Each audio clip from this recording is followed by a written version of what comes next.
Xuyên Không Trung Hoa kính chào quý vị. Đường Phá Sơn. Đường Phá Sơn.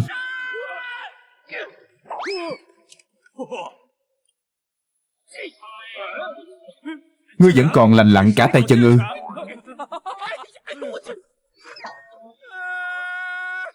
Đường Phá Sơn, ta có phải là cốt nhục của ông chăng? Nếu muốn luyện tiểu hiệu, ông cứ nói thẳng, chớ có hại con như vậy. Nếu hôm nay không phải ta cơ trí, thì đã bị Cung Vạn Quân đánh gãy chân rồi. Lão thất phu Cung Vạn Quân đã về thành rồi ư? Hôm nay ta đang gây rối ở phủ cung, lão Cung Vạn Quân kia cùng thân tín bỗng nhiên trở về, suýt nữa đã đánh gãy chân chó của ta. Ai da, xem ra là 1000 thớt chiến mã kia. Chuyện ngựa chiến hóa phế vật đã bị hắn hay biết rồi. Ông còn dám nói ư? Cả 1000 thớt chiến mã. Ông to gan lắm thay. Ông dám trong việc này làm giả dối. Ông không sợ triều đình lấy mạng chúng ta sao? Hoảng gì mà hoảng? Lại đây, lại đây. Chuyện này triều đình dẫu có hay, không những chẳng giết chúng ta, mà còn xem như chẳng có gì xảy ra vậy. Ông nói vậy là cớ gì? Rốt cuộc là chuyện gì? Ngươi biết cái quái gì? Ngươi có hay phụ thân khi ấy vì sao lại hồi kinh vào mùa xuân không? Thôi thôi, có nói với ngươi cũng chẳng hiểu đâu. Vị tân hoàng của Đại Ngưu ta đây, ấy là kẻ giết thái tử mà lên ngôi, đổi quốc hiệu, lại còn muốn quét sạch mọi tệ nạn của triều trước. Ai cũng ngỡ bệ hạ sẽ thay thế các trọng thần của Tam Tỉnh Lục Bộ. Ai ngờ được là ngược lại, các huân quý triều trước có đến 17 vị bị tước bỏ tước vị. Năm xưa, khi phụ thân vừa đến Lạc Thành, bổng lộc triều đình ban phát đều dùng để cứu tế các tướng sĩ trong quân.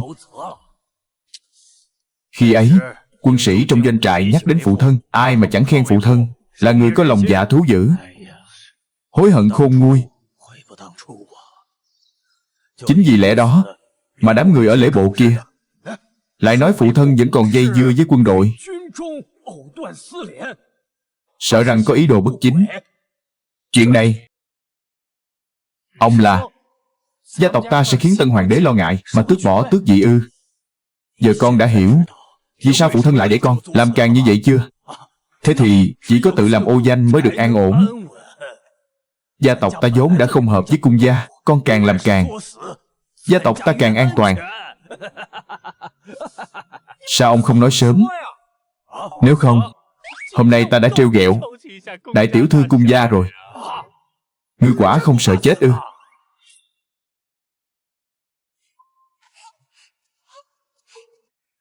A Gia đã về rồi. Ngươi tuổi còn nhỏ dại, chẳng biết lo nghĩ chút nào, đều giống mẹ ngươi cả. A Gia, ta là Nam Quan đại soái, nào cần tự hạ mình. Ngươi tháng nào cũng kén rễ, chẳng biết hổ thẹn chút nào. Có bản lĩnh thì người hãy trách cứ mẹ ta. Thành công rồi, thành công rồi. Nghĩa phụ, thật sự đã thành công rồi. Nghĩa phụ có thể đi giày cưỡi ngựa rồi. Không phải, ngựa quả thật có thể mang móng sắt, mang vào rồi chạy như đi trên đất bằng, chẳng hề hao tổn sức ngựa. Lời này là thật ư? Đi thôi, cùng xem thử. Đi, đi thôi.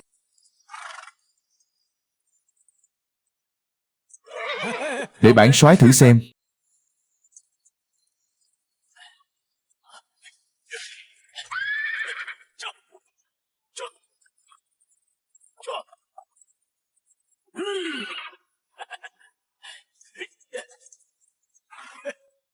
Quả nhiên có thể dùng được. Ngươi xem con ngựa này, mang móng sắt vào. Không đúng, móng ngựa sắt. Quả nhiên là diệu kế. Nếu chiến mã của chúng ta đều trang bị móng sắt này cho ngựa, vậy thì Nam Quan sẽ không còn lo thiếu chiến mã nữa. Hay thay, thật diệu kỳ. Cha, sau này người chớ nên buông lời tùy tiện. Cha con xuất thân từ chốn quân trường, chứ đâu phải hạng thư sinh hèn mọn. Vả lại, ta đã tuổi này rồi, còn phải kiêng dè điều gì? Cha, lời Đường công tử nói, người không tin thì thôi, cớ gì lại vô cớ đánh cược. Tự mình gọi nghĩa phụ là nghĩa phụ, Nghĩa phụ lại nhận Đường Dân làm nghĩa phụ. Ta cùng Đường Dân kết nghĩa huynh đệ. Ôi chao, ta gọi nghĩa phụ là nghĩa phụ, nghĩa phụ gọi ta là đại bá, công tội tương xứng. Ngựa thần này cứ xem như nhà họ Đường, bồi thường ta 1000 con chiến mã đi. Phụ thân, ngươi sợ là đã quên rồi. Khi Đường công tử rời đi, còn từng nhắc đến thuật tôi luyện, nói rằng có thể khiến móng ngựa này càng thêm kiên cố bền bỉ. Thân tùy đâu cả rồi. Nghĩa phụ, người đang định đi đâu? Đi bái kiến nghĩa phụ của bản soái.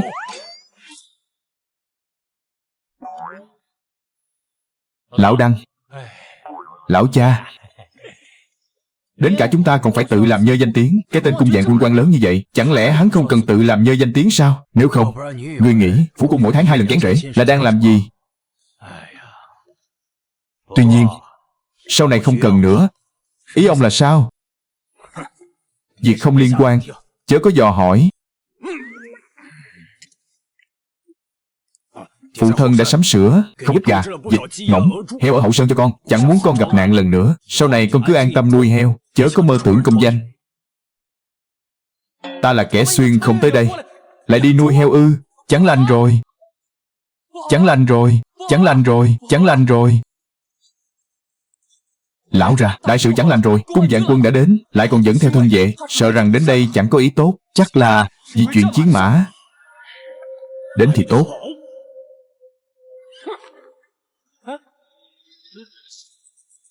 Lão già này đi lấy binh khí rồi. Lấy thang đi. Lấy thang làm gì? Leo tường trốn đi. Khoan đã. Lão bỗng nhiên bỏ chạy. Ta phải làm sao đây? Mau đem thang đến đây. Không kịp nữa rồi. Cung Vạn Quân đã vào rồi.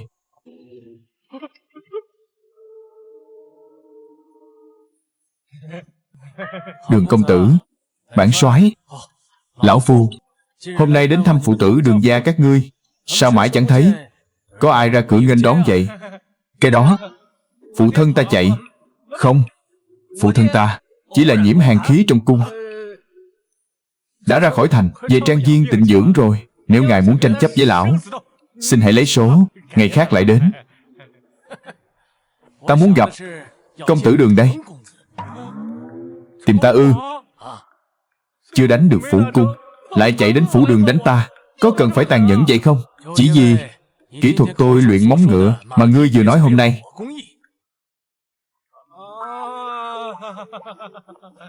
Thì ra là vì lẽ này. Nếu ta không lầm, hôm nay tại phủ cung, lão gia ngài đã từng nói sẽ đánh gãy 2 chân ta. 2 chân ta đó. Giờ đây ngài lại muốn ta giao lại thuật tôi luyện cho ngài. Chẳng phải là có chút. Móng ngựa này quả thực không phải vật tầm thường. Đối với kỵ binh trong quân rất có ích. Lão phu ta cũng là người phân biệt thị phi rõ ràng. Chỉ cần việc rèn móng ngựa này thành công, ta nhất định sẽ vì Đường gia các ngươi mà tấu thỉnh công lao lên triều đình. Tấu thỉnh công lao. Lão già ngươi lấy oán báo ân ư? Đường gia ta đã cố gắng tự làm ô danh, ngươi còn muốn tấu thỉnh công lao cho Đường gia ta? Sợ rằng Tân Hoàng không chú ý đến Đường gia ta ư? Giản nhất để hoàng thượng cho rằng Đường gia và cung gia thân thiết như mặt chung một chiếc, tựa như tơ lụa. Vậy phải làm sao đây? Cũng không phải là không thể. Tuy nhiên, việc này ra việc này. Đại soái, chúng ta hãy mượn 1 bước để đàm luận. Chớ nói mượn 1 bước, ta mượn ngươi 7 bước cũng được. Ngài quả là người hài hước. Thôi được, vậy ta xin nói thẳng, móng ngựa hay, kỹ thuật tôi luyện cũng vậy, ta có thể ban cho ngài. Tuy nhiên, ngài không được vì Đường gia ta mà xin công. Vì sao vậy? Đường gia ta không cần công lao, ngài cứ... Đúng vậy, ngài cứ nói là do tiểu tử này nghiên cứu ra. Nếu triều đình ban thưởng thì cứ ban thưởng cho hắn đi. Nghĩa phụ, người rốt cuộc có nhận nghĩa phụ này không? Nếu người không nhận, hài nhi đây sẽ nhận đấy. Lão phu chưa từng kinh đô, cũng chẳng hay triều đình. Vì lệnh thân phụ ngươi, một vị huyện nam nhỏ nhoi mà kiêng dè đến vậy. Nhưng cũng phải thôi. Trước kia người ấy từng có quyền cao chức trọng, đại soái đã rõ là được. Nhưng mà công lao ta không cần, lợi lộc ắt phải có chứ. Ngươi muốn gì? Thân phụ ta tặng ta một mục trường, ta cùng Nam quân các người ký một bản khế ước mua bán. Thịt cho quân Nam của các người từ nay sẽ do ta cung cấp, mua bán thịt ư? Nếu ngay cả yêu cầu nhỏ nhoi này cũng không thể đáp ứng thì chẳng còn gì để bàn. Được. Quân tử nhất ngôn, tứ mã nan truy. Tốt. Trước giờ ngọ ngày mai ta sẽ mang khế ước đến tìm ngài. Sau khi ký kết, ta sẽ truyền thụ phương pháp tôi luyện cho ngài. Khá. Thiếu ra, người hồ đồ quá. Đây là mối làm ăn thua lỗ đó. Vì sao? Vì quân đội không thể ăn thịt được. Ngươi nói gì? Một chút cũng không ăn sao? Chỉ có những người có chức quan mới có khả năng ăn. Nhưng họ không ăn thịt heo rừng. Thịt vừa dai lại gầy gò, lại còn có mùi hôi tanh, khó nuốt vô cùng. Ta cứ ngỡ là cớ sự gì to tát lắm. Ngươi hãy sai người đến trại chăn nuôi, thiến hết những con lợn đực ấy đi. Vậy thì thiếu gia ta sẽ nuôi dưỡng những con lợn nái ấy thật béo tốt. Kiếm được rồi. Theo lời quản gia, trại ngựa của Đường gia vốn là một trang trại chăn nuôi. Ngoài ngựa ra còn có rất nhiều lợn nái. Nhưng những con lợn nái này dường như cũng chẳng kiếm được bao nhiêu tiền. Đường Phá Sơn kia há phải kẻ chịu thiệt thòi. Xem chừng con hắn, Đường Dân, cũng là hạng người như vậy. Phụ thân ta nói rằng 8 phần là muốn lừa gạt Nam quân ta một khoản. Một con heo rừng này chỉ đáng 400 văn là cùng. Thế nhưng khế ước này lại chỉ có duy nhất một bản. Nam quân ta sau này cũng phải tìm đến nhà họ Đường mà mua. Triều đình nợ quân lương của chúng ta. Các huynh đệ đang sống trong cảnh khó khăn. Con heo rừng này lại chẳng có mấy lạng thịt. Có tiền chi bằng mua chút gạo. Nếu như để người đời hay biết phụ thân dùng tiền bạc mua heo củi này cho quân doanh, thì cái xương sống này sẽ bị người đời chọc gãy mất. Móng ngựa này không thể thiếu sót. Từ khi con gái được trong cung phong làm cáo mệnh, đã tích cóp được chút tiền. Hãy dùng số tiền này trước hết mua heo củi. Hãy mua trước số này đi. Quân sĩ không ăn, bọn họ cũng không thể cưỡng mua cưỡng bán được. Phải đó. Đúng vậy. Vẫn là Cẩm Nhi con thông tuệ nhất. Ngày mai chúng ta sẽ đi sửa lại hôn ước này.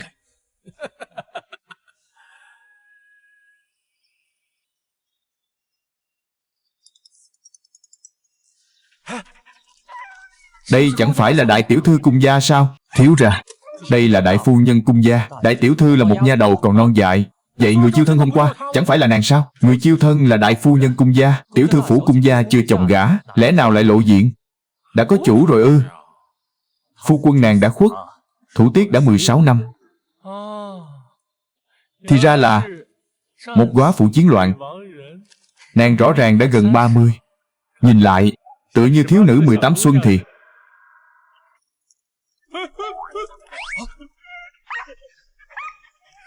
Đường công tử lần này đến đây có phải vì thư ước? Không phải. Vậy thì con chó này của cô, nó không cắn người chứ? Công tử Đường, ngài cứ yên tâm, nó rất ngoan. Tuyết Hoa rất quấn người, chỉ không biết có quấn nồi không thôi. Ấy, khi đến đây vội vàng, chưa kịp chuẩn bị lễ vật tặng cô, lại giở trò này. Ngươi thật sự nghĩ lão nương chưa từng thấy đời sao? Đại phu nhân, hôm nay người chắc hẳn đã mệt mỏi rồi. Chúng ta vào trong đàm đạo đi. Ta đâu có mệt mỏi. Người đã ở trong lòng ta chạy suốt một ngày rồi, há chẳng phải mệt lắm sao? Đi thôi.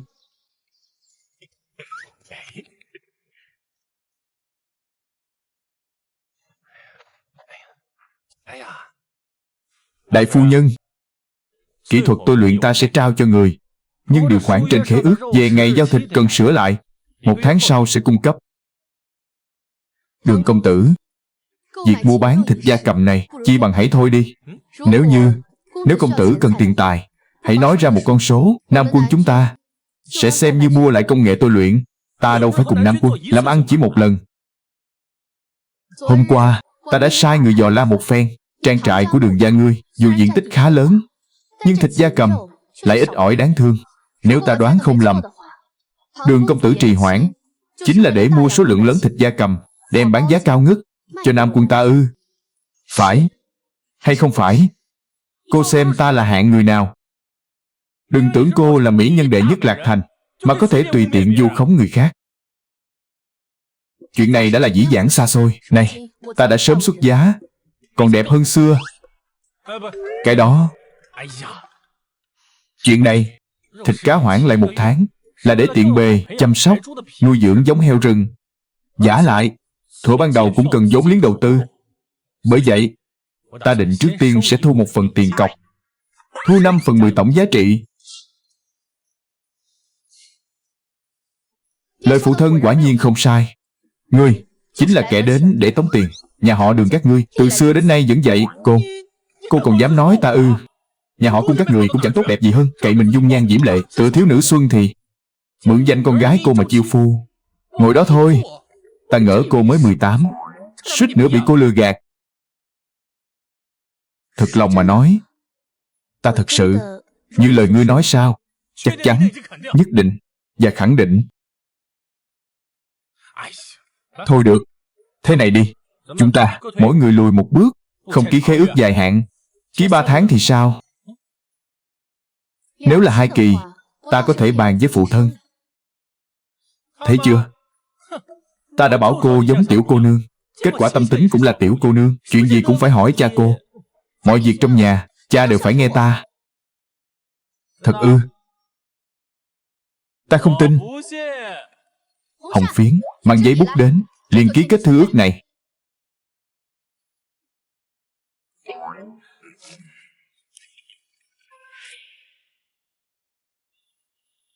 Không ngờ, quả là một tiểu phú bà vậy. Đại phu nhân là cáo mệnh phu nhân, mỗi tháng đều có bổng lộc để lĩnh. Đó là nhà ai? Trong nhà mấy miệng ăn mà lại ưa ăn vịt đến thế? Là Liễu Phủ, nguyên là thiếu giám quân khí giám, nay đã cáo lão hồi hương. Chủ tử nhà ấy, hạ nhân cũng chỉ hơn 50 người, nhưng Liễu lão gia đó đặc biệt thích ăn lưỡi vịt. Chỉ riêng một đĩa lưỡi vịt thôi đã cần đến hàng trăm con vịt rồi. Ta hình như đã từng nghe qua, hả phải chăng là kẻ đó vì muốn thông quan cho đệ đệ mà nương tựa vào tỷ tỷ, đêm đêm ra vào các phủ đệ, đến rạng đông mới rời đi. Kẻ đêm đó được thông quan, kẻ trông như bánh tuyết dưỡng dưỡng đó, nhà họ Liễu. Đúng vậy. Có một người tỷ tỷ tốt như vậy, thật khiến người ta hâm mộ. Đi thôi, đến xem trường mục. Vâng. Ngươi có biết phụ thân ta là ai không? Ngươi còn dám bênh vực hắn ư? Cút đi, bằng không ta đánh gãy chân ngươi. Dám đắc tội với Trần gia ta, ngươi có tin ta sẽ dạy dỗ ngươi không? Tham kiến thiếu gia. Có chuyện gì vậy? Bẩm thiếu gia, là Trần công tử. Nghe nói cung đại tiểu thư thích diều, liền làm một con diều, ngày ngày cùng nàng du ngoạn. Hôm nay hắn thả diều bên ngoài trang trại của chúng ta. Trần công tử chẳng phải là Trần Diệu Nhiên tiểu mập mạp đó sao? Cầu thân bất thành, há chẳng phải là lòng dạ bất chính sao? Chỉ là một con diều giấy thôi mà, sao lại dây đông người đến vậy? Là đã xảy ra xung đột. Hôm nay Cửu nương đến thiến heo, vị Trần công tử kia liền xông lên mắng chửi, nói chúng ta tán tận lương tâm, còn động thủ với Cửu nương. Thiến là thiến heo, chứ đâu phải thiến cha hắn, liên quan gì đến hắn? Cung đại tiểu thư nói chúng ta ngược đãi tiểu động vật, vị Trần công tử kia liền vì cung tiểu thư mà ra mặt bên vực. Đúng là một kẻ nịnh hót. Đi, xem thử. Dạ, thiếu gia, khoan đã. Lát nữa ngươi phái người dò la xem, ngoài Trần Diệu Nhiên ra, còn có vị thế tử vị Nam Dương từng đến cầu hôn trước đây, có còn lưu lại trong thành, chưa rời đi không? Dạ, thiếu gia. Đi thôi, đi xem thử. Đã xông vào mã trường Đường gia ta, lại còn dám càng rỡ như vậy. Cung gia các ngươi chẳng phải quá mức ức hiếp người sao? Linh Tuyết bái kiến Đường công tử, đã lâu nghe danh Đường công tử. Phản diện mà nàng ta lại lễ phép đến vậy. Đường dân bái kiến đại tiểu thư. Đường công tử, lại gặp mặt rồi, ngươi còn nhớ ta không? Ngươi dám nhục mạ bản thiếu gia, ngươi đã đạp ta. Chẳng trách cả thành đều oán trách Đường gia thật bất kính lễ nghi, lại còn là nhà quyền quý. Ngươi là thứ gì mà dám ức hiếp người của ta? Ngươi dám động thủ với bổn thiếu gia? Cút, nơi này không hoan nghênh ngươi. Hay cho ngươi, con trai của huyện Nam, ngươi sỉ nhục ta thì thôi, đến cả cung gia tiểu thư ngươi cũng dám làm nhục. Ngươi thật khéo gây thù chuốc oán. Cung tiểu thư muốn du ngoạn, ta tự khắc sẽ cùng nàng du ngoạn bao lâu cũng được. Còn ngươi, ta vừa nói rồi, nơi đây không dung nạp ngươi. Cút đi. Ngươi cái gì mà ngươi lại muốn nói? Phụ thân ta là tri phủ nơi này nơi nọ, ngươi dám khinh khi ta. Ta cái gì mà ta? Ngươi lại muốn nói ông nội ta là thiếu khanh trong kinh. Bản thiếu gia. Bản thiếu gia cái gì mà bản thiếu gia? Đây chính là tước vị phong địa của Đường gia ta. Ta đã cho phép ngươi vào ư? Cũng chẳng nhìn lại xem mình ra thể thống gì. Giống hệt lũ lợn rừng nuôi trong trại chăn nuôi của ta. Cái bộ dạng như ngươi còn dám mơ tưởng đến tiểu thư cung gia. Ít ghẻ mà đòi ăn thịt thiên nga, cũng chẳng tự lượng sức mình là bao. Hậu duệ của một kẻ tầm thường mà cũng dám chọc giận Trần gia ta. Chuyện này Trần Diệu Nhiên ta đã ghi nhớ. Chuyện này Trần Diệu Nhiên ta đã ghi nhớ. Cái bộ dạng như ngươi mà còn muốn theo đuổi nữ nhân, lo chuyện bao đồng, đánh đập dân lành, gặp ai cũng khoe phụ thân ta là ai, tổ phụ ta lại là ai. Nếu ta là nữ nhi, lão nương thà khâu lại cũng chẳng để ngươi động chạm. Đây là ý gì? Giờ ngươi còn nhỏ, sau này tự khắc sẽ rõ. Không nói thì thôi, sau này chớ có hối hận. Cung đại tiểu thư chớ nên tức giận. Chuyện này nhất định sẽ đòi lại công bằng cho cô nương. Người đánh là ngươi, cớ gì phải giúp ta hả giận? Này, rõ ràng là nhà họ Đường đã làm điều thất đức trước. Phải đó. Ngươi thật đáng ghét. Sài Trư đâu có chọc ghẹo ngươi, cớ sao ngươi lại dùng hình phạt tàn khốc như vậy? Quả nhiên là mẹ con ruột thịt. Trí tuệ chắc hẳn là di truyền, lúc cao lúc thấp. Đây là bí mật kinh doanh, không thể tiết lộ. Vậy ngươi không được ức hiếp Sài Trư nữa. Vậy thì hãy mua đi. Nếu ngươi không đành lòng nhìn Sài Trư bị ức hiếp, hãy mua nó về nhà. Người ta không có tiền. Ngươi chẳng phải là kẻ si tình sao? Vừa muốn cầu thân, lại không nỡ bỏ tiền ra ư? Muốn tay không bắt giặc sao? Lúc này ngươi nên nói rằng bổn công tử sẽ bao hết, rồi sau đó lấy ngân phiếu ra để chiếm được trái tim mỹ nhân. Phải, bổn thiếu gia bao hết. Bao nhiêu tiền? 20 quan một con. Ở đây có cả thảy 50 con. Tính ngươi 1.000 quan đi. Thiếu gia cùng cung gia ký kết chỉ 400 văn một con. Giờ đây đã tăng hơn 60 lần. Ngươi tưởng ta chẳng biết gì sao? Còn muốn lừa gạt bổn thiếu gia? Đợi sau đi. Cho ngươi 500 quan. Hãy đem hết thảy những thứ này đi. Cái này chẳng đủ đâu. Ta lỗ vốn rồi. Ta lỗ. Người tốt bụng, quả thực có chút đầu óc, chỉ là không nhiều.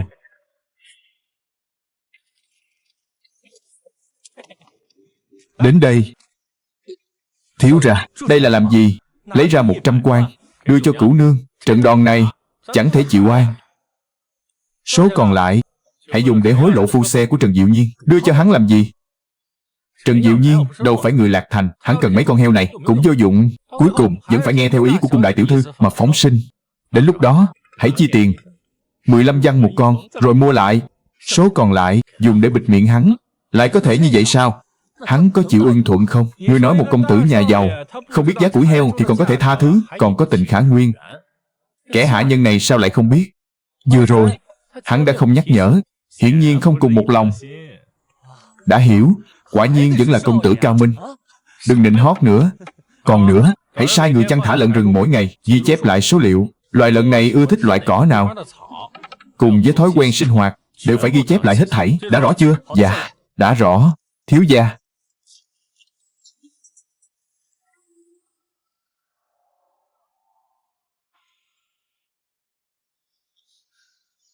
Thiếu ra đã dò la tường tận. Không chỉ Trần Diệu Nhiên chưa rời khỏi Lạc Thành, mà ngay cả thế tử Chu Chi Tùng của vị Nam Dương Phủ cũng chưa rời khỏi Lạc Thành, vẫn còn ở trong thành.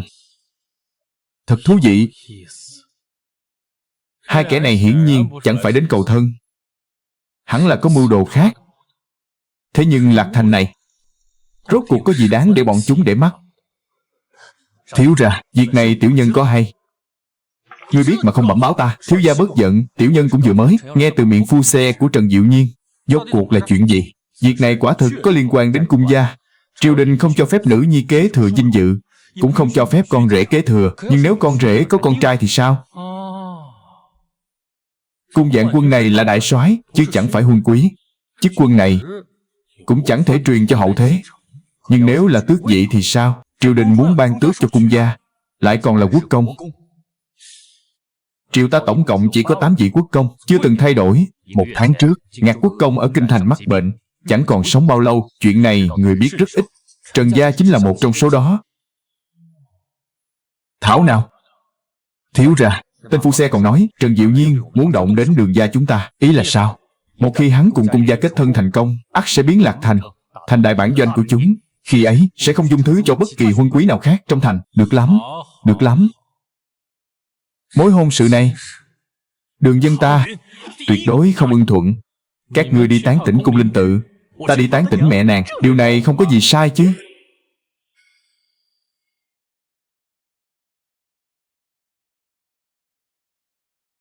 Nương thân, nương thân, con đã về.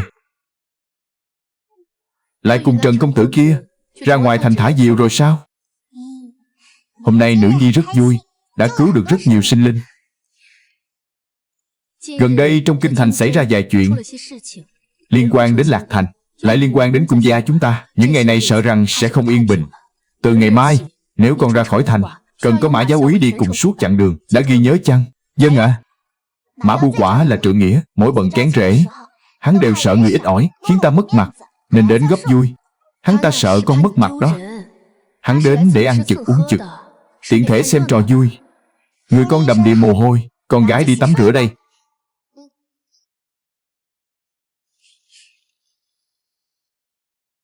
Đại phu nhân đã dò la rõ ràng, Thế tử điện hạ của Vị Nam Dương phủ vẫn còn ở trong thành, chưa hề rời đi. Phương Bắc có tin tức gì chăng? Quân đội phương Bắc vẫn chưa hay biết. Tuy nhiên, Dương phủ Vị Nam nhiều năm qua đã phái thương đội xuất quan, buôn bán ngựa với người Thảo Nguyên. Nếu chỉ có vậy, thì Dương phủ Vị Nam này sao lại hoảng sợ như chim sợ cành cong? Thực giả vẫn chưa rõ. Nghe người Thảo Nguyên nói không phải bán ngựa, mà là đổi lấy từ nửa năm trước, thương đội đã vận chuyển một lô thiết khí thành phẩm. Sợ rằng là giáp trụ và đao kiếm. Thật to gan. Trong cung đã hay tin, ắt hẳn là đã hay tin. Bằng không cũng chẳng vượt vạn dặm xa xôi đến cầu thân. Thì ra là vậy. Việc đã đến nước này, chúng ta dùng bữa trước đi.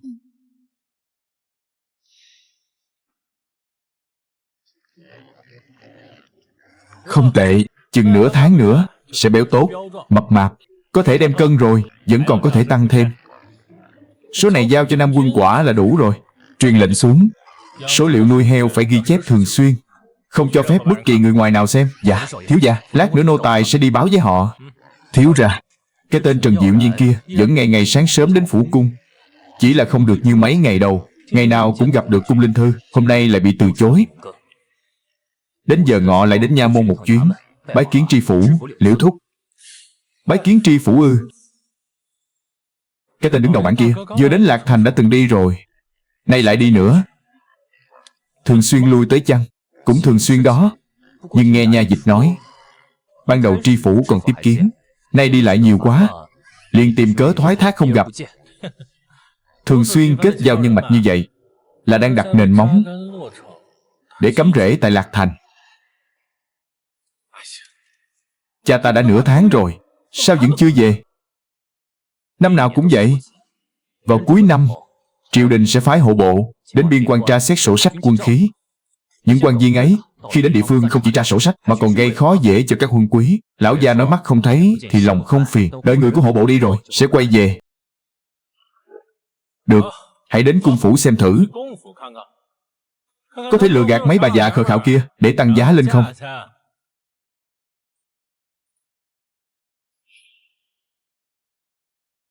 Đại phu nhân, đại phu nhân, người có đang nghe ta nói không? Đại phu nhân, tai người có phải đã hỏng rồi không? Ta đang nghe, ta đang nghe. Ngươi hãy nói đi. Ta vừa nói những gì? Ngươi nói. Thư ước, thức ăn gia súc. Đúng, thức ăn gia súc. Ngươi vừa nói khi ký kết thư ước, ngươi đã ăn quá ít thức ăn gia súc. Sau khi ra khỏi chuồng, chỉ có thể bán theo cân. Đúng rồi. Thức ăn gia súc là ý gì vậy? Đây là chuyện về thức ăn gia súc sao? Những lời ta vừa nói, cô căn bản không hề lắng nghe.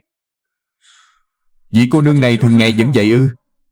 Đúng vậy, thường ngày nàng ta vẫn cái thói ấy. Được rồi, ta sẽ nói lại cho cô nghe. Con heo này, nó khác với những con trước đây. Vậy nên ta nghĩ nên bán theo cân. Không phải chứ, cô nương, ta đang nói chuyện nghiêm túc với cô đó. Chẳng lẽ khi còn nhỏ cô bị mổ bụng, thuốc tê đã ngấm vào não, đến giờ vẫn chưa tỉnh táo lại sao? Cô có thể tôn trọng ta một chút không? Ngươi nói thì cứ nói đi, hét vào mặt ta làm gì? Ta vẫn đang nghe đây. Cô đã ngáp dài rồi đó. Ngươi nhìn lầm rồi. Cô đừng giở trò đó. Ta đã hiểu rõ rồi. Hóa ra cô đang đùa giỡn ta. Cung gia các người, phải chăng không định bàn bạc mối làm ăn này nữa? Đường công tử, đã hiểu lầm rồi. Ta ngày thường, khi thời gian nghỉ ngơi không đủ, thì thường như vậy. Lời của đại phu nhân không sai. Đêm qua bận việc quan trọng trong phủ, ngủ muộn. Đúng vậy, vốn dĩ là như thế. Hôm nay, Linh Đan lại chẳng kể chuyện vui để ta thức giấc. Cô thật là để con gái dỗ mình dậy. Cô là người thời nay ư? Nếu không, ngươi hãy kể cho ta nghe chuyện thú vị. Ta sẽ không còn buồn ngủ nữa. Được. Vậy ta kể cô nghe một giai thoại. Kể xong, chúng ta sẽ tiếp tục bàn chuyện khế ước và cả việc cung ứng heo thành phẩm nữa. Chớ có lơ đễnh nữa nhé. Kia kìa, người đó, Trần Diệu Nhiên, chính là tiểu béo đó. Cô còn nhớ chăng? Gần đây hắn thường xuyên lui tới phủ cung gia các người, hẹn cùng đại tiểu thư ra ngoài thành du ngoạn, phải không? Ta nói thật đó, đại phu nhân, người tuyệt đối chớ để tiểu béo đó có cơ hội thừa cơ, dạng nhất để tên béo kia đắc thủ. Sau này cuộc sống của tiểu thư sợ rằng sẽ chẳng hạnh phúc đâu. Đường công tử nói vậy là ý gì? Bởi vì tên béo kia chu đáo vô cùng. Không sai. Trần công tử đối đãi người khoan hậu, quả thật có thể coi là người chu đáo, ôn hòa, ai gia. Không phải. Hắn đã béo đến mức đó rồi. Nếu thật sự chu đáo thì sẽ rất nhỏ bé.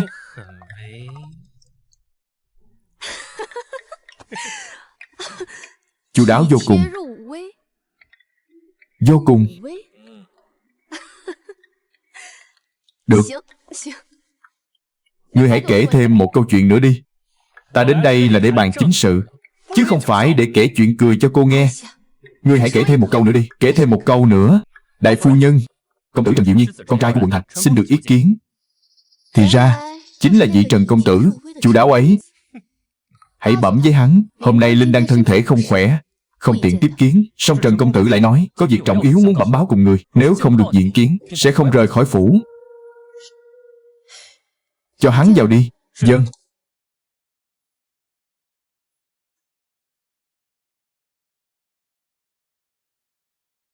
Học trò Trần Diệu Nhiên bái kiến đại phu nhân.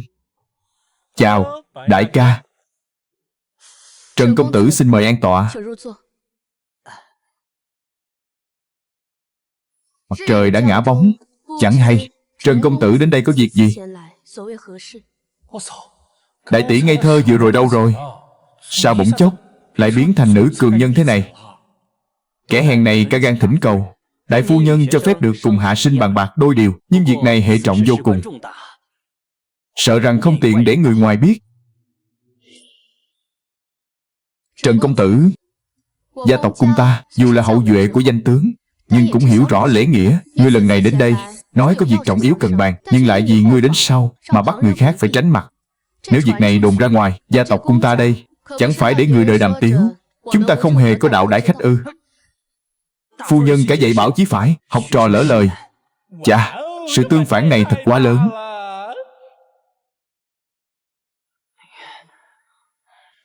Nếu không phải lão tử đã cẩn trọng điều tra Đường gia các ngươi, thì thật không biết Đường gia các ngươi lại có giao thương với cung gia. Không ngờ quan hệ với Đường gia và cung gia đều là giả dối. Đường gia mới chính là chướng ngại vật thực sự của ta. Tuy nhiên, những điểm yếu của hai nhà Đường, cung các ngươi rốt cuộc vẫn lọt vào tay ta. Bên ngoài nghe tiếng cười của cung Cẩm Nhi, nay lại đối đãi ta bằng ánh mắt lạnh lùng. Đường công tử, tiểu sinh có việc trọng yếu. Không, có việc riêng tư cần bàn với đại phu nhân. Nếu ngài cũng có việc trọng yếu, cứ việc cùng đại phu nhân bàn bạc. Nếu không có việc gì khẩn yếu, xin hãy tạm lánh một chút. Trần công tử đã có việc trọng yếu cần bàn, vậy thì xin phiền Đường công tử hãy sang hoa sảnh đợi chốc lát. Được thôi.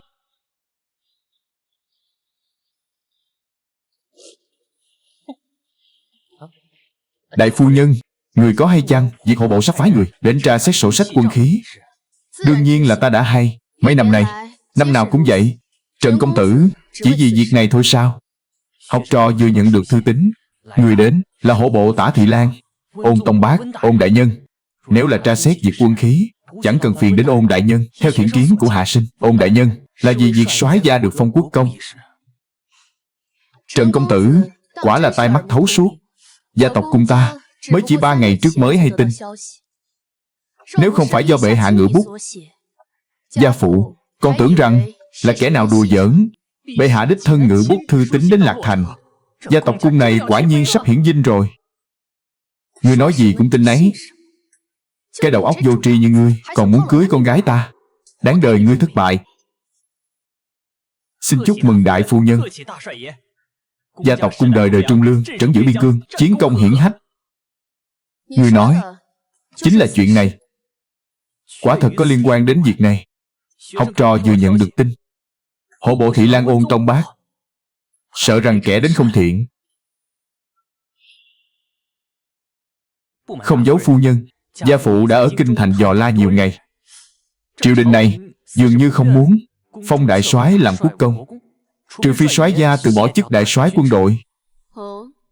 Cung gia ta là nhà tướng, chứ không phải là thế gia huân quý. Gia phụ há lại vì ngôi vị quốc công mà từ bỏ chức đại soái Nam quân. Học trò kính phục cung gia, cũng biết công lao hiển hách của cung gia, uy danh trong quân vô song. Song nếu vì tiểu tiết mà lỡ đại sự, sợ rằng được chẳng bù mất. Vì tiểu tiết mà lỡ đại sự là ý gì? Nghe đồn Đường công tử phủ huyện Nam tựa hồ đã cùng đại phu nhân ký kết khế ước cung cấp thịt cho quân doanh.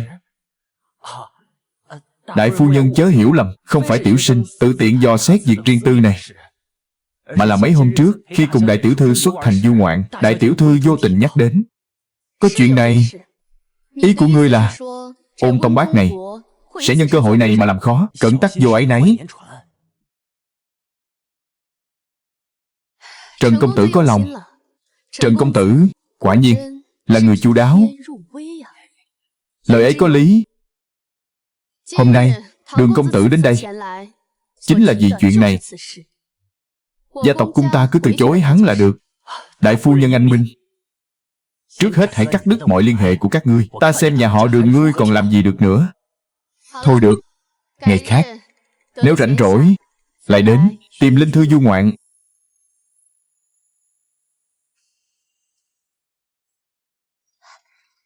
Bảo Linh Đan, từ nay tuyệt đối đừng để nàng gặp lại Trần công tử.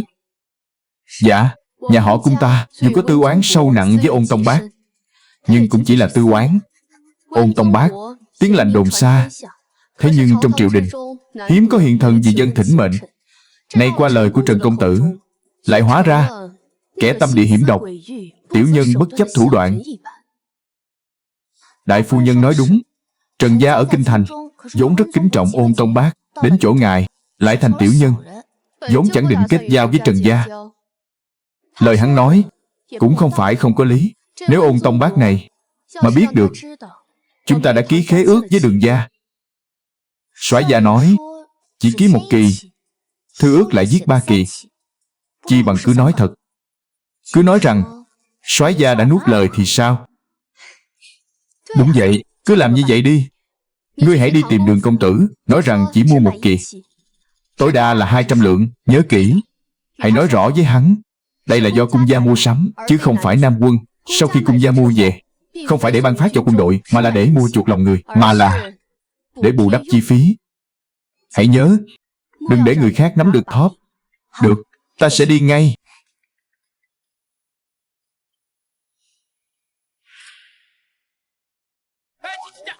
Không phải, cung gia các ngươi sao có thể như vậy? Chẳng phải đã hẹn rồi ư? Được, được, được, được, được, được. Thiếu ra, vậy cung gia kia chẳng phải đã từ chối người rồi sao? Vậy số heo ta nuôi bấy lâu nay phải làm sao? Kẻ hèn này nào ăn hết được? Ăn cái gì mà ăn? Bọn heo đó ta nuôi béo tốt như vậy, bổn công tử còn sợ không bán được sao? Sớm muộn gì rồi, cung gia kia cũng sẽ phải hối hận thôi. Ta đây. Đừng lên tiếng.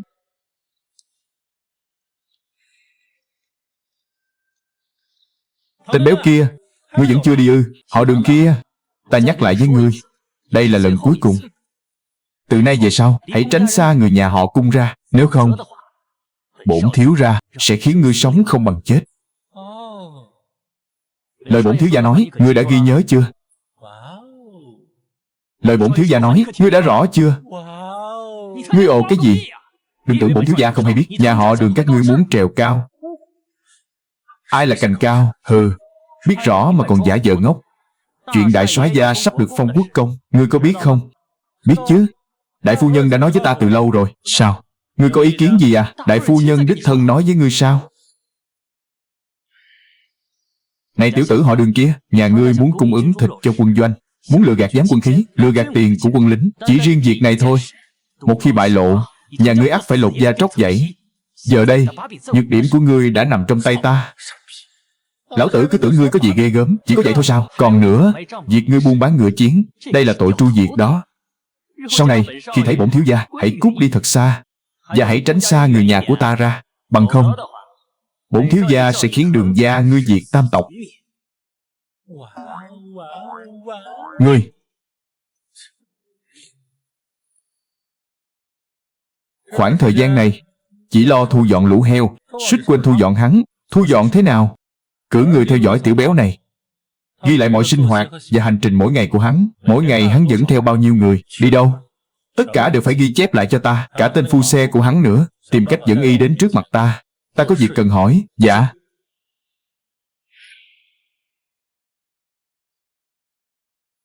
Thiếu ra, kẻ này xem ra chẳng phải hạng lương thiện. Nếu ngài muốn làm chủ Lạc Thành, kẻ này không thể không trừ.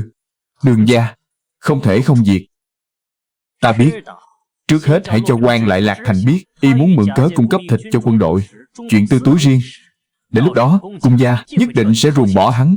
Đợi đến khi Ôn Tông Bác tới Lạc Thành, lại khiến vị hộ bộ Tả Thị Lan này biết được chuyện Đường gia, Đường Phá Sơn lấy hàng kém chất lượng thay thế. Đến lúc đó, Đường gia sẽ bị tru di tam tộc. Tuyết rơi còn lớn hơn ngày ta kêu oan. Thiếu ra, hiện giờ khắp Lạc Thành, những lời đồn đại về Đường gia chúng ta càng ngày càng nhiều lời đồn. Hầu như ai cũng biết thiếu gia cùng Cung gia đã ký kết thư ước buôn bán heo rừng cho quân đội, mưu cầu lợi lộc lớn, tư túi riêng. Lại có kẻ nói Cung gia đại phu nhân là do người mê hoặc mới ký kết. Cả Cung gia lại không một ai ra mặt đính chính. Còn Trần Diệu Nhiên kia cũng ngày ngày đến phủ nha. Chỉ là thủ đoạn của lão Trần béo mà thôi. Hoảng sợ gì? Kỳ tuyết rơi, tuyết rồi sẽ tan. Sau đó mây mù sẽ tan, trời lại sáng.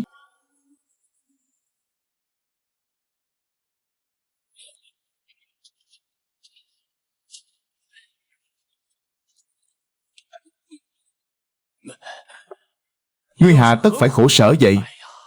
Bổn quan là văn thần, vốn không nên can dự việc quân. Nhưng cái nhà họ Đường kia là hạng người ti tiện bỉ ổi gì? Ngươi vì sao lại dây dưa với cha con nhà họ Đường? Vị trí quốc công này, ngươi còn muốn hay không? Nếu ngươi không muốn, ta nhậm chức tri phủ Lạc Thành. Cứ nói thẳng ra là được. Ngươi vẫn nên về nhà đợi tin tức đi. Bản giao ước này cứ đốt đi là xong. Sau này đừng dây dưa với Đường gia nữa. Nếu như phụ tử Đường gia kia dám gây sự, ta sẽ bảo họ đến phủ nha, tìm bổn quan. Chuyện này không như ngươi nghĩ chi quá phức tạp. Ngươi cùng ta kết giao hơn 10 năm, tính cách cung dạng quân ta ngươi há chẳng rõ sao? Chính vì ta đã rõ, nên mới không muốn Cung gia ngươi vì chuyện nhỏ nhặt mà hủy hoại tiền đồ. Nếu không phải tiểu tử Đường gia muốn che giấu chuyện móng ngựa, lão tử đã muốn lấy móng ngựa mà phang vào mặt ngươi rồi. Đây rốt cuộc là chuyện gì vậy chứ?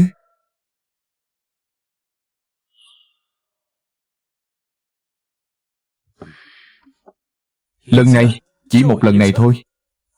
Ngày mai, bản soái sẽ đích thân đến trang trại họ Đường để mua 200 con lợn rừng. Khi khế ước kết thúc, nhà họ Cung và nhà họ Đường sẽ không còn liên quan gì nữa. Ngươi, sao ngươi lại cố chấp đến vậy? Đây không phải chuyện lợn rừng.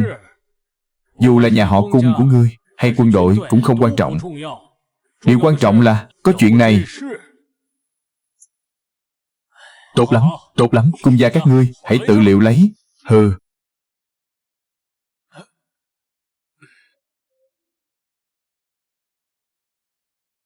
Đại nhân, đại soái gia há chẳng phải.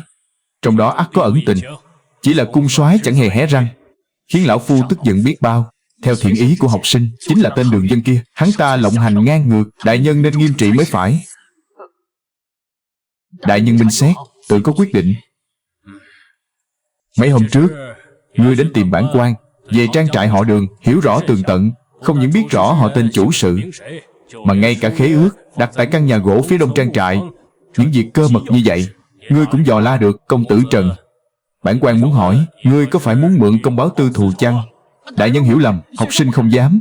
Học sinh chỉ không muốn Đường dân, kẻ tiểu nhân ấy đã làm ô danh đại soái gia rồi. Về phủ nha. Dẫn theo ngục tốt, đến một trường, đoạt lấy thư ước, hủy đi rồi tính, cưỡng đoạt trắng trợn. Nhưng đại nhân là văn thần, Đường gia lại là huân quý. Nếu ngài Lạc Thành có thể không có ta, Liễu thúc làm tri phủ, nhưng Nam quân thì không thể thiếu Cung Vạn quân. Đại soái, học sinh kính phục đại nhân. Học sinh nguyện cùng đại nhân tề tụ, càng nguyện tự tay đoạt lấy khế ước ấy, hủy đi, để đại nhân thoát khỏi vòng xoáy. Mời. Cầu xin Đường gia Đường dân, đừng làm hại Đường gia, đừng làm hại Nam quân, đừng làm hại cung phủ. Nếu người cố chấp muốn bán heo củi cho cung phủ, chúng ta đại diện cho vạn vạn dân chúng Lạc Thành quỳ gối trước phủ Đường gia. Đúng vậy, chính là thế. Đúng, chúng ta phải quỳ gối tại đây. Ta không hiểu, ta chỉ muốn dân chúng được ăn thịt, thậm chí còn không màng lợi lộc. Vì sao vẫn có người sẵn lòng tin vào lời đồn? Thế đạo này, người tốt thật sự không thể làm được việc gì sao? Đúng vậy. Người đời không muốn tin một tên thổ phỉ tên là Trương Mục Chi. Chúng đều chỉ tin Trương Ma Tử, mặt đầy rỗ. Thiếu ra, người chớ nên chấp nhặt với lũ dân đen này. Đều là do Trần Diệu Nhiên gây ra. Người chỉ cần lên tiếng, tiểu nhân sẽ dẫn huynh đệ đi phế hắn. Học y không cứu được người, làm việc thiện không được báo đáp tốt lành. Giờ đây cả thành đều đang mắng chửi thiếu gia, cung gia từ đầu đến cuối, không hề ra mặt nói một lời nào. Rõ ràng là đôi bên tự nguyện, thư ước đã lập thành, nàng lại giả điếc làm ngơ. Nếu như thế gian này không cho phép ta làm người tốt, vậy ta đành làm kẻ xấu vậy. Hổ tử, ngươi hãy lùa hết số heo trưởng thành từ chuồng trại ra, lùa vào thành, đến trước cửa phủ cung gia. Heo đó chúng ta không cần nữa, cứ biếu không cho cung gia. Từ nay về sau, mọi phát minh của Đường gia ta chẳng hề liên quan đến cung gia, và bọn họ cũng đừng hòng chiếm của ta dù chỉ một xu. Dân, thiếu ra, không hay rồi. Tri phủ Liễu đại nhân đã dẫn người xông vào bãi chăn ngựa, còn có Trần Diệu Nhiên kia đã cướp khế ước rồi đốt cháy rồi. Cái gì? Chắc chắn là tri phủ Liễu ư? Phải, mặc quan bào. Thiếu ra, không thể nhẫn nhịn thêm nữa. Hắn xem Đường gia ta là quả hồng mềm dễ nắng bóp sao? Lại còn xông vào thư phòng của ngài, đốt hủy khế ước. Hắn đây là đang khiêu khích huân quý. Hắn không muốn giữ cái mạng này nữa sao? Tốt lắm. Đi. Đi gặp hắn.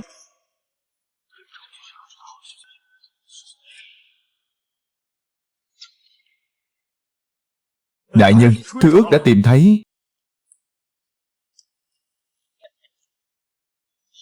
Đốt. Đốt sạch cho bổn thế tử. Đại nhân, học sinh tuy rằng hành động này có phần thất lễ, nhưng Trần gia ta vốn kính trọng soái gia nhất. Nếu Đường gia có hỏi đến, học sinh xin một mình gánh vác. Ngươi thật sự cho rằng bổn quan là kẻ vô tri, không biết những lời đồn đại ở Lạc Thành là do ngươi tung ra sao? Muốn kết giao với cung gia, lại chướng mắt Đường gia. Thư ước đã đốt rồi, đi thôi. Học trò bái kiến tri phủ đại nhân. Dám hỏi tri phủ đại nhân có hiểu thế nào là hoàng cung ban thưởng chăng? Xem ra Liễu đại nhân không hiểu rồi. Nơi đây chính là đất phong mà hoàng cung ban cho Đường gia ta. Các ngươi dẫn người xông vào đất phong của Đường gia ta, đốt cháy hàng vạn lượng ngân phiếu của Đường gia ta. Đây là ý gì? Nói càng, bổn thiếu gia chỉ đốt khế ước, làm gì có vạn lượng ngân phiếu. Đường dân, bổn quan cùng phụ thân ngươi giao thiệp chẳng phải một lần. Bộ mặt Đường gia các ngươi ra sao, bổn quan rõ hơn ai hết. Rồi sao nữa? Bổn quan cùng Đường gia các ngươi nước sông không phạm nước giếng.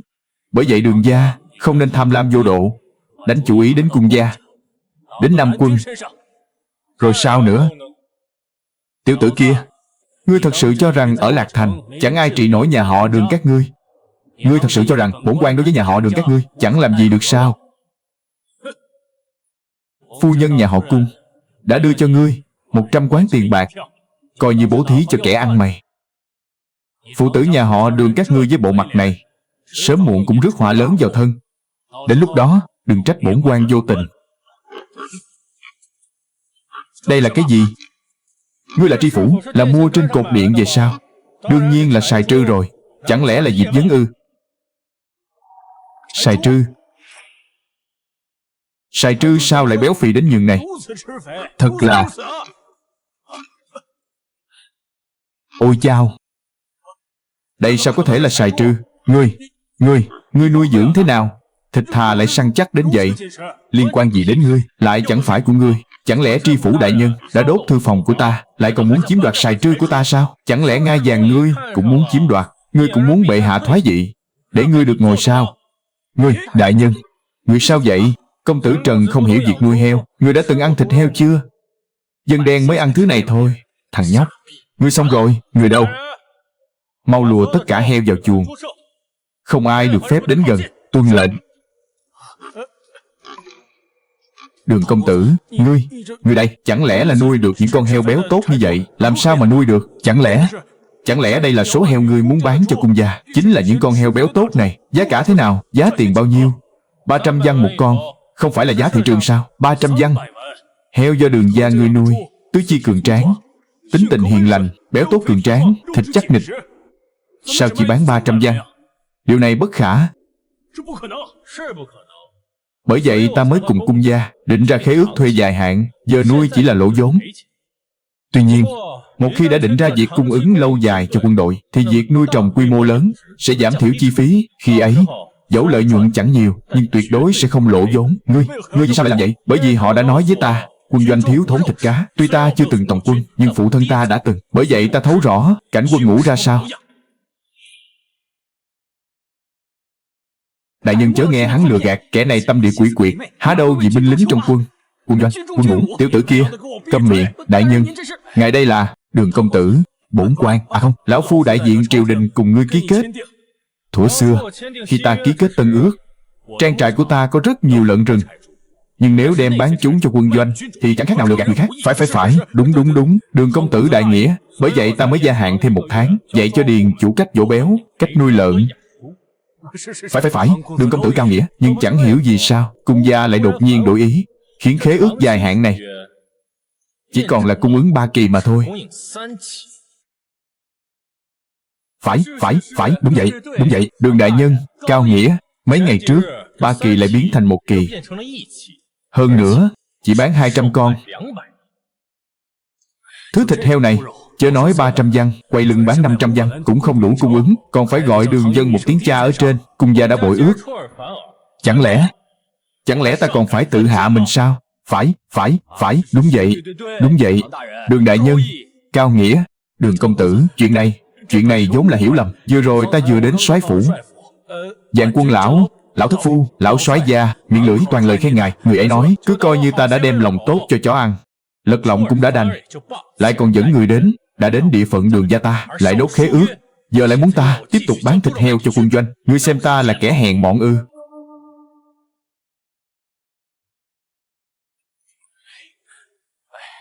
Thôi vậy. Cung Vạn Quân, lời nói như gió thoảng mây bay, nhưng ta là người giữ chữ tín. Nếu hắn đã nói chỉ cần 200 con, vậy số tiền còn lại ta sẽ không lấy, coi như là cho chó ăn. Dù sao sau này cũng không thể nuôi nữa. Heo tốt thế này sao lại không nuôi? Thịt heo như vậy há chẳng nên nuôi ư? Sổ sách chăn nuôi đều đã bị đốt cả rồi. Heo được nuôi dưỡng ra sao? Vô số lần thất bại, đã bỏ ra hàng ngàn quan tiền. Mọi chi tiết cùng với khế ước đều đã bị đốt cháy. Ngươi nói bậy bạ. Bổn thiếu gia chỉ đốt mỗi khế ước thôi. Trần Diệu Nhiên, bổn quan muốn lấy mạng chó của ngươi.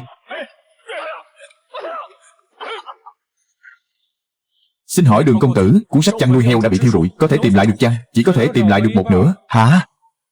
Xin hỏi Đường công tử, vậy nửa còn lại nên tìm về bằng cách nào? Vì sao ta phải tìm về? Chẳng lẽ ta là kẻ hèn mọn ư? Hả? Đều tại ngươi, đều tại ngươi. Có thể thấy Liễu đại nhân quả là người am hiểu. 300 văn để nuôi một con heo béo tốt như vậy, chẳng màng lợi lộc, ta vẫn nuôi dưỡng. Ấy là bởi cung ứng cho quân doanh. Nay nhìn lại xem, đường gia ta trong thành, tựa chuột chạy qua đường, ai nấy đều căm ghét. Đến giờ vẫn còn 13 người quỳ trước cửa đường phủ ta. Chuyện này, chẳng lẽ ta không phải kẻ hèn mọn sao? Phải, là lão phu sơ suất. Lão phu tên Trần Diệu Nhiên, bị tên tạp chủng này lừa dối rồi. A Hổ, tiểu nhân có mặt, sáng nay ngươi đã dùng bữa gì? Thịt kho tàu. Đã dùng hết cả sao? Dạ không, quá ngấy. Định để dành đến trưa mới dùng tiếp. Tốt, vậy thì hãy hâm nóng lại thức ăn thừa. Liễu đại nhân từ xa đến đây, ta muốn mời Liễu đại nhân dùng bữa. Vâng.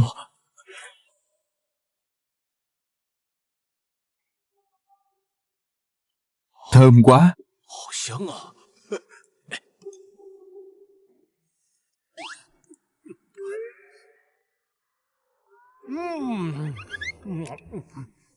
Món này dân chúng ăn ắt thấy ngon miệng.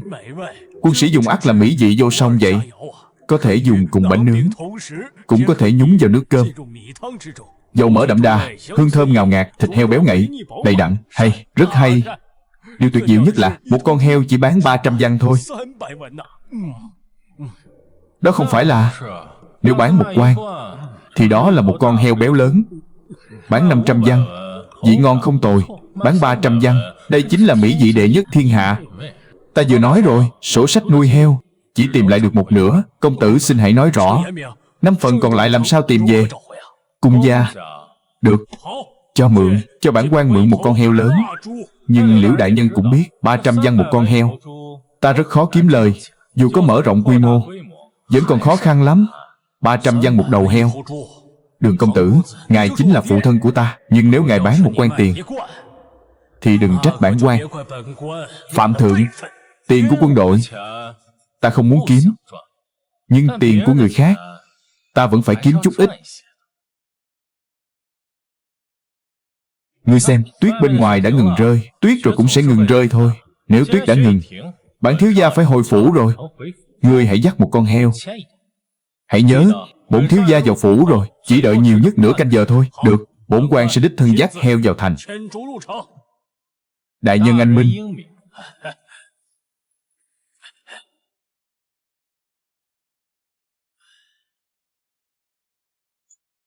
Ôi chao, tiếng gió mưa cũng đã tạnh rồi. Ta đây cũng phải đi thực hiện giao ước thôi.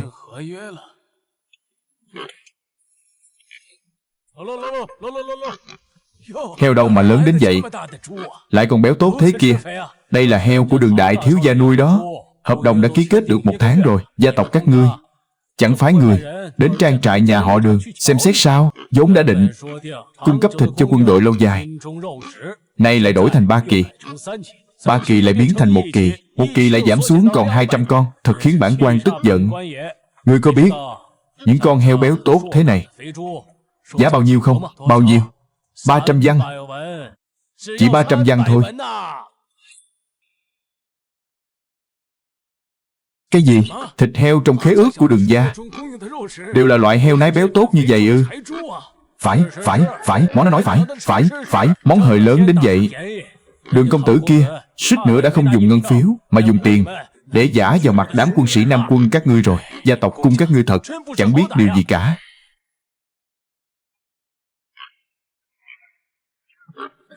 Đường công tử làm sao lại nuôi heo nái béo phì đến nhường này? Không rõ, chỉ biết đã đổ không ít tiền vào đó, đã hao phí biết bao nhân lực. Bổn quan tận mắt chứng kiến hàng trăm con, không một con nào gầy yếu, dùng làm lương thực, hương vị ngào ngạt, béo tốt vô cùng.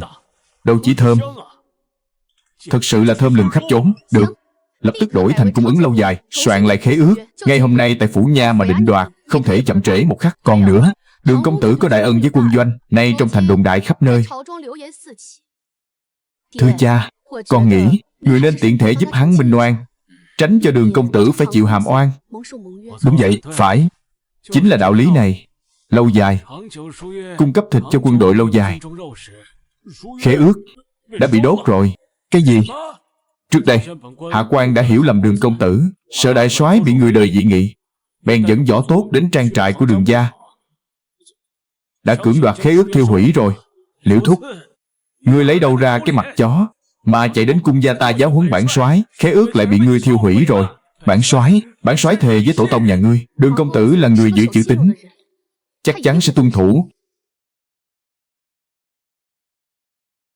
Khi các người muốn hủy ước, lại nói khế ước quan trọng, giờ lại muốn chiếm tiện nghi, lại nhắc đến chữ tín.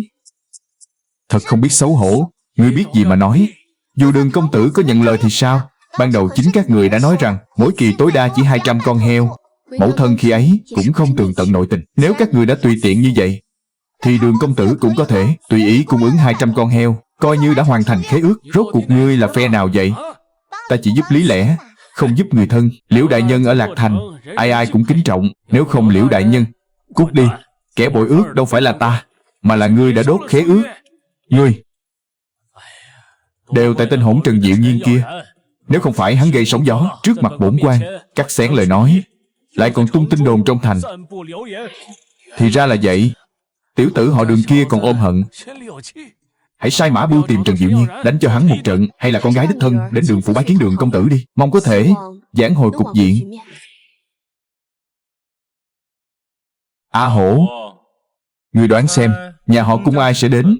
Tiểu nhân không rõ. Xong, lão gia từng 3 lần 5 lượt dặn dò, khi đã rời khỏi quân doanh, người nhà họ Đường chúng ta nên giữ khoảng cách với nhà họ Cung. Nhưng ngài, Cung Vạn Quân chẳng qua chỉ là một bậc thềm mà thôi. Bậc thềm. Cung Vạn Quân có thể phong quốc công, không phải vì hắn, mà là vì hắn có uy vọng cực cao trong Nam quân. Vậy thì nếu như chúng ta cũng có được uy danh như thế ở Nam quân, như vậy mới không phải ngày đêm nơm nớp lo sợ, cẩn trọng từng bước, đâu có lý nào ngàn ngày phòng trộm cướp. Thiếu gia, đại phu nhân phủ cung đến thăm, nói là muốn gặp người. Cung Cẩm Nhi đích thân đến ư? Hãy mời vị phu nhân ấy vào đây. Đây là lần đầu tiên nàng đến phủ ta phải không? Đừng khách sáo, mời ngồi. Lần đầu tiên đến Đường phủ, hai người này đều đã thất lễ rồi. Đường dân tuy là chủ, nhưng lại là giảng bối, lại chẳng đứng dậy nghênh khách. Đại phu nhân rõ ràng là khách, sao lại tự tiện như về nhà mình vậy? Ngươi nuôi heo này thế nào vậy? Ta chưa từng thấy con heo củi nào béo tốt đến vậy. Lợi hại chứ, lợi hại vô cùng. Cung gia làm thế nào? Đường công tử có thể lâu dài cung cấp thịt cho quân doanh. Tốt lắm. Ý của ta là cung gia phải làm sao mới khiến Đường công tử bỏ qua hiềm khích cũ? Ta nói hay lắm. Cô đã đến, vậy thì tốt. Ta muốn nói, gặp được cô rất vui. Thư ước không quan trọng, điều quan trọng là ta đã hứa với cô sẽ cung cấp thịt cho Nam quân, để binh sĩ Nam quân có thịt mà ăn. Có lẽ khi ta nói điều đó, cô nào để tâm, nhưng ta đã nói, ta đã hứa với cô, đã thề với cô. Vậy nên dẫu có bất trắc gì, gặp phải biến cố nào, ta nhất định sẽ làm được. Hôm qua đã vậy, ngày mai cũng sẽ như thế. Bởi vì ta, Đường dân, đã hứa với Cung Cẩm Nhi. Trước khi đến đây, ta đã nghĩ vô vàn khả năng, tập khó uy hiếp, giá nào cũng đòi. Chỉ không ngờ rằng người trước mắt ta, kẻ vốn hay trêu ghẹo, lại giữ lời hứa đến vậy, lại chân thành đến thế. Năm xưa, người đàn ông ấy chưa từng ban cho ta bất cứ lời hứa nào, chỉ có lợi dụng. Ngươi sẽ mãi giữ lời hứa chứ? Phải. Chỉ vì cô. Đói rồi chứ? Ta mời cô dùng bữa, ta sẽ tự tay vào bếp. Vì cô. Đợi ta. Cô hãy thảo trước khế ước, ta đi nấu cơm cho cô. Chúng ta dùng bữa xong, sẽ lại ký một bản khác. Nếu thấy buồn chán, hãy dạo quanh đây một chút. Cứ coi như mình là nữ chủ nhân nơi này.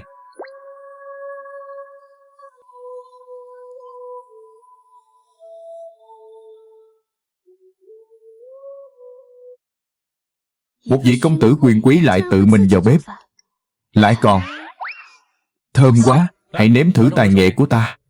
4 món này đều là heo rừng nuôi tại trang trại mà thành. Thử xem thịt có ngon không? Ngon quá. Với sức ăn như vậy, làm sao cô nương lại có được dáng vẻ yêu kiều thế này?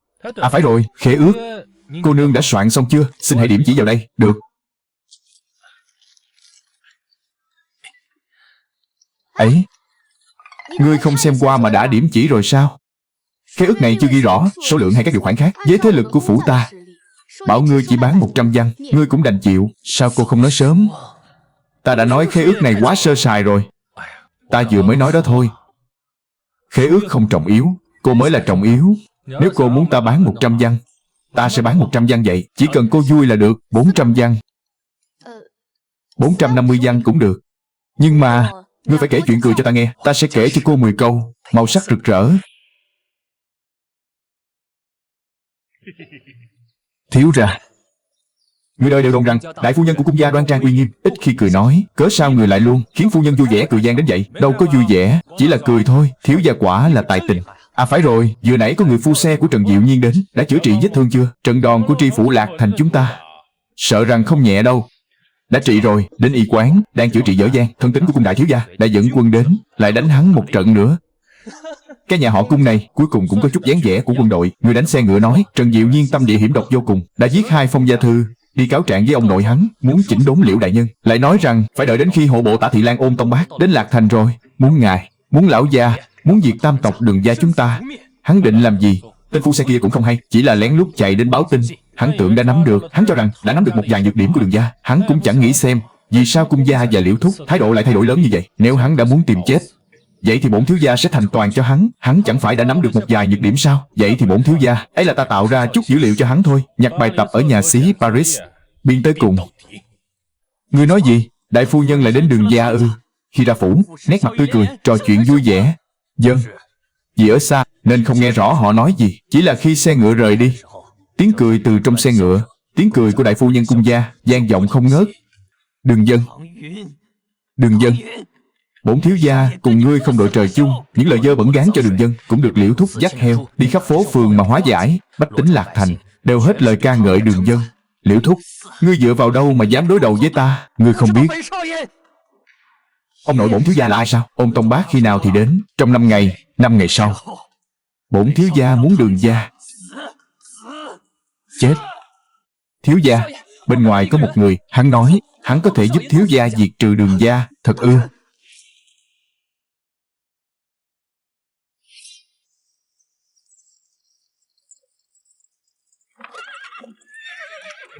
Đến rồi, đến rồi. Khoan đã, hộ vệ của Ôn đại nhân là cấm vệ của bệ hạ ư?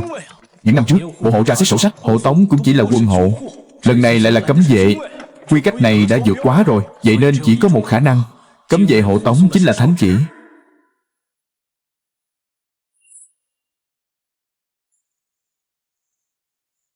Hạ quan Liễu thúc, tri phủ Lạc Thành, cung nghênh Ôn đại nhân. Đã làm phiền chư vị ra tận ngoại thành nghênh đón. Mau mau đứng dậy đi. Lạc Thành, biên cương, nơi phong dân hội tụ, nam quân hùng tráng, cội nguồn hảo hán. Hay lắm, hay lắm. Ôn đại nhân đường xá xa xôi, chắc hẳn đã mệt mỏi. Mau vào thành nghỉ ngơi đi. Chỉ là quân lính không được phép vào thành, dù là cấm vệ kinh thành. Liễu thúc, tri phủ Lạc Thành, xin bẩm, bổn quan nhận ra ngươi gan to. Tiểu quan gan không lớn, nhưng phép tắc lớn. Hay cho cái phép tắc lớn. Không tệ. Vào thành. Đại nhân mời. Đã đợi 2 canh giờ rồi. Cái vị Tả Thị Lan này chẳng lẽ bỏ cuộc giữa chừng rồi sao? Nghe nói đã đến rồi. Sau khi vào thành không đến phủ nha, mà trực tiếp đi thăm dò Lạc Thành rồi. Ôi chao. Kẻ bề trên hạ cố vi hành thăm hỏi dân tình, ân cần dỗ về. Cách Tết còn xa lắm cơ mà.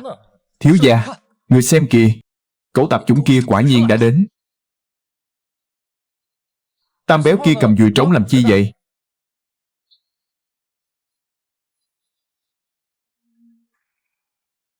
Trong thành này chỉ có một chiếc trống, ấy chính là trống kêu oan nơi phủ nha.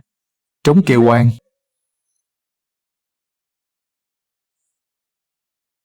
Ngoài phủ nha không có trống kêu oan, nó ở trong phủ nha, ngoài công đường.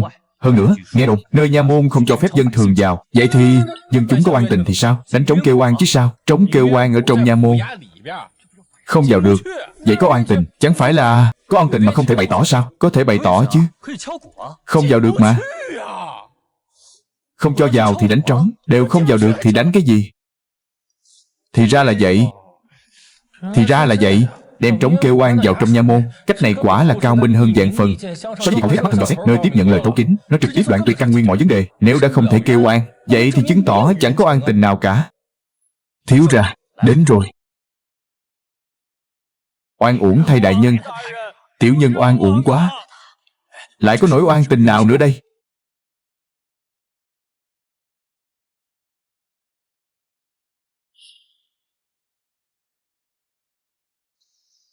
Đây là... đang làm gì vậy? Oan uổng quá. Oan uổng quá đại nhân. Oan uổng quá đại nhân. Ta cũng có nghe qua, chẳng qua là bị đánh 2 trận thôi mà. Sao lại ra nông nổi này? Kẻ do thám bẩm báo rằng tên tiểu tử ấy đêm qua vẫn còn ở Túy Xuân Lâu ôm ấp mỹ nữ mà uống rượu. Ngõa nó, giả vờ thôi. Chẳng trách, ta cứ thắc mắc lúc hắn xuống xe ngựa lại khập khiễng chân trái, không ngờ nhảy nhót vài bước lại thành chân phải. Ta cứ ngỡ vết thương đã lành rồi. Không sao. Vật phẩm đã chuẩn bị xong chưa? Ngài cứ yên tâm, trọn 11 cuộn thẻ tre, không thiếu một cuộn nào. Vậy thì hãy chờ xem. Trên sân khấu công đường, ai có tài thì cứ diễn. Thời khắc so tài diễn xuất đã đến rồi. Thiếu gia, vừa nãy ta còn thấy tên tiểu tử kia. Khi xuống xe, trên cổ xe có khắc chữ Chu. Sự tình phức tạp hơn ta tưởng. Xem ra kẻ muốn hãm hại Đường gia chẳng riêng gì Trần Diệu Nhiên.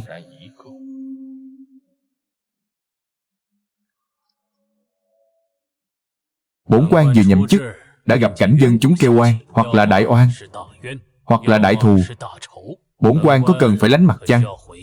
Nếu để đại nhân lánh mặt, sợ rằng quả là có đại oan vậy. Không cần bổn quan lánh mặt, lại còn vẻ mặt thản nhiên, 8 phần là đại thù rồi. 2 vị đại nhân, ngoài công đường có người đánh trống kêu oan Tịnh, là cháu của Hồng Lô Tự Thiếu Khanh, con trai của tri phủ Bắc Địa quận thành. Công tử Trần Diệu Nhiên. Những kẻ thường ngày gõ trống kêu oan đều như vị công tử họ Trần kia, tự xưng gia thế tường tận. Một phen sao? Cứ xét xử đi. Dạ, đại nhân. Uy Vũ.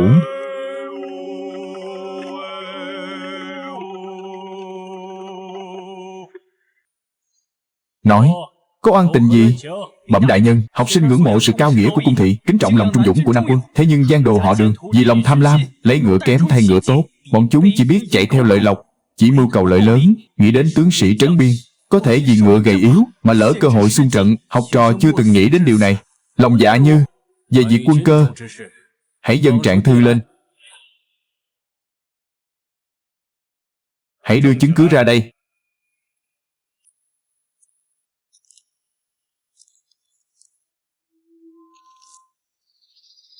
800 con ngựa quân dụng bị tráo đổi, giá cả lại đắt đỏ. Quân khí giám chẳng hay biết gì. Ngươi là vì Nam quân mà kêu oan. Bổn quan hỏi ngươi, chuyện này ngươi có hay chăng? Chẳng nói chẳng rằng. Vậy là đã hay. Đã hay rồi, vì sao không tấu minh triều đình? Liễu thúc, bổn quan hỏi ngươi đó, vì sao không đáp? Ôn đại nhân, hạ quan tự nhiên hay biết chuyện này. Cung đại soái đã hỏi qua, hạ quan là văn thần. Hãy dẫn con trai Đường Phá Sơn là Đường Dân đến đây. Bổn quan sẽ đợi tại đây. Chính chủ là Đường Phá Sơn, nhưng lại dẫn Đường Dân đến. Điều này có nghĩa là Ôn Tông Bác trước khi đến đây đã ngầm dò la tình hình nội bộ Lạc Thành. Vậy thì chiến mã không phải là vấn đề, kinh vệ cũng có thể không phải là hộ tống. Mượn danh nghĩa tra sổ sách. Ôn Tông Bác này là đến để điều tra việc khác. Nhanh đến vậy sao? Thằng ranh con ngươi còn đứng trực bên ngoài đó ư? Đồ hỗn xược. Ngày thường ngươi bất tuân phép tắc thì thôi đi, hôm nay chẳng lẽ ngươi không thấy? Ôn đại nhân, Tả Thị Lan bộ hộ đang ở đây sao? Sao còn chưa mau hành lễ vấn an? Ngươi chính là Ôn Thị Lan, ta tên Đường Dân. Phụ thân ta là Đường Phá Sơn. Chính ngươi đã tố cáo bản thiếu gia, nói phụ thân ta bán ngựa cho quân đội, lấy thứ kém chất lượng thay thế, tổng cộng 800 con, đúng không? Đúng vậy. Kẻ hèn này, Trần Diệu Nhiên, kính trọng quân đội, kính trọng cung gia. Nếu không phải gia đình ngăn cản, học trò đã sớm tòng quân, báo đáp quốc gia. Nam quân há dung phụ tử Đường gia các ngươi.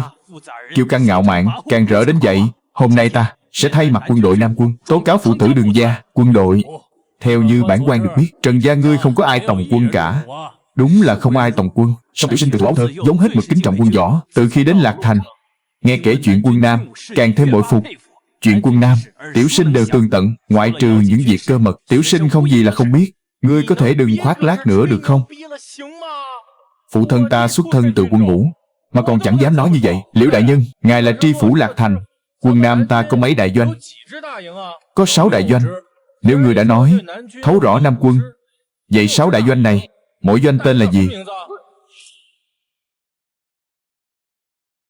Ngươi, ôi chao, Liễu đại nhân, Nam quân tổng cộng có bao nhiêu quân ngũ? 3 vạn 5 ngàn dư người.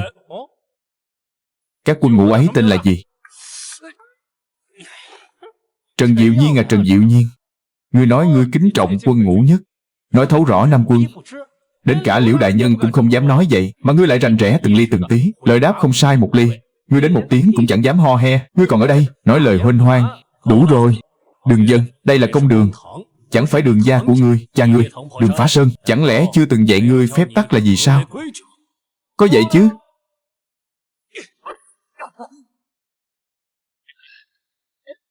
Ta nhớ khi ngươi ở Túy Xuân Lâu ôm ấp cô nương, miếng giải thuốc này quấn ở chân trái. Sao vậy? Hôm nay lại băng cả hai chân. Chẳng lẽ cả hai chân của ngươi đều đau? Hôm qua đau chân trái, hôm nay đau chân phải. Đúng. Chính là như vậy, chính là như vậy. Hôm nay cả hai chân ta đều đau. Nhưng y quán nói rằng chân phải của ngươi không hề bị thương. Ôi chao, ta nhớ nhầm rồi. Ôi chao, y quán nói là chân trái của ngươi không bị thương, chân phải mới bị thương. Không sai, ngươi nhớ nhầm rồi. Chắc hẳn ngươi đã nhớ nhầm rồi. Ta nhớ nhầm ư? Mó nó, hai chân ngươi nào có bị thương? Không phải. Đêm qua, khi ngươi rời khỏi Túy Xuân Lâu, có hơn 10 người đều trông thấy. Hai vị đại nhân, hắn tự xưng là kẻ sĩ, nhưng lại toàn lời dối trá, tự cho rằng am tường Nam quân. Nhưng ngay cả tên Sáu Đại Doanh cũng không thể gọi ra. Một kẻ nói năng hồ đồ, quen thói dối trá như vậy, dám trước mặt hai vị đại nhân làm trò dối trá. Lời hắn nói có mấy phần đáng tin. Ngươi nói càng, ngươi dám vu khống bổn thiếu gia. Đường Dân, ngươi dám dùng đầu mình mà đảm bảo ngươi cùng Đường Phá Sơn.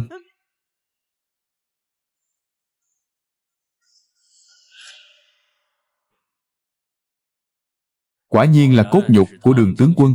Vào công đường lại phóng túng vô lễ, khiến người ngoài lầm tưởng ngươi phóng túng thất lễ, hành sự lỗ mãn, không biết nông sâu. Chuyện quân mã lại không hề nhắc tới, vô tình lại khiến kẻ tố cáo ngươi tự lộ sơ hở, khiến bản quan sinh lòng chán ghét. Hệt như năm xưa, thân phụ ngươi khi ở quân doanh, giỏi nhất là đoán lòng người, nắm bắt nhân tính. Đại ca, chúng ta cùng một cha mà. Cha ta Đường Phá Sơn lợi hại vậy sao? Trần Diệu Nhiên này bị thương thế nào? Có thật lòng kính phục quân đội Nam quân không? Những điều này đều không quan trọng. Quan trọng là chuyện quân mã. Đại nhân nói phải. Thú vị, vô cùng thú vị. Thấy ngươi dáng vẻ khinh suất này, chắc hẳn vẫn còn chỗ dựa vững chắc. Ôn đại nhân chớ tin lời hắn. Hai vị đại nhân xin hãy xem. Đây chính là khế ước khi phụ tử họ Đường bán ngựa kém chất lượng cho quân khí giám. Tuy là bản sao chép, nhưng từng câu từng chữ không sai một ly. Đem lên đây.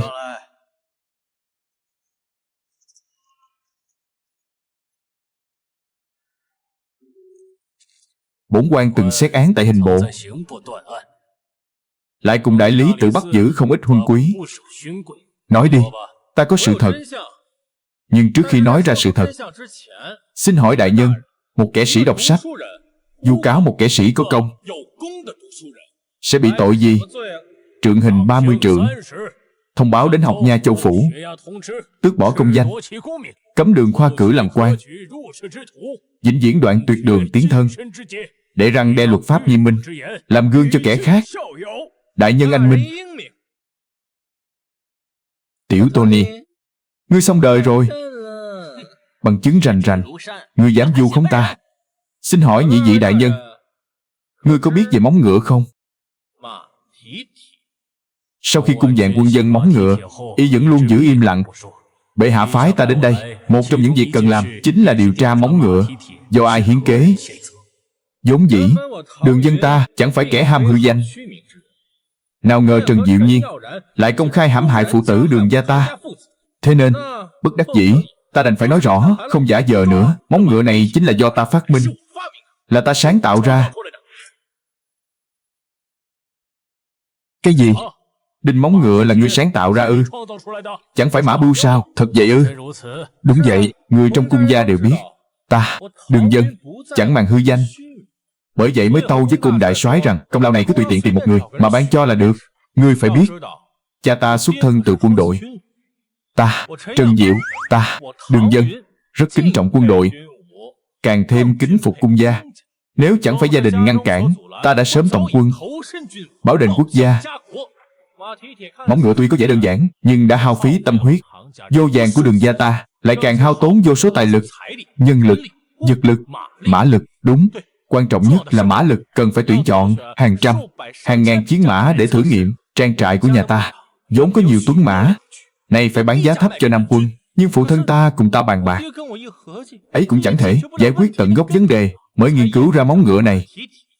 Chẳng hay đã hao tốn bao nhiêu chiến mã, sau đó lại thiếu hụt ngân khố. Bất đắc dĩ mới phải bán ngựa tàn cho Nam quân, đổi lấy tiền bạc tiếp tục nghiên cứu. May thay, trời cao chẳng phụ lòng người. Cuối cùng chúng ta đã thành công. Thì ra là vậy. Chẳng trách cung đại soái chẳng hề nhắc đến ngươi. Ngoài việc nuôi heo, ngươi còn biết cả việc này nữa ư? Đường huyện Nam Cao Nghĩa, Đường gia Cao Nghĩa, tìm kiếm 2 tháng trời. Thì ra là Đường gia ngươi. Đường công tử, Đường gia chỉ bán cho quân đội 800 thớt quân mã, phải hay không? Đúng. Thì sao? Tốt. Vậy thì tốt. Nếu đã như vậy, bổn quan xin thay mặt hộ bộ gửi lời tạ ơn Đường gia ngươi. Đường công tử quả có công, Đường gia có công lao. Dám vu cáo bổn thiếu gia, tên béo đáng chết. Giờ ngươi còn lời gì để nói? Ta, móng ngựa là vật gì? Chật, ngươi mà cũng dám đấu với ta sao? Thật là sỉ nhục trí tuệ của ta. Báo cáo lên Châu Phủ học nha. Tước bỏ công danh của hắn, tội vu cáo. Hãy lấy tội của hắn mà trị tội hắn. Còn về việc kẻ sĩ không chịu trượng hình, nếu kẻ sĩ đánh nhau, bổn quan cũng chẳng quản được. Đại nhân, phụ thân ta là tri phủ quận thành, ta là người nhà họ Trần, ta là thiếu khanh hồng Lô Tự. Bổn quan đã sớm chướng mắt Trần Thượng Minh rồi.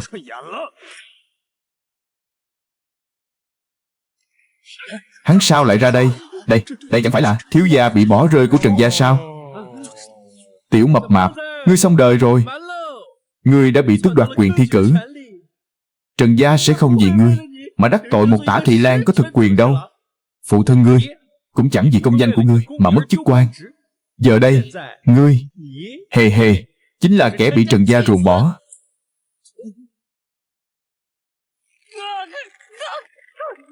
Ôn đại nhân đã phán rằng chuyện ẩu đả của đám thư sinh ngài không quản. Ngươi còn dám gõ trống kêu oan, khiến nhà ta bị tru di tam tộc. Ta đá nát ngươi luôn. Hóa nó chứ. Ngươi dám ám hại bổn thiếu gia. Ngươi là kẻ biến thái. Ngươi là tên chó săn đáng chết. Bổn thiếu, ta sẽ khiến ngươi thân bại danh liệt. Ta sẽ cho ngươi biết tay. Phải trị hắn thế nào đây?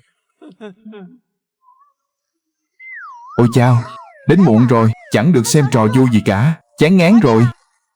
Đúng rồi, mẫu thân ta đã dặn không cho ta chơi với kẻ ngốc.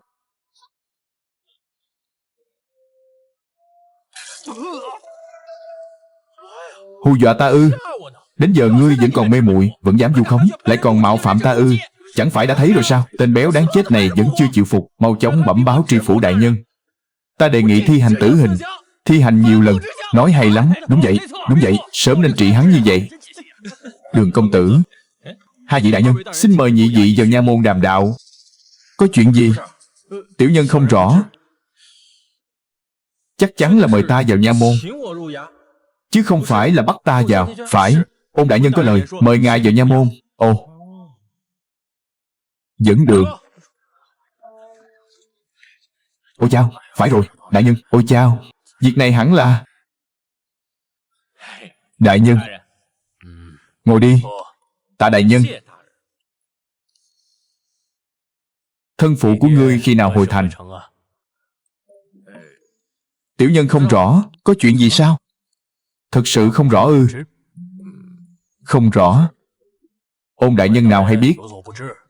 Phàm là quan lại kinh thành vào Lạc Thành, Đường huyện Nam liền lánh mặt không gặp. Lạ thay, Đường tướng quân dùng 800 quân mã dẫn bản quan đến đây. Bản quan đã đến, người ấy lại đi. Đây là cớ gì? Ý ngài là vì 800 quân mã mới đến Lạc Thành, thật sự muốn bắt cha ta sao? Đường gia, 800 quân mã, việc giao nộp cho quân khí giám. Thân phụ ngươi lần trước vào kinh nào có che giấu, cứ như thể muốn thiên hạ đều hay vậy. Ấy là vì sao? Nếu như lời ôn đại nhân đoán là thật, Đường huyện Nam giữ Đường công tử lại thành, ắt có thâm ý, có thể cùng Đường công tử luận bàn. Nếu đã như vậy, bổn quan sẽ chẳng quanh co với Đường công tử nữa. Ngươi chẳng lấy làm lạ ư? 800 quân mã đủ để tước bỏ tước vị của hắn. Hắn đâu phải không biết, nhưng vẫn làm. Hơn nữa, lại còn rầm rộ như vậy. Vậy nguyên do của việc này là để cảnh cáo chốn cung đình. Từ năm Gia Thịnh thứ 4 triều trước, sổ sách về chiến mã của Nam quân đã xuất hiện khoản thiếu hụt lên đến hơn 15 vạn quan. Hay cho một hổ môn tướng tử, Thái Sơn sụp đổ mà sắc mặt chẳng đổi. Một quan tương đương 2.000, 10 quan là 2 vạn, 100 quan là 20 vạn, 15 vạn quan, trời đất, hơn 300 triệu. Chẳng trách một vị hộ bộ thị lang lại đích thân đến đây. Số tiền này đủ trả một ngày lợi tức rồi. Bản quan nghe việc 800 quân mã, trong lòng lấy làm lạ. Cha ngươi tuy có vẻ ngang ngược vô lễ, nhưng hành sự lại vô cùng cẩn trọng. Nếu có gì khác thường, ắt hẳn có thâm ý. Sau đó bản quan tra xét sổ sách quân mã, quả nhiên phát hiện vài điều mờ ám, rồi lần theo manh mối, thật kinh hãi khôn xiết. Trong đó liên lụy rất lớn. Vụ án này đủ để gọi là chấn động lòng người. Vì vậy ta tin chắc hành động này của Đường huyện Nam là để cảnh báo trong cung. Trong cung đã phái hạ quan đến Lạc Thành, danh nghĩa là thị sát thuế bạc, thực chất là điều tra kỹ lưỡng việc quân mã. Cha ta sao lại có bản lĩnh lớn đến vậy? Chẳng lẽ cũng xuyên không như ta? A Hổ, khi xưa cha ta vì sao lại mở trường đua ngựa? Lão gia nói quân phương Nam thiếu ngựa, vậy trước khi bán cho giám quân khí, cha ta có điều gì bất thường không? Bất thường. Trước khi bán cho giám quân khí, à, đúng rồi, đêm trước đó lão gia tâm trạng chẳng an, lại còn uống rượu, lại còn mắng nhiếc. Mắng chi nhỉ? Thằng nhóc đó nuôi bao nhiêu ngựa cũng vô dụng. Rồi sang ngày hôm sau, lão gia hành xử khác thường, truyền lệnh xuống, chỉ mua ngựa què ngựa già. Chuyện sau đó ngài cũng rõ rồi, bán cho quân khí giám. Ôi chao, con gà nhà ta có chút tinh nghịch, lại thích nhảy múa. Học trò xin cáo lui, sẽ chuẩn bị 2 dây đeo. À phải rồi, sau này đừng liên lạc với ta nữa, ta sợ rằng Gia sẽ hiểu lầm. Cáo từ. Chuyện này là vì cớ gì? Ôi chao,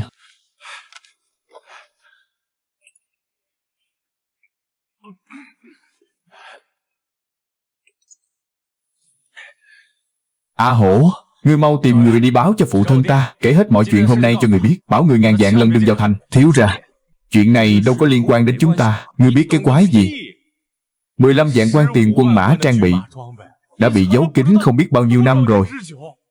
Dũng nước này sâu cạn thế nào, nào ai hay, lại bị phụ thân ta chọc thủng. Chẳng trách Ôn Tông Bác phải dẫn cấm vệ ra ngoài. Ai da? Khoan đã, quay lại, ngươi hãy đi tra xét, làm rõ mối quan hệ giữa cung gia và giám quân khí sau khi Ôn Tông Bác đến, xem cung gia có gì bất thường chăng. Hãy tra xem ở Lạc Thành có họ Chu nào có thế lực lớn không. Lạc Thành không có Chu họ Đại gia. Sáng nay ta có thấy một cỗ xe ngựa họ Chu, hình như là của Chu Chi Tùng, thế tử vị Nam Dương phủ. Chu Chi Tùng này vẫn chưa rời thành, chưa hề rời thành, nhưng gần đây thường xuyên đến cung phủ, song lại chưa từng bước vào trong.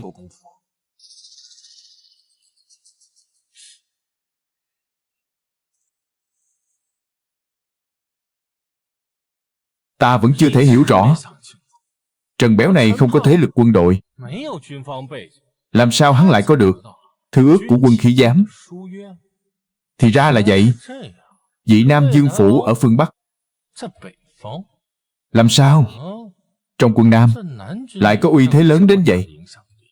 Giả lại ta cùng hắn vốn không thù oán gì, cớ sao hắn lại giúp Trần Béo hãm hại ta? Vị tiểu thư phủ cung gia kia, ngươi có biết nàng ở đâu chăng? Phu nhân cung gia gần đây vào khoảng giờ ngọ thường xuất hiện tại thao trường ngoài thành. À phải rồi, ngươi hãy phái người đến nha môn theo dõi Liễu Thúc và Ôn Tông Bác. Hễ hai người họ rời đi, Đã đi đâu? Gặp gỡ ai? Lưu lại bao lâu? Mỗi canh giờ phải bẩm báo một lần. Dạ, nô tài sẽ đi an bài ngay. Ai gia? Ai gia? Gia tộc cung này rốt cuộc có nhúng tay vào hay không? Xem ra ta còn phải đích thân đi dò xét khẩu khí của vị ngự tỷ này mới được. Ai gia? Đường Phá Sơn lão già này còn nói ta thi đỗ công danh sẽ hại Đường gia. Kết quả chính hắn lại đẩy Đường gia vào chốn lửa than.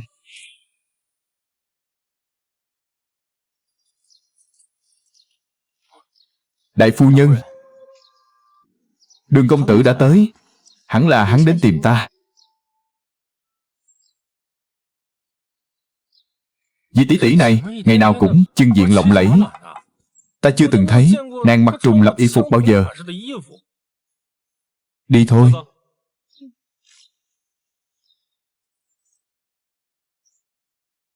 Cô hiểu ta mà, không thích vòng vo. Vậy ta sẽ nói thẳng. Ôn Tông Bác đã tới, cô hẳn đã hay. Cung gia các người đối với vị hộ bộ Tả Thị Lan này thái độ ra sao? Nếu hắn muốn tra xét sổ sách Nam Quân, cứ để hắn tra. Nếu hắn vì tước vị quốc công của gia phụ mà muốn gây khó dễ cho ta, cung gia cũng chẳng phải dễ bắt nạt. À phải rồi, Đường gia ngươi nghĩ sao? Ta nhớ rằng Văn Tông Bác này là người ghét bỏ huân quý nhất. Ta từng gặp hắn rồi, nhìn người cũng không tệ. Ngươi nói được, vậy thì cứ cho là được đi. Vậy là lần này ngươi tìm ta là vì Ôn Tông Bác, phải không? À không, ta là tiện đường ghé thăm cô, muốn hỏi một chút chuyện giám quân khí và bên Mục Trường đã bàn giao ổn thỏa chưa? Ồ, à đúng rồi, giám quân khí do ai làm chủ? Sa Thế Quý. Ồ,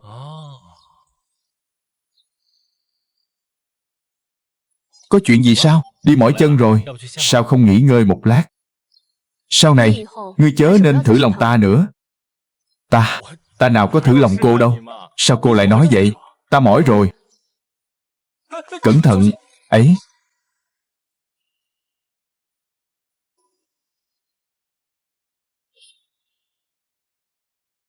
ta chỉ nắm cổ tay nàng, chứ đâu có lấy đi niềm vui của nàng. Nàng run rẩy làm chi? Đường gập ghềnh, cô hãy cẩn thận. Hơi đau, ngươi hãy đỡ ta. Sau này, chẳng lẽ ngươi không thể đừng thử lòng ta nữa ư? Ôn Tông Bác vì quân mã mà đến, là quân mã của Nam Quân ta, chứ nào phải 800 thớt ngựa của Đường gia ngươi. Kẻ hộ tống ấy ắt hẳn mang theo thánh chỉ. Ôn Tông Bác vào thành đã nửa ngày, nhưng vẫn chưa đến cung gia tuyên chỉ. Điều này chứng tỏ hắn không hề mang theo thánh chỉ. Vậy nên, kinh vệ là để bảo vệ an nguy của hắn. Không sai. Ôn Tông Bác cùng lắm chỉ đi đến biên ải, chẳng phải xuất quan. Vậy nên hiểm nguy này không đến từ ngoài quan ải, mà là trong quan ải. Vậy quân mã kia rốt cuộc là cớ sự gì? Chẳng liên quan gì đến cung gia ta cả. Cô bảo ta làm sao tin cô đây? Cô đã đoán được ý đồ của Ôn Tông Bác, chứng tỏ cung gia cô có biết chuyện. Cái sự biết chuyện này há chẳng phải là có liên quan sao? Huống hồ phụ thân cô còn là đại soái. Nam Quân đã bị lợi dụng rồi. Thuở ấy gia phụ mới nắm Nam Quân, giám quân khí. Đại phu nhân chớ nên nhiều lời. Câm miệng. Ăn ý đến vậy sao? Nội tình việc này ta không rõ tường tận. Ta chỉ biết rằng việc này không liên quan gì đến cung gia ta. Ôn Tông Bác nói là năm Gia Thịnh thứ tư. Nếu chỉ là năm Gia Thịnh thứ tư thì phụ thân cô chưa đến Nam Quân, có thể nói là không liên quan đến cung gia cô. Nhưng việc đã đến nước này, Đường công tử, việc này không liên quan đến Đường gia. Đợi khi về thành, ngươi nhất định phải nhớ kỹ. Hãy tránh xa Ôn Tông Bác, hãy tránh xa ta, hãy tránh xa những kẻ thuộc giám quân khí. Tuyệt đối đừng để bị liên lụy. Ôi chao, ghét nhất là kẻ nói úp mở. Chẳng lẽ không thể nói thẳng thắn hơn sao?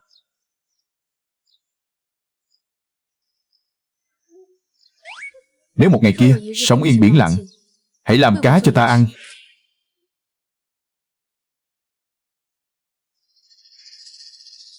Thái độ của cung Cẩm Nhi cho thấy nàng không thể thoát khỏi chuyện này, nhưng cũng vô tội. Hai từ này có thể đặt cạnh nhau sao? Nghe Ôn Tông Bác miêu tả về phụ thân ta, năm xưa hẳn là một nhân vật lẫy lừng, thế nhưng nay lại phải tự làm ô danh để truyền tin này vào cung cấm. Có thể thấy sự việc này sâu hiểm dường nào, đục ngầu dường nào. Nếu ta mạo muội nhúng tay vào, chỉ cần sơ suất nhỏ Gia tộc Đường thị ta sẽ bị xé nát, tan tành mây khói. Nàng bảo không sao, nàng xinh đẹp như vậy làm gì? Chân lại dài đến thế. Ngủ đi.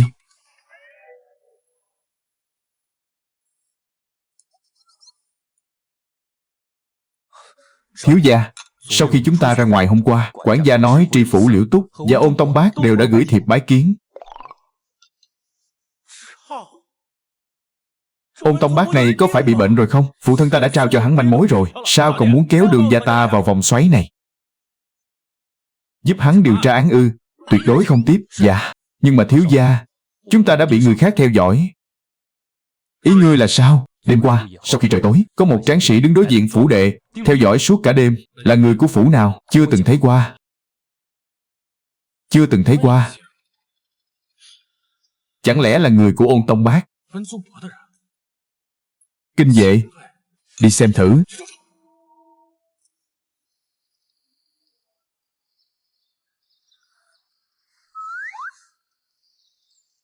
Thiếu gia, có muốn đuổi hắn đi không? Đường công tử, thật khéo làm sao? Phải, thật là trùng hợp. Mã giáo úy lại ở ngoài Đường phủ, gặp được đại thiếu gia Đường gia. Tìm ta có việc gì? Đại phu nhân sai ta đến. Ngươi có quen hắn không? Không quen. Kẻ đó đã rình rập ở đó bao lâu rồi? Ôi chao, đã canh giữ suốt đêm rồi. Chẳng hay là kẻ nào? Đại phu nhân lo ngại có kẻ bất lợi cho Đường công tử, nên mới sai hạ nhân đến đây trông nom người. Mong Đường công tử chớ nên tiết lộ thân phận của ta cho bất kỳ ai. Đây cũng là điều đại phu nhân đã dặn dò kỹ lưỡng, sợ rằng kẻ có lòng dạ xấu xa sẽ làm tưởng rằng Đường công tử có mối giao hảo sâu sắc với cung gia. Đường công tử, xin đợi chốc lát.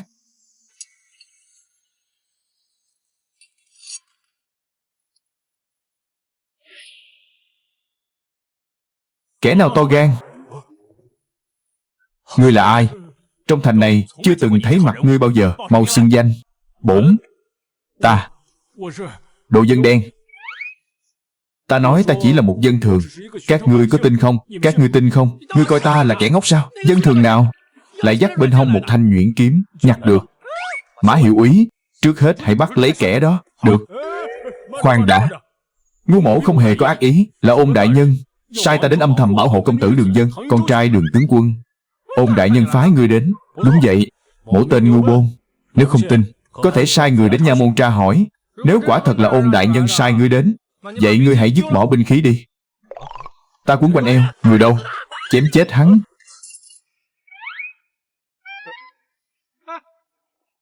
Hỏi nhanh đáp gọn. Vì sao Ôn đại nhân lại sai ngươi bảo hộ ta? Ta không hay. Không hay hay không nói? Không nói. Không hay. Không hay. Ngươi hỏi gì tên gì? Ngu bôn. Ôn đại nhân, Ôn Tông Bác vì sao lại sai ngươi bảo hộ ta? Không hay. Vậy ngươi nói đi. Ôn Tông Bác nói rằng những gì y có thể nghĩ ra, người khác cũng có thể nghĩ ra. Sợ rằng có kẻ bất lợi cho Đường gia các ngươi, nên bản tướng phụng mệnh âm thầm bảo hộ ngươi. Huống hồ bệ hạ cũng có khẩu dụ lệnh mặc doanh ta. Mặc doanh?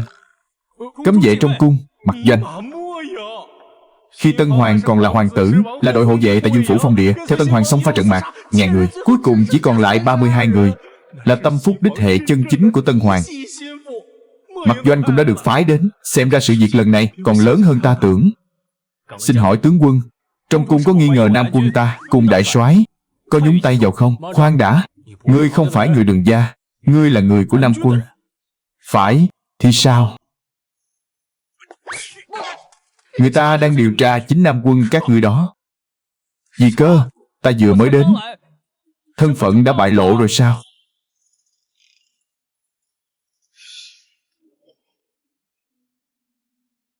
Ngươi, đây là chuyện gì vậy chứ? Ngươi đi điều tra, lại để cho người bị điều tra biết mình đến. Để điều tra, kẻ bị tra hỏi lại muốn dò la tin tức. Ai da? Ngươi, đại diện Ôn đại nhân, đại diện triều đình, phải không? Chính xác. Ngươi, đại diện cung gia, đại diện Nam quân, phải không? Mã mỗ tuy là võ phu hèn mọn, nhưng vẫn hiểu đại nghĩa, nguyện báo đáp triều đình. Nói tiếng người, ti tiện này đại diện cung gia, đại diện Nam quân. Được, vấn đề thứ nhất, Đường gia ta liệu có thể thoát thân? Thân phụ ta đã xuất thành rồi, giờ ta xuất thành còn kịp chăng? Mơ tưởng.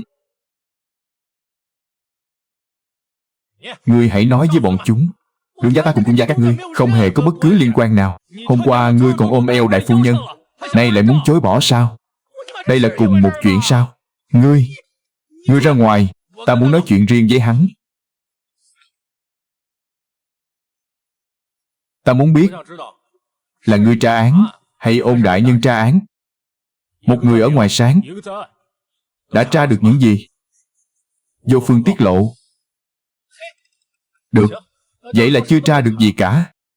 Vô phương tiết lộ. Vậy khi nào ngươi bắt người của cung gia? Chuyện này nào có liên quan đến cung gia? Bắt cung gia làm gì? Ngươi lại muốn gài lời ta. Xem ra quả thực không liên quan đến cung gia. Thôi được, chúng ta hãy nói thẳng. Nếu Đường gia ta, việc này đã liên lụy đến rồi. Chuyện này do phụ thân ta tự làm ô danh mà ra, là để cảnh báo trong cung. Vậy thì có phải là Đường gia chúng ta đáng để các vị tín nhiệm, phải không? Nếu Đường gia ta đáng để các vị tín nhiệm, hơn nữa các vị lại cần Đường gia ta tương trợ, vậy thì có phải nên chia sẻ tình báo với ta không? Dù sao thì Lạc Thành này, Đường gia ta thấu hiểu hơn các vị. Điều chúng ta cần điều tra là trại Diệt Lỗ, trại Trân Phòng, trại Trân Lỗ. Trại Diệt Lỗ 42 năm về trước, mấy vị dương gia làm phản, thiên hạ đại loạn. Trong đó, hơn phân nửa binh sĩ Nam quân đều bị thanh trừng. Sau đó, dị tộc thừa cơ tấn công Nam quân, gia tộc Hiên Viên đứng đầu. Mấy đại thế gia xuất tiền của, công sức, tổ chức dân binh lập nên trại Diệt Lỗ, chấn giữ biên cương. Nửa năm sau, triều đình ổn định cục diện, phái người đánh lui dị tộc. Triều đình lại lần nữa tiếp nhận Nam quân và giải tán Trấn Lỗ Doanh, sáp nhập vào Nam quân. Trấn Lỗ Doanh chẳng phải đã sớm giải tán rồi sao? Chuyện không đơn giản như ngươi nghĩ đâu. Trấn Lỗ Doanh tuy đã giải tán, nhưng những người lập công ấy, khi được ban thưởng, đa số đều bị con cháu các thế gia vọng tộc thay thế hết cả. Những người này ngầm kết bè kết phái, tự xưng là huynh đệ Trấn Lỗ Doanh. Thuở ban đầu, quả thực rất giữ phép tắc. Cho đến 17 năm trước, vụ án Giang Tu mưu phản. Giang Tu chính là phu quân trước của cung Cẩm Nhi. Giang Tu ấy quả thực là một nhân tài, văn võ song toàn. 16 tuổi đỗ Trạng Nguyên, kết quả lại từ bỏ Trạng Nguyên mà tòng quân đến Nam quân, được cung gia trọng dụng cùng với cung Cẩm Nhi. Lúc ấy mới 12 tuổi, kết duyên. Rốt cuộc Giang Tu kia chẳng qua mượn uy danh cung gia trong Nam quân mà mưu phản.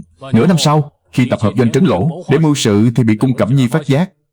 Cung Cẩm Nhi kia cũng là người tàn nhẫn, mới 12 tuổi đã dẫn dắt toàn bộ Nam quân đồ sát Giang gia. Nhờ vậy mới bảo toàn được cung gia. Tuy nhiên, kẻ xét xử vụ án này lại là Ôn Tông Bác. Ôn Tông Bác muốn cung gia bị liên lụy. Đây cũng là lý do cung gia và Ôn Tông Bác có thù oán. Nữ nhân này sao lại mạnh mẽ đến vậy? Không đúng, nàng trước mặt ta vẫn luôn dịu dàng mà. Dù phe phái của Giang Tu đã bị diệt trừ, nhưng Trấn Lỗ Doanh vẫn còn đó. Kẻ đã tham ô 15 vạn quan quân lương chính là Trấn Lỗ Doanh. Cùng ở Lạc Thành, Đường công tử có biết Liễu Phủ chăng? Liễu Phủ, nhà của Liễu Thúc, Liễu Khôi, hàng xóm của ta. Vị Liễu lão gia thích ăn lưỡi vịt đó sao? Ông ta chính là thiếu giám của quân khí giám năm xưa. Bởi vậy, ngoài kia đồn rằng tỷ tỷ của hắn đã giúp hắn thông quan, mà các phủ đệ đều thông qua. Liễu Tịnh đang tìm kiếm chính là tàn đảng của trận Lỗ Doanh. Thì ra là vậy. Quân khí giám. Đúng vậy, các đại doanh ở phương Nam cùng với quân khí, tiền lương, quân mã của Nam quân đều do quân khí giám quản lý. Người đang giữ chức giám chính quân khí giám chính là lão tốt của Trấn Lỗ Doanh. Sa thế quý xuất thân từ Sa gia. Chuyện này ngươi đều biết cả rồi, vì sao không bắt người? Còn đợi gì nữa? Những điều này chỉ là bề mặt mà thôi. Người đứng sau Trấn Lỗ Doanh vẫn chưa tìm ra, chúng ta cũng không dám vọng động. Huống hồ việc này liên lụy đến quá nhiều thế gia. Bệ hạ mới đăng cơ, muốn động đến bọn họ, ít nhất phải có chứng cứ xác đáng. Thôi được, lo nghĩ quá nhiều rồi. Vậy cớ sao ngươi lại giấu giếm cung gia? Ta chưa từng có ý giấu giếm cung gia, chỉ là mới đến Lạc Thành, không nên đánh rắn động cỏ mà thôi. Huống hồ, ai có thể đảm bảo dưới trướng cung đại soái có bao nhiêu kẻ thuộc viện Lỗ Doanh đang giữ trọng chức? Vừa rồi họ Mã nói Đường công tử và đại phu nhân muốn. Ý ngươi là sao? Đại soái gia đối với đại phu nhân một lời cũng nghe. Nếu Đường công tử có thể thuyết phục đại phu nhân, Ta nghĩ có điều cần nhắc nhở ngươi. Không, là thỉnh giáo. Đường công tử cứ nói thẳng. Vậy thân quyến của Giang Tu đã chết như thế nào? Năm đó bị đại phu nhân dẫn gia đình chém chết bằng loạn đao. Vậy vì sao lại chém chết? Đường công tử chẳng phải đã biết rõ rồi sao? Giang Tu này lợi dụng cung Cẩm Nhi. Cuối cùng, vậy ngươi nghĩ ta so với thân quyến của Giang Tu có thể chịu chém hơn không? Cái này, thùng thuốc súng này do đường gia ta châm ngòi. Bởi vậy, đường gia ta cũng chẳng thể đứng ngoài. Ta có một kế hoạch, nhưng nhất định phải làm theo lời ta. Kế hoạch gì? Ta muốn làm nội gián tại Lạc Thành. Nội gián là ý gì vậy? Nội là chữ nội trong nội thất, gián là chữ gián trong gián điệp. Nội, ngủ sao? Đường công tử muốn ngủ, cung gia đại phu nhân ngủ một giấc đến cùng. Đây chính là lý do lão tử chẳng muốn cùng bọn ngươi kẻ vô học này giao du. Ngươi lại đây, ta nói cho ngươi hay, ngươi hãy về bảo Ôn Tông Bác hợp tác.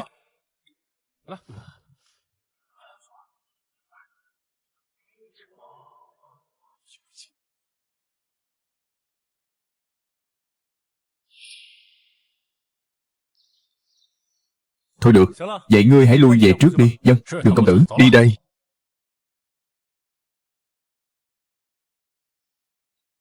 Đường công tử, đường công tử, kẻ họ Ngưu đó rốt cuộc đã nói gì với người?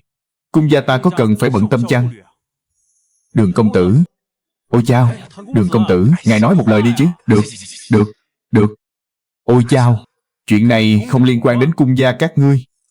Tạm thời, không liên quan. Ngưu Bôn chưa nói hết lời. Cung gia mới là tâm điểm của dòng xoáy này. Cung gia chính là một mồi nhử. Nếu sống sót, sẽ được phong tước. Nếu không sống sót, cung gia sẽ lụi tàn. Cẩm Nhi, ngươi được phái đến bảo hộ ta ư? Vâng, được. Vậy từ nay ngươi hãy theo ta. Ta sẽ giúp đỡ cung gia các ngươi. Cẩm Nhi, đường dân này quả nhiên cùng đại phu nhân có gian, có tình cảm, gọi nhau thân mật như vậy. Xem ra, đường dân sắp trở thành rễ quý của cung gia. Hết lòng bảo hộ rễ quý cũng là lẽ đương nhiên. Vậy giờ đi đâu? Bây giờ dũng nước này sâu quá. Vậy thì hãy khuấy đục nó lên. Tự khắc sẽ có kẻ không ngồi yên được. Mang theo bội đao trong quân của ngươi, cùng bản thiếu gia lật bàn, phá sòng. Mau đặt cược. Đặt nhanh lên. Đặt. Mau đặt cược.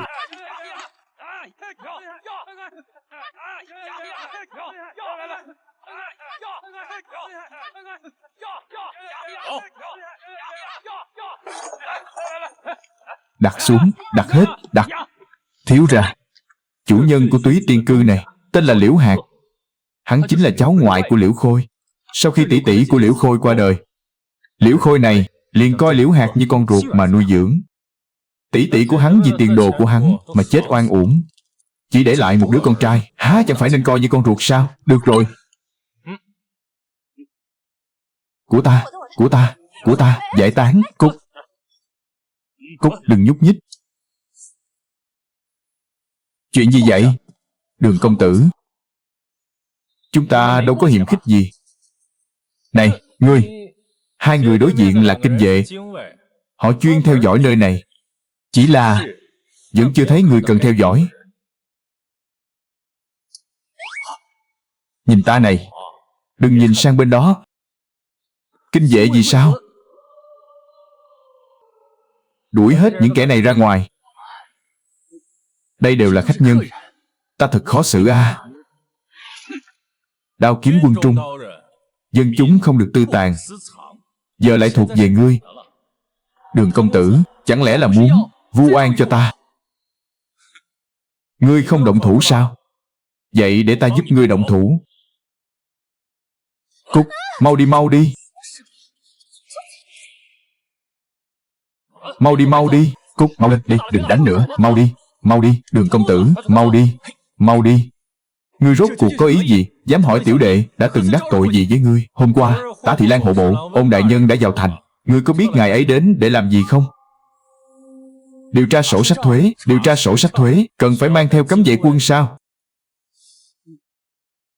Ý của đường công tử là trong quân có thất thoát sổ sách. Cấm vệ quân đến là để bắt những kẻ liên quan. Ta nào có hay.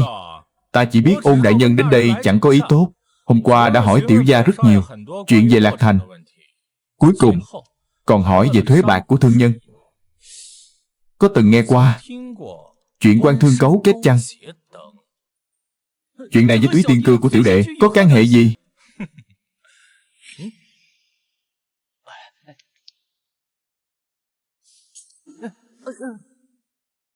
Giữa trưa ban ngày, trong thành đến một bóng người cũng chẳng thấy. Duy chỉ nơi đây, một lũ con bạc đang huyên náo. Thôi vậy, trong ngươi cũng chẳng thông minh là bao. Bổn thiếu gia đành nói thẳng cho ngươi rõ. Đường gia ta muốn cắm rễ tại Lạc Thành. Chẳng muốn quan viên kinh thành để ý tới chốn này. Trước khi Ôn tông bá rời đi, ngươi mở một lần, ta đập một lần.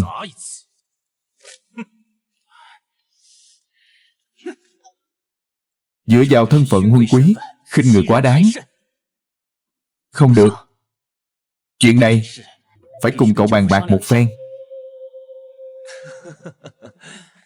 Đường công tử, thì ra là Liễu đại nhân. Chẳng hay Liễu đại nhân đêm khuya ghé thăm, có việc chi? Tự quan nhiều năm, chỉ là một võ phu trong thành, không dám nhận xưng đại nhân. Lão phu đêm khuya đến cửa, thật là mạo muội vậy. Quả là mạo muội. Ngươi gì chuyện túy tiên cư hôm nay mà đến? Ta cũng không phải nhằm vào cháu ngoại của ngươi. Thôi vậy, ta cũng chẳng giấu ngươi. Ôn Thị Lan từ kinh thành đến đây, hẳn là có ý đồ bất chính.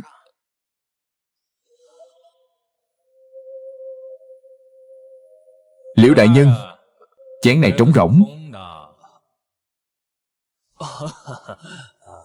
Trống rỗng ư? Tại hạ nhất thời sơ suất. Sơ suất? Lão già này quả nhiên đã gây chuyện, trong lòng có quỷ, đến nỗi hoảng loạn như vậy. Cũng không còn sớm nữa. Liễu đại nhân, hãy nói với cháu ngoại của ngươi, gần đây hãy an phận thủ thường thì hơn. Vậy thì ta sẽ không cùng Liễu đại nhân chung chăn gối nữa. Đường công tử chẳng hay, có điều gì ẩn khuất chăng? Ồ, ẩn tình thì có đôi chút, nhưng mà chẳng liên quan gì đến phủ Liễu các ngươi. Chỉ là có vài kẻ sắp gặp họa lớn rồi. Phủ ta đã chuẩn bị sẵn sàng rồi, chỉ là không biết các phủ khác sẽ ứng phó ra sao. Liễu đại nhân, ta và ngươi hình như chẳng thân thiết gì nhỉ? Tiễn khách. Đường công tử, ngươi có phải là mắc bệnh không? Lần này quả thật có tin tức trọng yếu. Đêm qua Liễu Khôi rời đi, có một tiểu tư tiến vào Liễu phủ. Chúng ta theo dõi, phát hiện đó là Tùy Tùng, bên cạnh vị Nam Dương Thế Tử Chu Chi Tùng. Lại là hắn.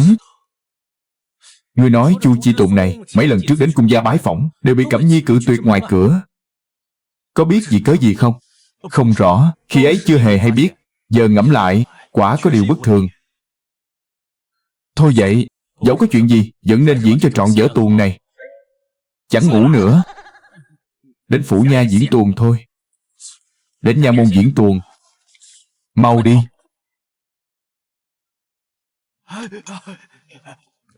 Lão ra, phủ nha có tin truyền ra Ôn tông bá đang ở phủ nha. Trước mặt mọi người đã của trách Liễu tri phủ và tạm thời tiếp quản phủ nha. Trong thành đã dán cáo thị, phải thanh tra toàn diện thuế thương nghiệp. Lại còn sổ sách quân Nam, đại thiếu gia Lưu Phủ bị bắt đi tra hỏi. Nghe nói có hành vi hãm hại người. Kỳ ngoạn lâu của Lý gia đã bị niêm phong. Lão nô đã sao chép một bản danh sách bị niêm phong.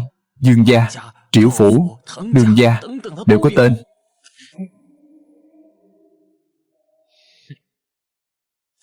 Ta cứ ngỡ là một vị Phật lớn lao. Tiếng sấm cũng vang dội đến kinh người. Rốt cuộc chẳng qua cũng như mọi khi, chỉ là mưa phùn mà thôi. Còn tiểu tử Đường gia kia cứ như chưa từng thấy sự đời vậy. Đêm qua nói năng như thể thật vậy, khiến lão phu trằn trọc cả đêm chẳng ngủ. Cố làm ra vẻ cao thâm, vô tri chẳng hay biết. Thật là trò cười.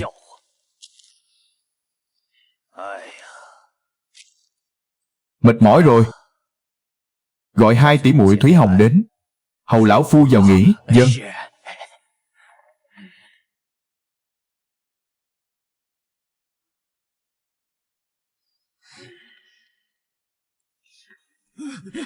Lão ra, chẳng lành rồi, xảy ra chuyện lớn rồi. Lại có chuyện gì nữa?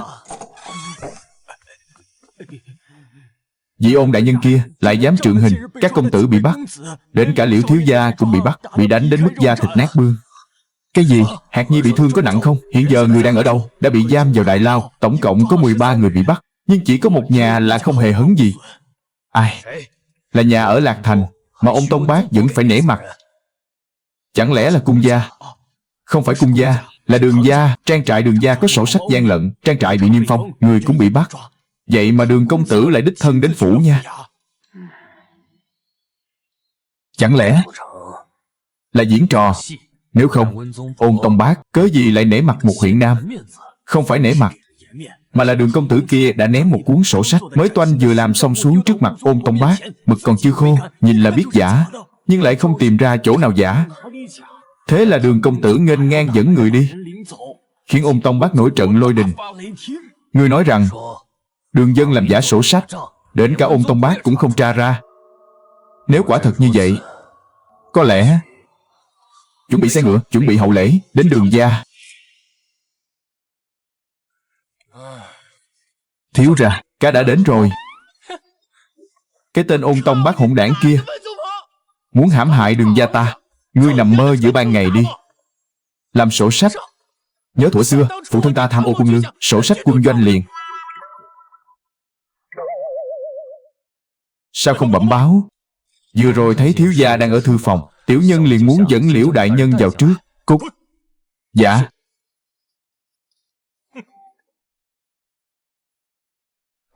Đường công tử.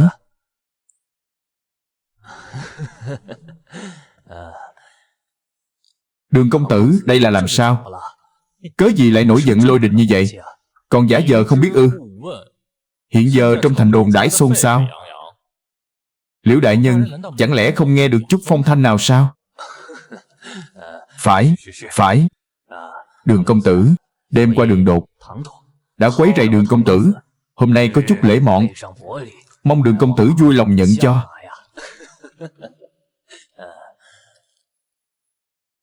Lễ vật cứ để đó, ngươi có thể lui. Đường công tử, chẳng hỏi lai lịch, đã muốn đuổi ta đi sao? Đều chẳng phải người đứng đắn gì. Đừng giả vờ nữa.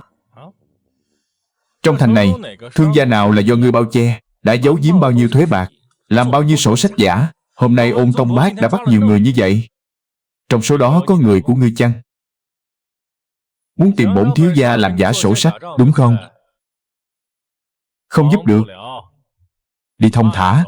Không tiễn, cự tuyệt thẳng thừng. Xem ra không phải là cạm bẫy. Đường công tử, xin chớ vội vàng. Chỉ cần ngươi có thể giúp cháu ta thoát nạn, lão phu nguyện xuất 1000 quan. 1000 quan? Túy tiên cư của ngươi rốt cuộc đã giấu giếm bao nhiêu thuế? Thiếu ra, Ôn Tông Bác cầu kiến.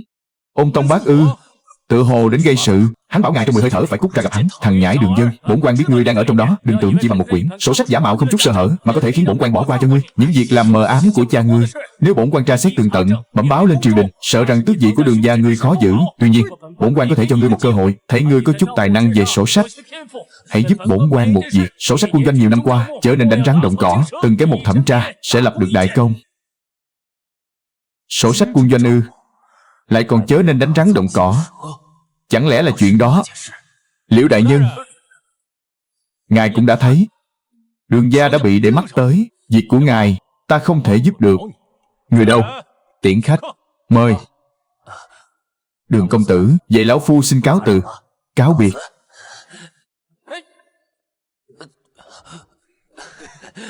Đường công tử, mượn hậu môn một chút.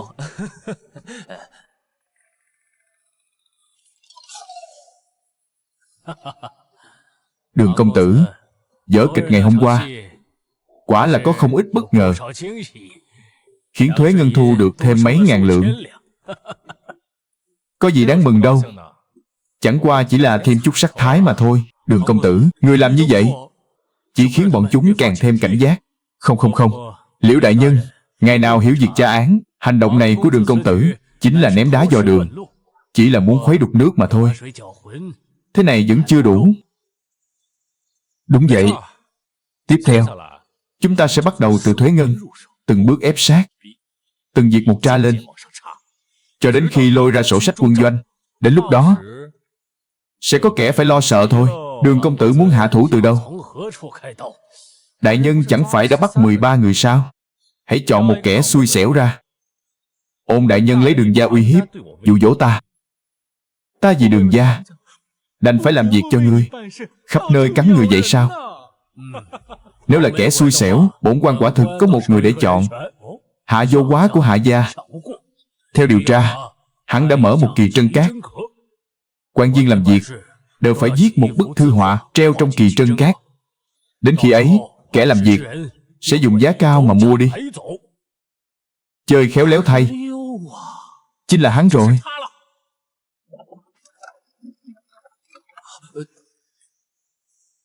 Đã khuya thế này mà còn ra ngoài dạo chơi. Ngài là Đường công tử ư?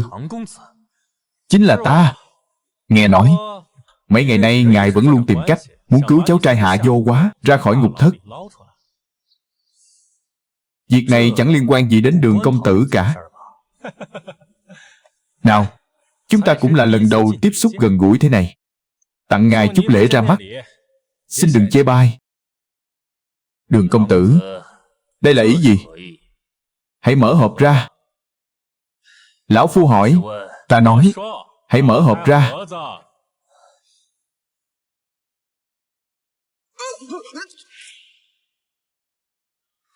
Đây là tai của ai?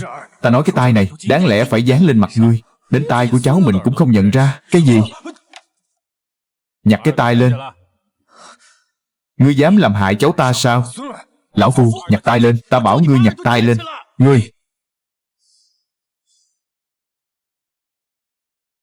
Ngươi dám chặt thêm một ngón tay nữa. Ta xem hôm nay có thể nào gom đủ Hạ Vô Quá không? Khoan đã, Đường công tử, hai nhà chúng ta trước nay không thù, gần đây không oán. Chúng ta mới là người bản địa Lạc Thành. Vì cớ gì ngươi lại giúp người ngoài đối phó chúng ta? Có câu rằng tử đạo hữu bất tử bần đạo. Chỉ cần Đường gia ta bình an vô sự, ta quản ngươi.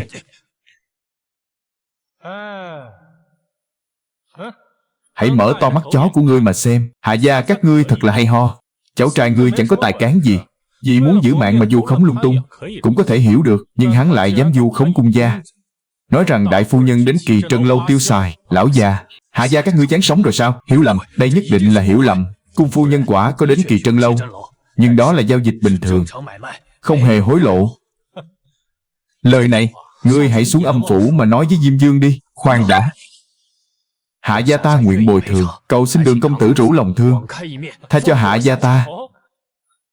Vậy ngươi định bồi thường bao nhiêu? 10 vạn quan, 5 vạn quan. Ngươi đang bố thí cho kẻ ăn mày sao? Xem ra ngươi vẫn chưa biết mối giao hảo giữa ta và Ôn đại nhân khăng khít dường nào. 20 vạn quan. Hạ gia chủ, chẳng phải đã có sự hiểu lầm sao? Nếu có tiền, sao không nói sớm? Ta sẽ bảo hộ Hạ gia được bình an vô sự. Đường dân này nay đã thành tay sai của Ôn Tông Bác rồi. Chuyện này sợ rằng còn ẩn tình khác. Ẩn tình gì chứ? Hắn ta theo Ôn Tông Bác kia khắp Lạc Thành cắn xé lung tung, kiểm tra hết nhà này đến nhà khác. Giờ đây Lạc Thành ai mà chẳng biết danh Đường dân hắn. Ngươi xem cái này nữa, hắn ta lại dám mượn danh cung gia chúng ta mà tống tiền Hạ gia 20 vạn quan tiền. Nghĩa phụ, Đường công tử nhờ con chuyển cho người một vật. Ta cùng Đường gia vốn không liên can, cớ sao con lại nhận vật của họ? Chẳng lẽ muốn liên lụy chúng ta sao? Con thấy Đường công tử cũng là người tốt mà. Con nói năng kiểu gì vậy? Lời của phụ thân con cũng không hiểu sao? Con tuân lệnh đại soái. Vậy giờ con sẽ đem 20 vạn quan này trả lại. Đúng vậy, chúng ta không liên quan gì đến họ. Khoan đã, ngươi vừa nói là bao nhiêu? Đường công tử nói Nam quân khốn khó, bảo ta đem 20 vạn quan này quyên cho Nam quân. Nếu nghĩa phụ không nhận, vậy ta sẽ đem 20 vạn quan này trả lại. Ngươi có phải muốn một mình nuốt trọn 20 vạn này không? Cha sẽ lột da ngươi. Ngươi có tin không? Ta sao lại thu dưỡng một kẻ ngốc như ngươi chứ? Người ta Đường công tử muốn đem tiền ban cho ta làm quân lương, ngươi lại dám nói không cần. Đưa đây.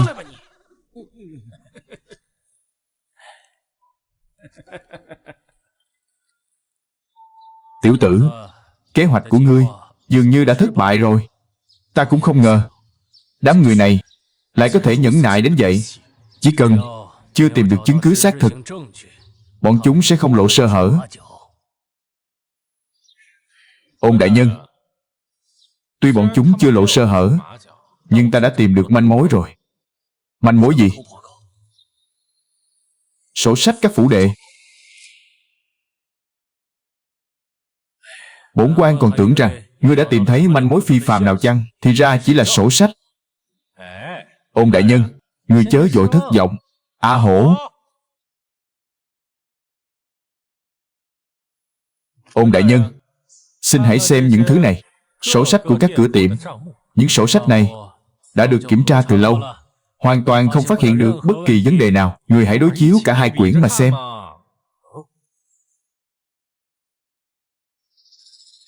Nét chữ của hai quyển sổ này lại giống hệt nhau.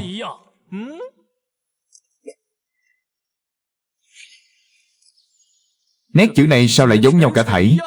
Hôm qua ta đã xem xét toàn bộ sổ sách đã thu về. Những sổ sách này do 3 người chấp bút. Trong thành có những người chuyên nghiệp giúp các thương gia này ghi chép sổ sách. Nói cách khác, họ có một phòng kế toán bí mật. Rất có thể phòng kế toán này cũng đang giúp quân đội ghi chép sổ sách. Đúng vậy, hay lắm, hay lắm. Thảo nào bản quan không tra ra được gì. Mấy người này hãy giao cho bản quan điều tra. Đến kỳ, tự khắc sẽ có người báo tin cho ngươi. Công tử, liệu sự như thần vậy, có chuyện gì? 3 người tra sổ sách đều đã tìm thấy. Cái gì? Nhanh đến vậy sao? Nếu ta đoán không lầm, trong số đó có Liễu Khôi phải không? Giải bịa, Đường công tử làm sao mà biết được? Ta đã xem sổ sách của Túy Tiên Lâu, hỗn độn vô cùng. Liễu Khôi đó từng giữ chức thiếu giám quân khí giám. Hắn là bậc kỳ tài sổ sách, ấy vậy mà sổ sách của cháu hắn lại rối như tơ giò. Chẳng phải là bịch tai trộm chuông sao? Bởi vậy ta đã tìm thấy ghi chép khi hắn còn làm thiếu giám. So sánh một chút là rõ ngay. Quả không hổ danh Đường công tử. Hai người kia là ai? Liễu Sĩ Như là tâm phúc của Liễu Khôi khi còn trong quân, vì tham ô quân lương bị đầy đến Bắc quan. Còn Liễu Sĩ Như này chính là kỳ tử, được Liễu Khôi đổi họ tên, nhận làm nghĩa tử, cư ngụ ngoài thành, ít người hay biết. Còn người kia chính là Giang Mộ Dân, thế tử của Liễu Sĩ Như. Năm xưa là Hoa Khôi đứng đầu Liễu Thành. Chúng ta còn tra được hai người này đã sát hại nhiều mạng người, tâm địa độc ác, cuối cùng đều được Liễu Khôi dàn xếp ổn thỏa. Vụ án sổ sách giả tuy đã có manh mối, nhưng vụ án doanh trại Điền Phòng vẫn chưa tiến triển. Ôn Thị Lan đã sốt ruột lắm rồi. Đêm xuống, hắn sẽ trực tiếp xuất thành bắt người. Xem ra Ôn Tông Bác muốn thông qua đôi cẩu nam nữ này để tìm ra nhược điểm của Liễu Khôi, rồi lại khiến Liễu Khôi khai ra chuyện về doanh trại diệt lỗ. Đêm xuống ư? Ta cũng đi. Người đâu? Tìm thấy chưa? Khi chúng ta vừa mò vào, không ngờ bọn chúng còn để lại một địa đạo. Muốn chạy trốn ư? Đã bị chúng ta tóm gọn rồi. Đang ở chính đường đó. Chuyên nghiệp thay. Đi thôi.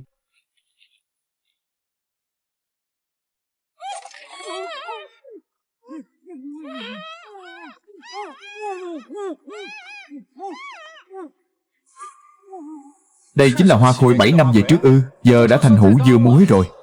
Chẳng lẽ trước kia cúi đầu không thấy mũi chân? Cũng có thể là do quá béo chăng? Bổn quan là Ôn Tông Bác, Tả Thị Lan bộ hộ. Chắc hẳn nhị vị đã từng nghe danh.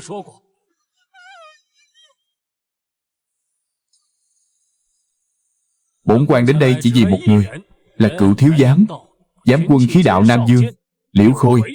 Vì sao bổn quan lại hỏi về hắn? Chắc hẳn nhị vị đã rõ trong lòng, rõ tường tận. Hay lắm. Đường đường là hộ bộ Tả Thị Lan Ôn đại nhân, đêm khuya xông vào nhà dân hành hung. Đại ngưu triều này còn có dương pháp nữa chăng? Người đâu? Người đâu? Quan lại triều đình lại dám. Ồn ào.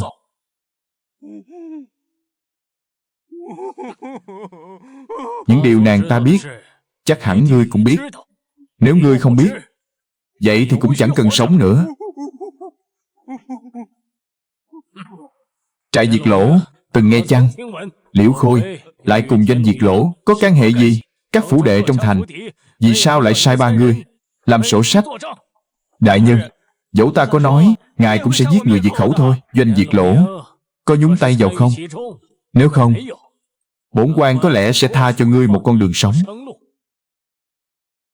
Suýt nữa thì quên, Đường công tử cũng có mặt. Chắc hẳn Đường công tử lần đầu chứng kiến cảnh huyết tinh như vậy là do bản quan sơ suất. Sơ suất? Chỉ là vụ án của Doanh Trấn Lỗ này, phàm là kẻ tham dự, tội chết khó thoát. Đã tham dự thì là đã tham dự. Nếu muốn rút lui, đây chính là kết cục. Ngươi dường như đang uy hiếp Liễu Sĩ Như, kỳ thực cũng là uy hiếp ta. Đã nhập cuộc rồi, chỉ có thành công, không có nửa đường rút lui. Ôn đại nhân, đây là lần đầu tiên ngươi sát nhân chăng? Sau này nếu có sát nhân, muốn hủy thi diệt tích, hãy treo thi thể lên xà nhà, bên dưới đặt một thùng gỗ lớn, rồi dùng dao rạch động mạch để xả huyết. Máu sẽ chảy thẳng vào thùng gỗ. Như vậy tiện bề xử lý. Hơn nữa, cũng tiện cho việc phân thây sau này. Trước hết chặt đầu, sau đó chặt tứ chi để tiện vận chuyển. Nếu trên thân có dấu vết gì thì dùng sắt nung đỏ mà nung vài lượt để tiện bề đánh tráo. Những mảnh thi thể này ngươi phải chia làm 6 phần, ném vào những nơi khác nhau. Ôn đại nhân, đã ghi nhớ chưa? Ta nói, ta khai. Cầu xin ngài ban cho ta cái chết nhẹ nhàng. Ta khai hết. Nghĩa phụ đã sai vợ chồng ta làm sổ sách giả cho các phủ đệ ở Lạc Thành để đối chiếu sổ sách, hòng giảm bớt thuế thương. Chúng ta từ đó mà hưởng lợi. Bổn quan muốn biết là chuyện của Liễu Khôi và trại Diệt Lỗ. Đại nhân, tiểu nhân thực sự không biết gì cả. Nghĩa phụ chỉ sai ta tham gia chuyện sổ sách Lạc Thành. Còn về trại Diệt Lỗ, ta biết nghĩa phụ có liên quan đến trại Diệt Lỗ, nhưng cụ thể ta không rõ. Ôn đại nhân, nếu cứ tra hỏi như vậy, sợ rằng chẳng tra ra được gì. Hổ tử, thiếu ra, ngươi cứ phân phó, đè hắn xuống cho ta, đè chặt vào. Vâng, các ngươi làm gì vậy? Ta khai, ta đã khai hết thảy rồi. Ngoài ra, hãy đi lấy y phục cùng vẽ lau gì đó, lại xách một thùng nước. Thiếu gia đây hôm nay muốn cho ngươi nếm thử thủy hình. Ngươi đừng làm khó ta mà, ta đã nói hết rồi. Ngươi khai hay chưa? Ngươi nói không tính, ta nói mới tính. Ngu bôn.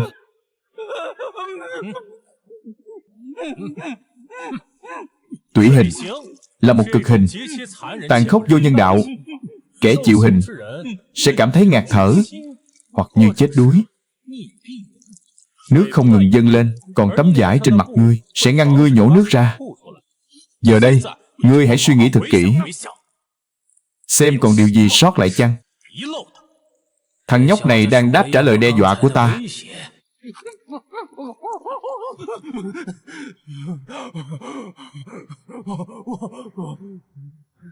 Thế tử Dị Nam Phủ hiện đang ở trong thành. Hắn hay rõ nội tình sự việc. Lại còn Liễu Khôi giấu sổ sách trong nhà. Ta chỉ biết có bấy nhiêu thôi.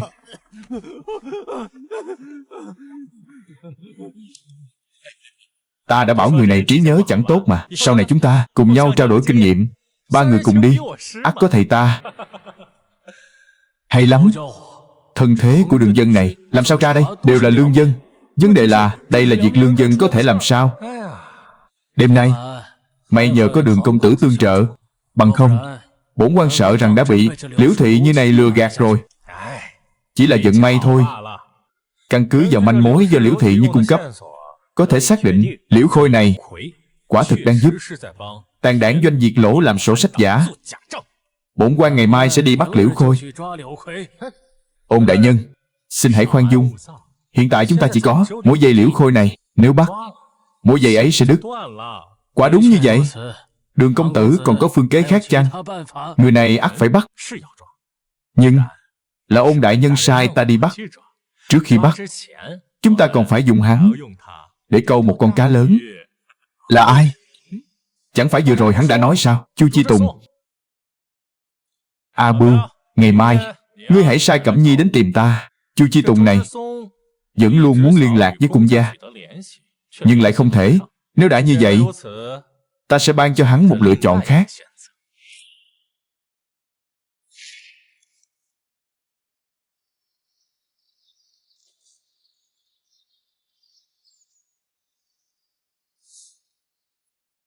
Không phải, cảm giác như nữ chủ nhân về nhà vậy. Không ai ngăn cản sao? Chào, đến rồi à? Ăn chưa? Vì sao ngươi luôn cài quạt vào thắt lưng? Cứ như sợ người khác hiểu lầm ngươi không phải kẻ phong lưu vậy. Bận tâm ánh mắt người đời sẽ sống rất mệt mỏi. Hôm nay ta muốn dạo chơi trong thành này, cần cô cùng ta đi. Dạo cho ai xem? Chu Chi Tùng. Vậy danh tiếng của ta thì sao? Ta cưới. Doanh trấn Lỗ đa phần xuất thân quân ngũ. Trong quân Nam Ắt có người của họ. Gia tộc các người không thể đứng ngoài cuộc. Được. Phấn son Thúy Nhan Cát, thỉnh cùng ta mua sắm vài món. Đại phu nhân, đại phu nhân, có những món đồ mới nào chăng? Dạ có. Có loại lạc tử đại mà các bậc quý nhân kinh thành thường dùng, hương thơm ngào ngạt, sắc ngọc lung linh. Lại có yên chi tô mộc do thương đội Tây Dực mua về với giá cao ngất, đảm bảo sẽ kiều diễm hơn cả sắc đào xuân 3 phần. Lấy cho ta. Vâng ạ. Còn gì nữa không?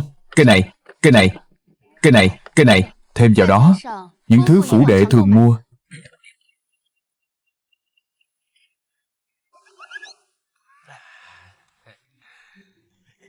Thôi rồi, phải tốn kém lắm đây. Bao nhiêu tiền?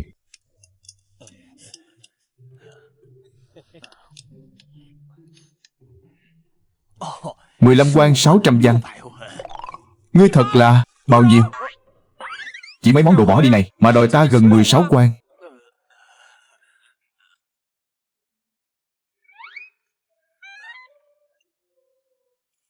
Đến đây, ta ban cho ngươi thêm một cơ hội. Hãy tính toán lại cho kỹ. 15 quan. Được lắm, được lắm. Ta đã ban cơ hội mà ngươi lại không biết nắm giữ ư? Hổ tử, mau đi tìm sổ sách cho ta.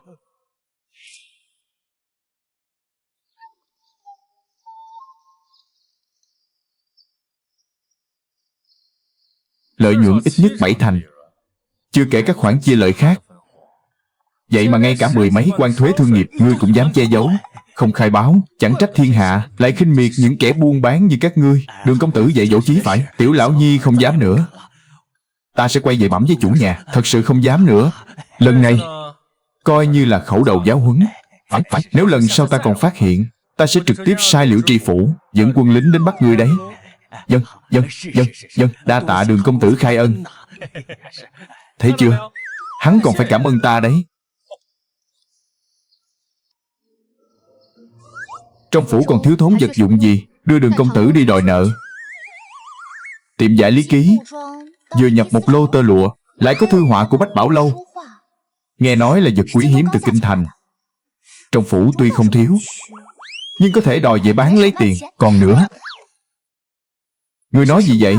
Ăn nói hồ đồ. Còn muốn gì nữa không? Đi thôi. Ta muốn tiêu tiền.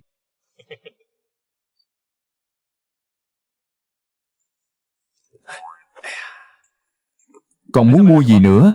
Hay là đi dùng bữa?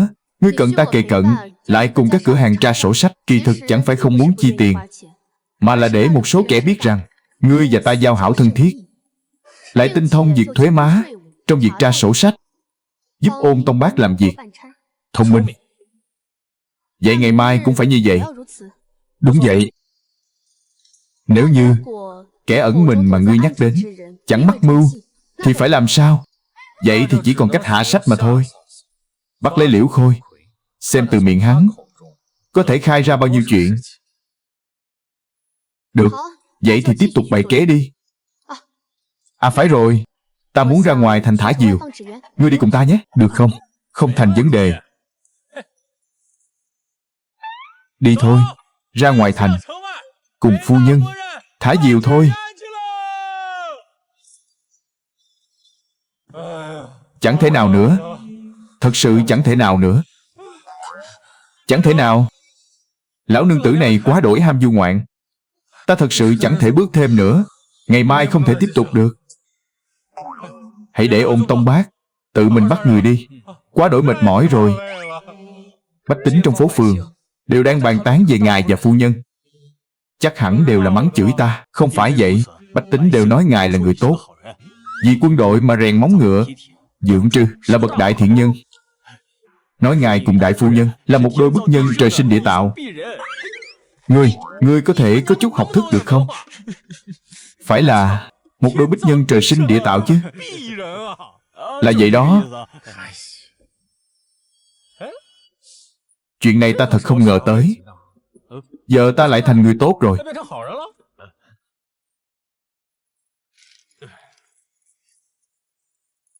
Vừa rồi khi đại phu nhân rời đi, có dặn ta giao cho ngài. Đây là nhuyễn giáp, nghĩa phụ năm xưa mặc trong quân, đau thương bất nhập.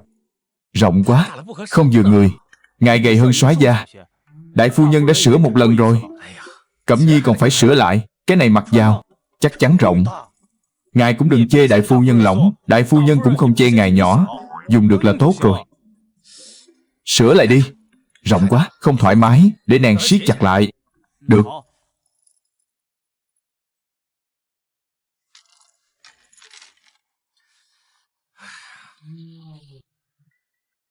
Đường công tử, ngài cùng phu nhân nhà ta chi bằng giả làm thật đi.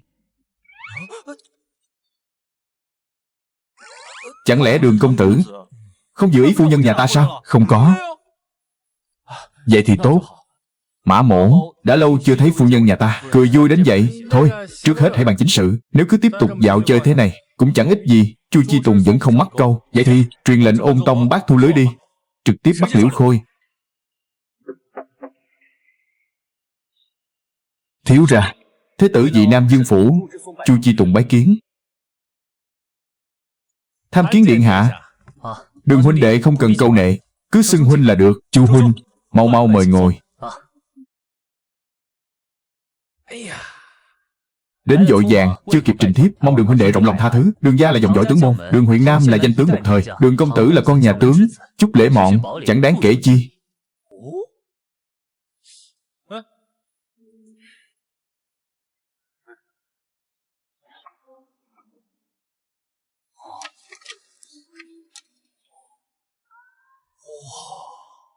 Đến Mã Bưu cũng ở cạnh Đường Dân. Xem ra Đường Dân và cung Cẩm Nhi quả là có mối giao hảo tốt đẹp. Mạc tướng có thể rút kiếm chăng? Tự nhiên không thể. Mạc tướng đã mạo phạm rồi. Kiếm tốt, quý giá, quá đổi quý giá. Thế tử điện hạ, người này quá. Sao còn chưa mau đưa vào tẩm thất? Đợi đêm về ta sẽ từ từ thưởng ngoạn. Chu huynh, vô sự bất đăng Tam Bảo Điện lại mang trọng lễ thế này, thật là... Đường mỗ có thể giúp gì cho ngài chăng? Đường huynh đệ hiểu lầm rồi. Tại hạ Bình Nhật thích kết giao hiền sĩ. Nghe đồn huynh đệ ở Nam Quân có nhiều công trạng, thật đáng khâm phục. Đặc biệt đến bái kiến. Những việc ấy đã qua hơn tháng rồi, sao giờ ngài mới đến? Tại hạ muốn cùng cung đại phu nhân ôn chuyện cũ, càng sớm càng tốt. Chỉ bằng một thanh kiếm. Thanh kiếm này giá trị không nhỏ đâu. Tên là hãy đem kiếm về đi. Chỉ là muốn gặp mặt một lần thôi mà. Tiễn khách.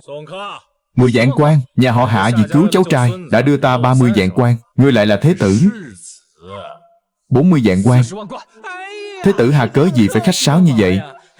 Đã lỡ đến đây rồi mà, sao lại tốn kém thế này? Thật ngại quá. Ngày mai hãy mang tiền đến đây, một chữ cũng không được thiếu. Ngày mai Cẩm Nhi sẽ đợi ngươi tại Đường phủ. Điện hạ, mời ngồi. Đường huynh đệ, đây là thù lao của ngươi. Điện hạ khách khí rồi. Các ngươi cứ trò chuyện, ta sẽ ở bên cạnh đếm ngân phiếu. Hóa nó chứ. Sống ngần ấy năm, chưa từng thấy nhiều tiền đến vậy.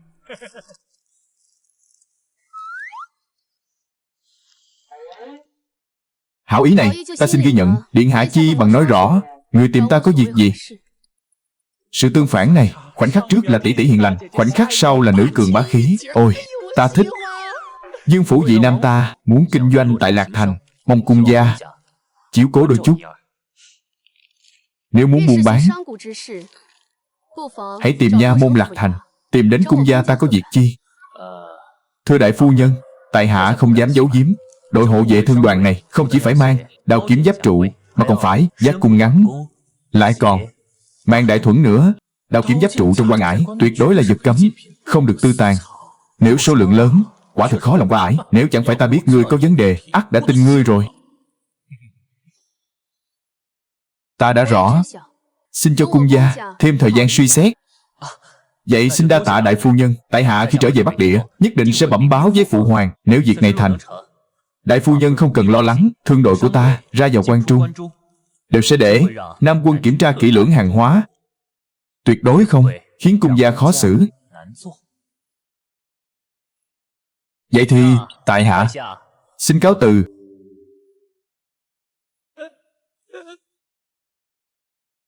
Sao các ngươi lại nói chuyện xong nhanh vậy? Ngươi nên dò la thêm chút nữa chứ. Tên tiểu tử này chắc chắn không chỉ vì việc buôn bán, khó khăn lắm mới cắn câu. Sao ngươi lại trân lỗ doanh, đang mưu toan việc đại nghịch bất đạo? Cô nói gì? Sao cô biết? Hắn có nói gì đâu. Sao hắn lại không nói? Rõ ràng đã toại nguyện, lại cố tình vẽ rắn thêm chân. Còn nói khi Nam quân nhập quan sẽ tra xét hàng hóa. Việc này do cung gia cô lo liệu. Giải bịa. Khi đoàn thương nhân xuất nhập quan nhất định sẽ mang theo nhiều cấm phẩm. Một khi bị Nam quân tra ra, cung đại soái này khó lòng thoát tội. Bởi vậy chỉ có thể che đậy cho họ. Cứ thế lâu dần thành thói quen, như ếch luộc nước ấm. Cung gia này sẽ hoàn toàn mắc mưu hắn. Đúng vậy, ắt hẳn là thế. Cô thật thông minh. Ta còn chưa nghĩ ra. Đó là vì ngươi không rõ việc quân.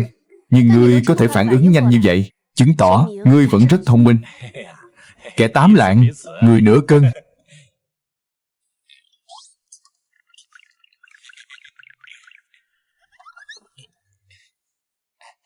Vậy những lời đại nghịch bất đạo cô vừa nói là chỉ giám quân khí.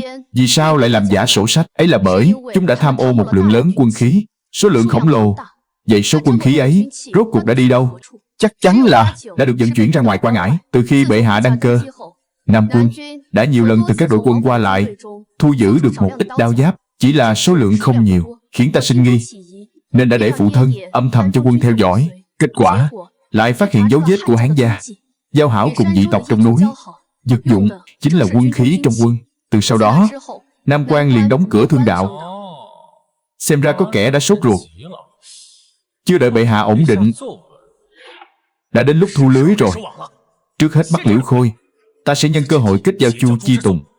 Chỉ cần tìm được cao tầng doanh trấn lỗ, có thể một mẻ hốt gọn. Vậy ngươi hãy cẩn trọng hành sự. Ta lát nữa hồi phủ sẽ sửa xong nhuyễn giáp kia, nhất định phải luôn mặc trên người. Nha đầu mập ú bên cạnh cô, ta thấy nàng ta trông có vẻ chịu đâm chém được. Sau này cứ để nàng ta giúp ta may giá. Nàng ấy chỉ là vóc người có phần dạm dở mà thôi. Ta cũng biết làm nữ công. Hơn nữa, chuyện này giống dĩ chẳng liên quan gì đến ngươi. Nếu ngươi có ý thoái lui, ta cũng sẽ không trách cứ. Cung gia ta định sẽ hộ ngươi chu toàn. Không. Trước kia ta chỉ vì Đường gia. Này, ta vì nàng. Vì nàng, ta sẽ diệt lũ súc sinh doanh trấn lỗ kia. Nhất là Chu Chi Tùng. Hắn dám động niệm đến nàng, ta sẽ tự tay kết liễu hắn. Ngươi luôn cố chấp. Thiên hạ này há chỉ có một mình ngươi là người thông tuệ. Thiên hạ người thông tuệ rất nhiều, song họ nào hay biết nàng. Nhưng ta chỉ quan tâm đến nàng. Sao vậy? Ngươi rốt cuộc muốn gì?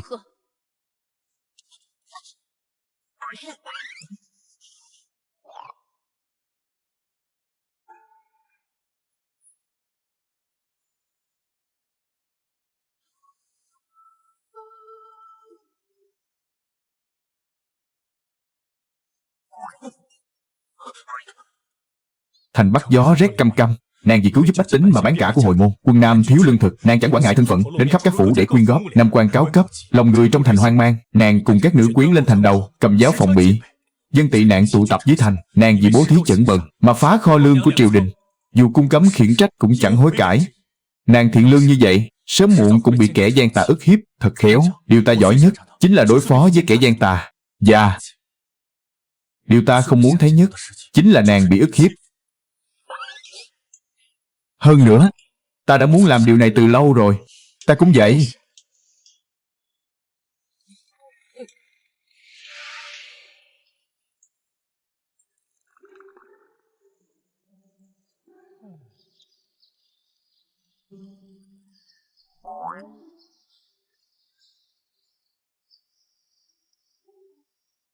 Ngươi nhìn gì, nô tỳ?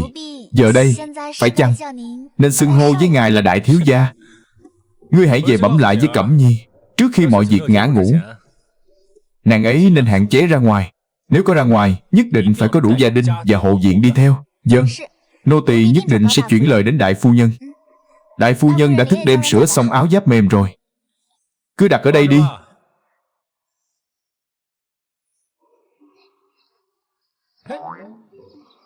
Chật, nha đầu này. Ta đã nói rồi mà, phải tự tay đo đạc, sau đó mới có thể sửa cho vẹn toàn.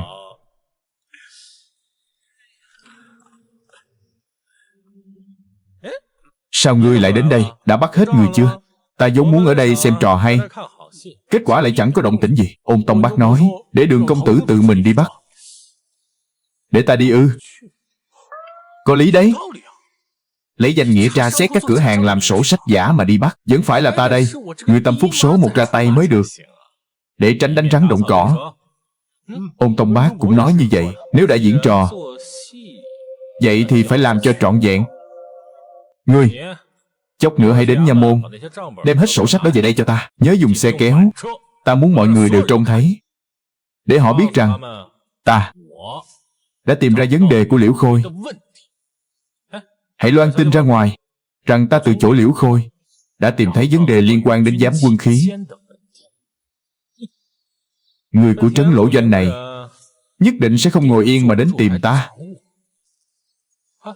Hoặc là hãy giết ta đi, hoặc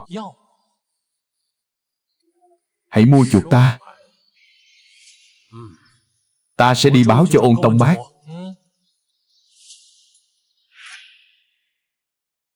Liễu Sĩ Như mất tích. Thi thể Giang Mộ Dân được tìm thấy trong rừng. Rốt cuộc đã xảy ra chuyện gì? Chẳng lẽ là Ôn Tông Bác đã điều tra ra ta? Lão ra, ta nghĩ khả năng này không lớn. Vợ chồng Liễu Sĩ Như cơ bản không giao thiệp với người ngoài. Vả lại, lão nô đã động đến quan hệ trong phủ nha. Trong đại lao không có Liễu Sĩ Như. Lão nô nghĩ rằng rất có thể là phu thê họ tự tương tàn. Bởi lẽ hai người đã sớm bằng mặt không bằng lòng, hận đối phương thấu xương. Đa phần là Liễu Sĩ Như biết được Ôn Tông Bác đến, khiến chúng ta phân tâm. Liễu Sĩ Như chớp lấy cơ hội này giết Giang Mộ Dân, một mình bỏ trốn. Người nói không sai. Xem ra là ta quá lo lắng rồi. Kẻ tiểu nhân đáng ghét kia chớ để ta tóm được, bằng không ta sẽ lột da hắn. Đại nhân, không hay rồi. Bên ngoài, quan phủ Võ Tốt đã xông vào. Hắn đã xông vào rồi.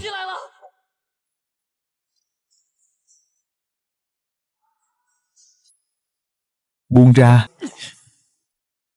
Liễu đại nhân, dám hỏi lão phu đã đắc tội gì với ngài? Bổn quan đích thân đến bắt người. Sự tình đến nông nỗi này, chẳng lẽ ngươi còn muốn cùng hắn lắm lời vô ích làm chi? Trực tiếp tìm chứng cứ. Việc này có liên can gì đến ngươi? Còn giả vờ. Ngươi dám động thủ với lão phu ư? Lão phu chính là Tiền Triều. Lão Liễu à, ngươi cũng biết đó, hai ta đều là người trong nghề. Không đúng, ta là người trong nghề, ngươi thì không. Sổ sách ngươi lập ra đây, nói sao đây nhỉ? Kẻ am hiểu thì cười chê, người ngoài cuộc lại hả hê. Ngươi có còn đầu óc không? Sao lại đích thân lập sổ sách? Trong phủ nha có biết bao nhiêu công văn ngươi giao thiệp khi còn làm thiếu giám. Ngươi xem tất cả chúng ta là kẻ mù sao? Lão phu không hiểu ngươi đang nói gì. Đêm qua Đường công tử mắt sáng như đuốc, đã thức đêm tra xét các cửa hiệu kia, tất cả sổ sách, đối chiếu bản gốc, xưởng mộc ở thành Đông. Cùng năm đó, tại quân khí giám, việc nợ động sổ sách vô tình khiến ta phát hiện một điều quen thuộc.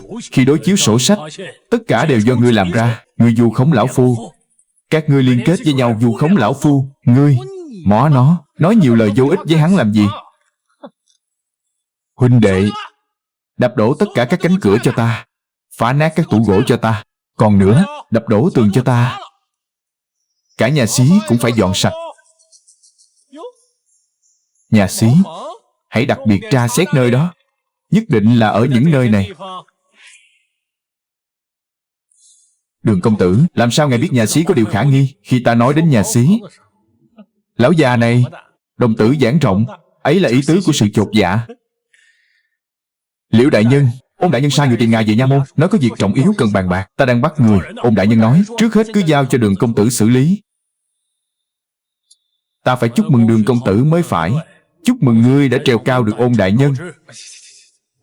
Sau này công thành danh toại chỉ là chuyện sớm muộn. Đại nhân hiểu lầm rồi. Học sinh nào dám tranh công lao này? Học sinh chỉ là phụ giúp tra sổ sách. Công lao này đều là của ngài. Được, bổn quan đi rồi sẽ về ngay. Các ngươi đợi, kính cẩn tuân lệnh Đường công tử. Cung tiễn đại nhân. Cung tiễn đại nhân.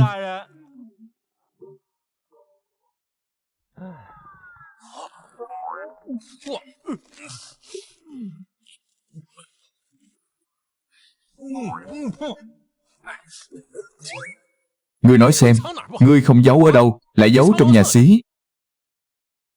Bên trong đựng thứ gì vậy? Chẳng lẽ là bí phương độc đáo của Khang sư phụ mì bò dưa cải chua sao? Hay là nước sốt gia truyền? Tiểu tử kia, đừng tưởng rằng ngươi có thể tìm đến cửa Ôn Thị Lan.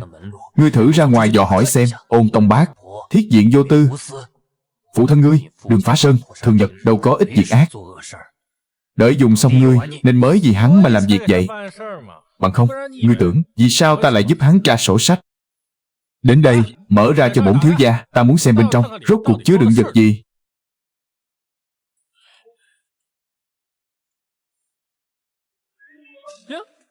Cái này. Ngươi đến, mau đi.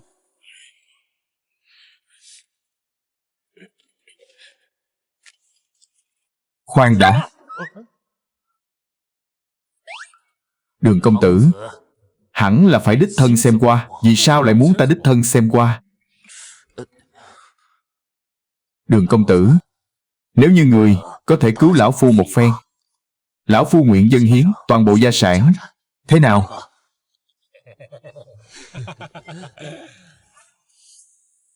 Hộ bộ Tả Thị Lan cùng giám sát tri phủ đích thân bắt người.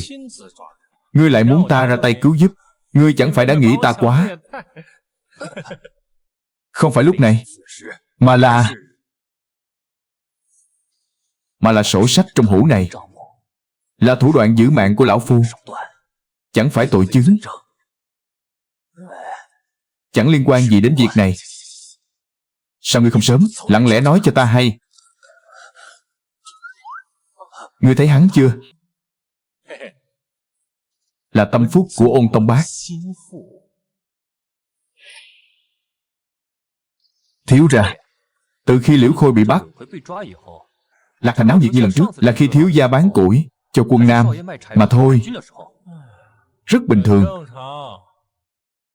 Từ phủ Liễu Khôi tìm được 4 quyển sổ sách chẳng ăn khớp vào đâu.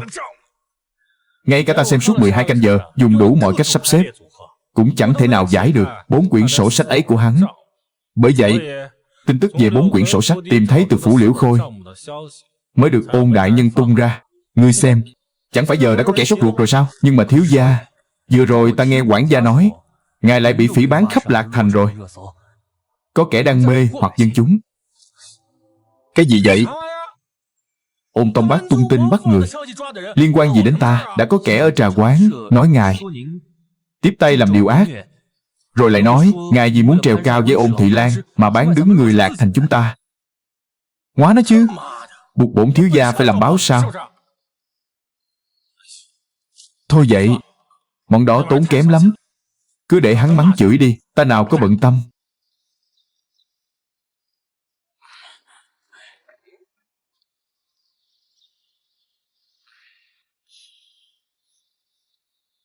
Ngươi làm sao vậy? 1 canh giờ trước, giám chính quân khí giám Sa Thế Quý dẫn theo 12 thân tín, sát khí đằng đằng phi ngựa vào thành. đứng chôn chân trước nha môn nửa canh giờ. Rồi sao nữa? Rồi thì đứng dưới nắng chang chang nửa canh giờ. Ôn Tông Bác vẫn chẳng thèm để mắt tới hắn, lại lủi thủi bỏ đi. Cái bộ dạng thảm hại ấy còn muốn ra vẻ đại gia ư? Theo lời thiếu gia mà nói, vốn định làm việc lớn, ai ngờ lại gây ra chuyện lớn. Giờ đây con cá lớn Chu Chi Tùng còn chưa giải quyết xong, lại nhảy ra thêm một con nữa. Đúng vậy, Sa Thế Quý này có chức quan trong người, chúng ta không có chứng cứ, khó lòng động đến hắn. Giờ chỉ xem rốt cuộc bọn chúng muốn diễn trò gì.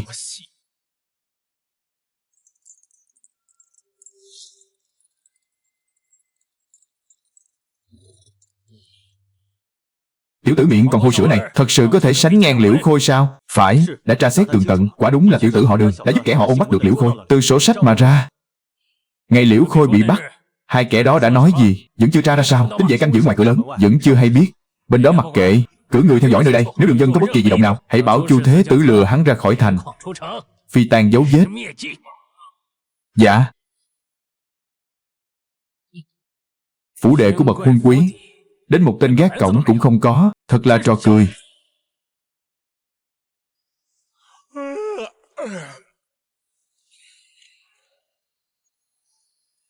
Thiếu ra, có tình báo, đêm qua canh 3, giám chính quân khí giám Sa Thế Quý đã dẫn tùy tùng đến. Cái gì?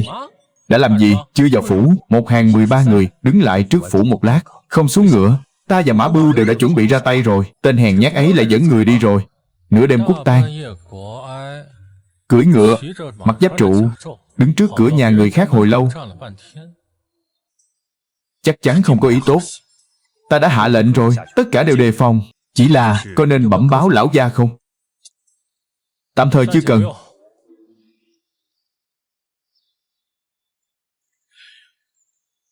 Ngươi lại làm sao vậy? Liễu Khôi đã bị Sa Thế Quý dẫn đi rồi. Chuyện gì vậy? Sáng nay Sa Thế Quý đã đến nha môn.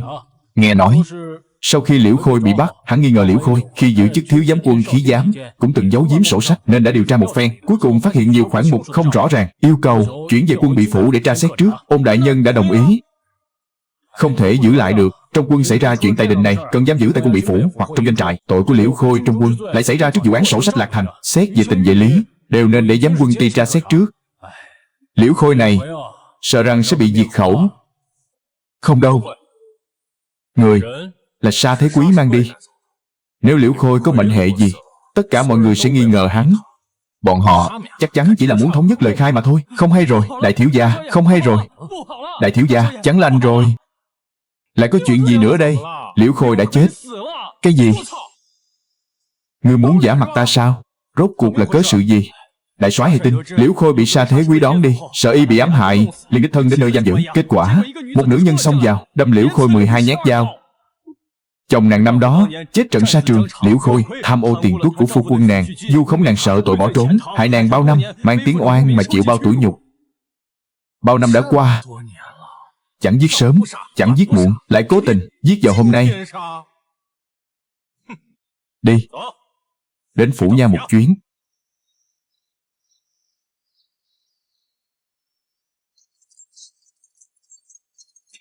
Thiếu gia cẩn thận. Ngươi chính là con trai Đường Phá Sơn, Đường Dân. Lâu rồi không vào thành, lần này trở về, khắp nơi đều nghe danh tiểu tử họ Đường ngươi. Sao vậy? Muốn trỗi dậy? Muốn đạp lên huynh đệ trong quân ta mà trỗi dậy sao? Sa giám chính, Sa tướng quân đã có mắt rồi, cớ sao lại làm chuyện mù quáng? Chẳng hay Sa tướng quân có ý gì đây? Chẳng hay. Hỗn xược. Hạ độ, tay nghề xuống dốc rồi, về mà luyện thêm. Dân, hạ quan xin tuân lệnh. Hắn vốn chỉ là một tiểu tử, chưa dứt sữa. Ngươi dọa hắn như vậy, nếu hắn khóc lóc ỉ ôi, mách oan với Ôn đại nhân, chẳng phải Ôn đại nhân sẽ nghĩ bổn tướng ỷ lớn hiếp nhỏ sao? Tướng quân nói phải, là mạc tướng lỗ mãn rồi. Đường công tử, chớ có khóc thành tiếng đấy nhé. Sa tướng quân hiểu lầm rồi, tại hạ sao dám đi mách Ôn đại nhân. Giả lại, Ôn đại nhân há dễ ai muốn gặp là gặp được. Vạn nhất ta đến giữa tiết trời nóng bức này, lại như kẻ ngốc đứng chôn chân trước nha môn nửa ngày, chẳng phải mất mặt lắm sao? Lớn mật, dám nhục mạ tướng quân nhà ta. Ngươi muốn chém ta ư? Đến đây giết con cháu huân quý giữa phố xá.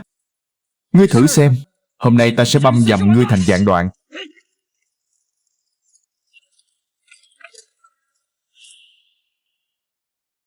Chuyện quân cơ không liên quan đến người ngoài. Cút đi. Chuyện quân cơ.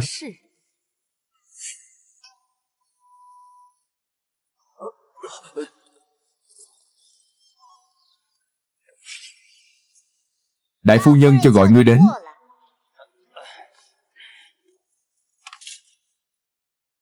Hạ thần Hà Đồ ra mắt đại phu nhân. Tát miệng.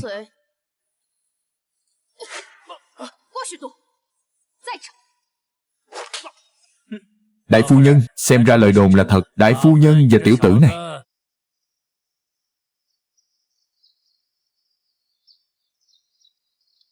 Ta cùng Đường công tử. Thì sao? Sa mổ mạo muội, mong đại phu nhân chớ hiểu lầm.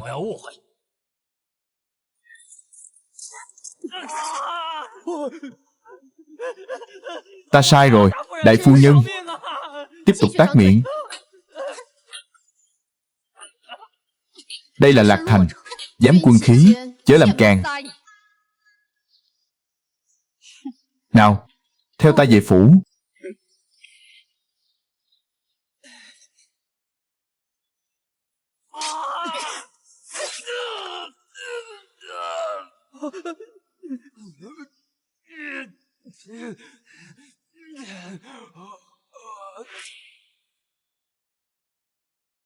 Mũi chân khẽ nhất, trường đao đã nằm gọn trong tay, không quay đầu lại mà phóng đi, đâm thẳng vào lòng bàn tay Hà Đồ.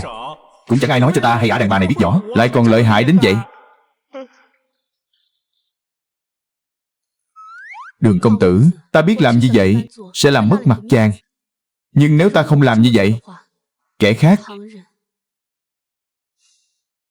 ta chỉ là không mong người khác ức hiếp chàng. Ta, cái này, cái kia, nương tử do chính mình chọn, dẫu có lệ rơi cũng phải giữ lấy.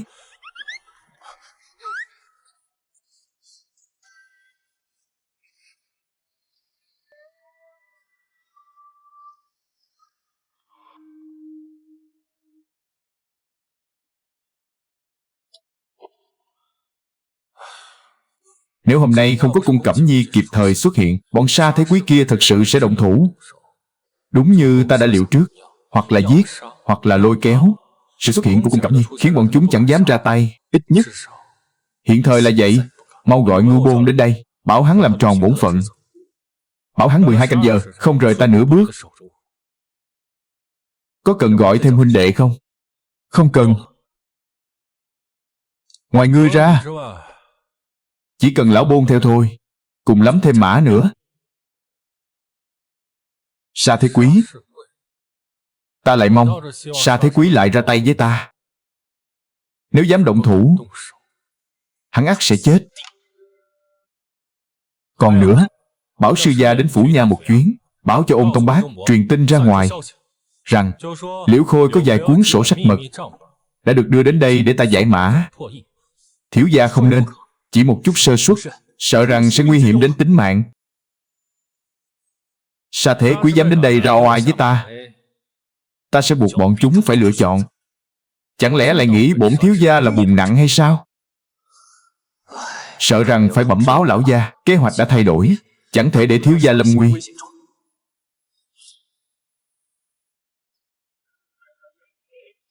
Tướng quân, sự tình là như vậy, bằng không hãy ngầm phái người bảo hộ thiếu gia, gọi ta là lão gia. Dạ, tướng quân.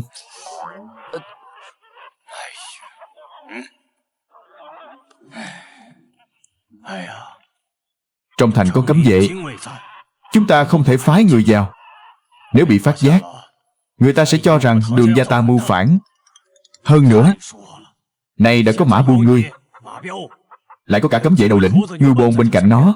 Nếu như thế mà còn xảy ra chuyện, thì Vân Nhi quả là quá xui xẻo. Tuy nhiên, một dám thừa quân khí dám nhỏ nhoi, dám sỉ nhục con ta, hắn chán sống rồi. Kẻ bỏ đi Sa Thế Quý này có thể dứt bỏ rồi. Dạ, tướng quân. Thằng nhóc này lại dám cấu kết với cung Cẩm Nhi. Điều này ta thật không ngờ tới. Chắc chắn là do yêu nữ cung Cẩm Nhi đó dụ dỗ con ta. Đã lớn chừng này rồi, thật vô sĩ. Há chẳng phải thiếu gia đã trêu ghẹo người ta trước sao? Vậy thì chuyện nhà họ Cung cứ tạm gác lại vậy. Lại đây, lại đây. Cứ tạm gác lại vậy. Gia tộc họ Cung không trung thành với quốc gia, cũng chẳng phải với Tân Hoàng, mà chỉ với Lạc Thành mà thôi.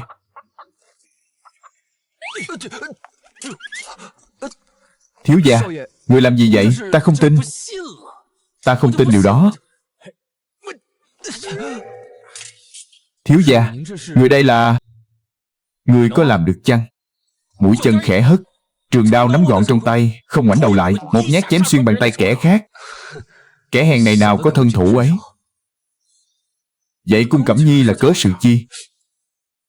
Nàng ta liệu có phải là kẻ bịt mắt chăng? Đại phu nhân từ thuở bé đã luyện võ, thân thủ ấy ắt hẳn phi phàm.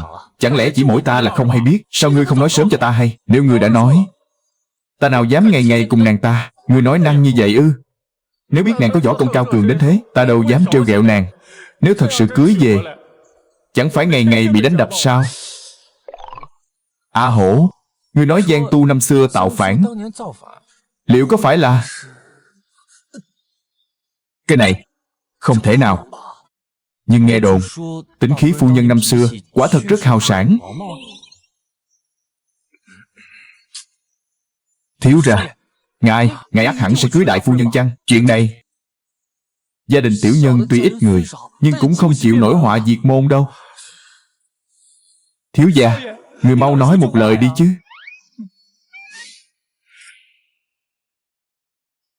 Không thể điều tra thêm nữa. Liễu Khôi mười mấy năm chưa từng sai sót. Ôn Tông Bác mới đến được bao lâu mà đã bị hắn vạch trần rồi. Không phải Ôn Tông Bác, mà là Đường Dân. Hắn ta lại biết tra sổ sách. Còn tên Liễu Khôi đáng chết kia, hắn sao lại còn giữ một cuốn sổ sách nữa? Giờ đây, nói những lời ấy đã vô ích. Tin tức đã đến. Tiểu tử Đường Dân kia lại tìm ra phương cách giải mã sổ sách. Phải ngăn chặn. Nếu không, một khi hắn giải được sổ sách, trời nào biết Liễu Khôi đã ghi bao nhiêu người của trại diệt lỗ. Chuyện của Giang Tu năm xưa đã khiến chúng ta tổn thương nặng nề, khó khăn lắm mới hồi phục, không thể tái diễn lần nữa. Hiện giờ, quan phủ, cung gia cùng kinh vệ đều đang bảo hộ hắn. Nếu không xuất thành, chúng ta sợ rằng chẳng còn cơ hội. Không phải không có cơ hội, ngươi cùng hắn vốn chẳng xung đột, thậm chí quan hệ còn khá tốt. Ngươi có thể dẫn dụ hắn ra ngoài. Đến lúc đó, nhất định sẽ phanh thay hắn vạn đoạn. Có lẽ không cần đến mức cực đoan như vậy. Nếu Đường Dân tiểu tử kia thức thời, có thể thay thế Liễu Khôi để chúng ta sai khiến. Dù sao thì chúng ta cũng chưa chuẩn bị vẹn toàn. Vậy thì bổn thế tử sẽ ban cho hắn thêm một cơ hội. Mong rằng hắn sẽ biết nắm giữ. Cái tên Sa Thế Quý này quả là vô pháp vô thiên, dám cả gan hành hung giữa phố. Quả thật là có phần quá đáng. Tuy nhiên, điều đó cho thấy hướng điều tra của chúng ta là đúng đắn. Bọn chúng đã bắt đầu lo sợ rồi. Liễu đại nhân nói rất phải. Chỉ cần chúng ta tiếp tục điều tra sâu hơn, nhất định sẽ có thêm nhiều kẻ không thể ngồi yên, chẳng thể tiếp tục được nữa. Ôn đại nhân, lời này là ý gì? Có thể thu lưới rồi. Một Sa Thế Quý, một thế tử Dị Nam Dương Phủ đã đủ rồi.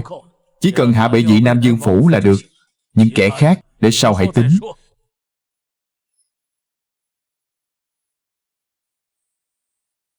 Vậy thì chúng ta vẫn chưa giải mã được sổ sách. Dù ngài muốn bắt người cũng không có chứng cứ xác thực. Điều này phải xem năng lực của Đường công tử rồi.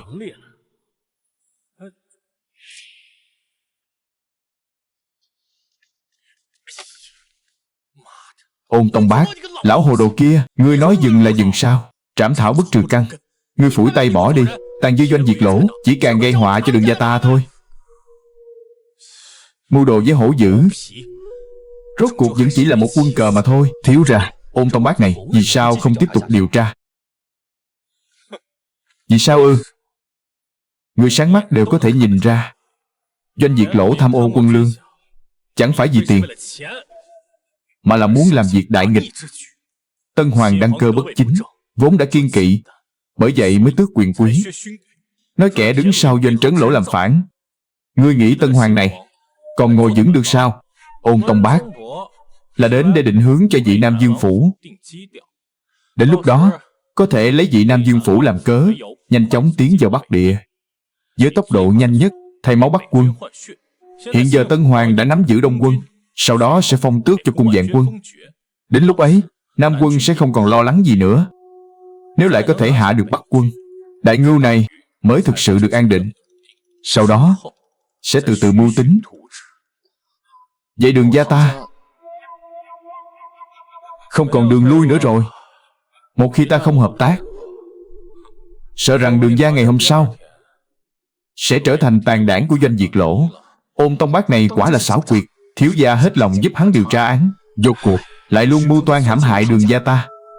Việc cấp bách lúc này chỉ có thể làm theo kế hoạch của Ôn Tông Bác. Những gì cần làm ta đã làm cả rồi, chỉ còn đợi xem Chu Chi Tùng khi nào mới cắn câu. Thiếu ra, thế tử vị Nam Dương, công tử Chu Chi Tùng đến thăm. Tốt lắm. Đúng là tự mình dâng đến cửa. Vừa đúng lúc bổn thiếu ra đang nổi giận lôi đình. Đường huynh đệ, xin chúc mừng. Điện hạ, có gì đáng mừng đâu chứ. Đường huynh đệ, huynh thật quá phụ lòng ta rồi. Ngoài kia đồn ầm lên, nói huynh giúp Ôn đại nhân phá án, khiến Liễu Khôi, con sâu mọt Lạc Thành, sa lưới. Với sự trọng dụng của Ôn đại nhân dành cho huynh, chắc hẳn chẳng bao lâu nữa ắt sẽ thăng quan tiến chức. Điện hạ. Ồ, đến đây. Điện hạ, việc này chớ nên nói lung tung. Chẳng những không thăng quan tiến chức, sợ rằng còn gặp đại họa. Đường huynh đệ, lời này là sao?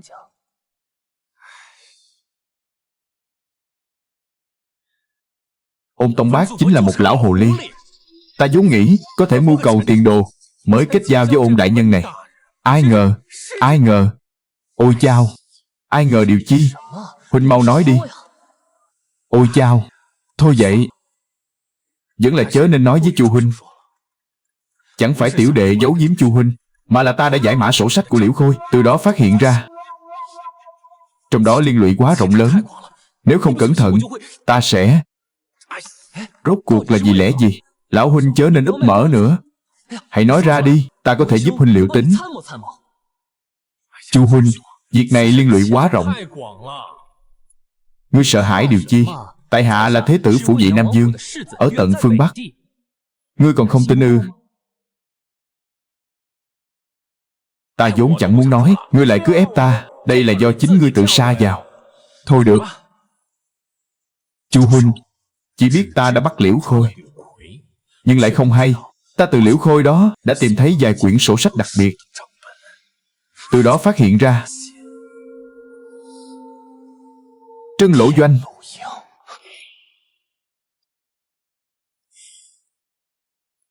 Trân Lỗ Doanh. Xem ra bọn chúng quả thật đã tra ra rồi. Không được, phải làm rõ bọn chúng đã tra đến mức nào mới có thể liệu tính trước. Điệt Lỗ Doanh. Cái Điệt Lỗ Doanh này là biết rồi. Các ngươi từ trong sổ sách rốt cuộc đã tra xét những gì? Vì sao lại quả quyết có liên can đến Điệt Lỗ Doanh? Ngươi phải biết rằng chuyện này ở triều trước là điều cấm kỵ.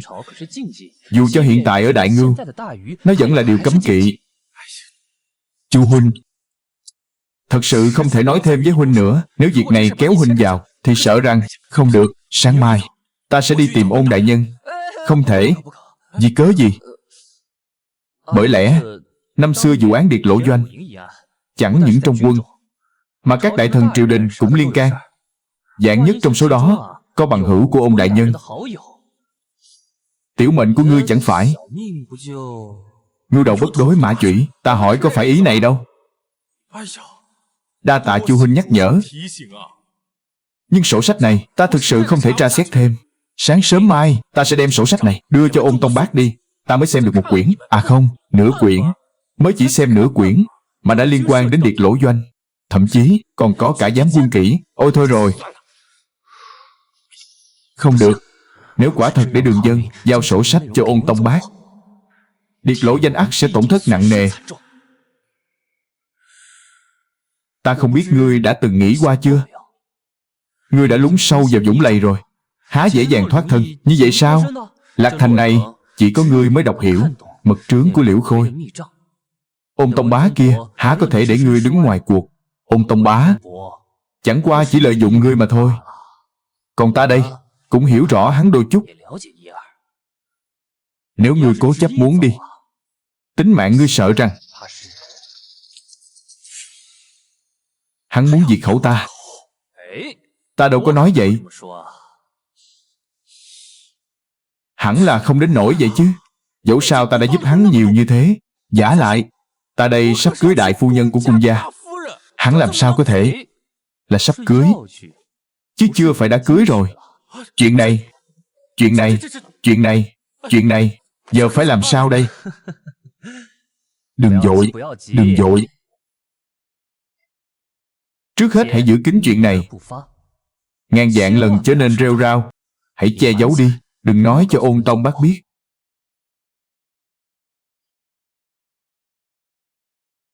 Thế nhưng, dẫu có thể che giấu nhất thời, làm sao che giấu được cả đời?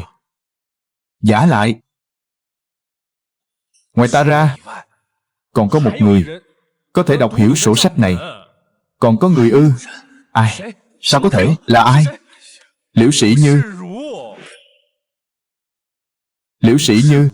Liễu Sĩ Như này cũng là người giúp Liễu Khôi làm giả sổ sách. Thành viên trong đó, sau khi bắt được Liễu Khôi, từ lời khai của hắn, chúng ta mới biết đến sự tồn tại của Liễu Sĩ Như này. Khi chúng ta đi bắt Liễu Sĩ Như, chẳng hay Liễu Sĩ Như này đã hay tin từ khi nào đã bật vô âm tính rồi. Bật vô âm tính, xem ra Liễu Sĩ Như quả thực không phải do Ôn Tông Bác dẫn người đi bắt. Ngay cả Giang Mộ Dân đã chết cũng chẳng hay.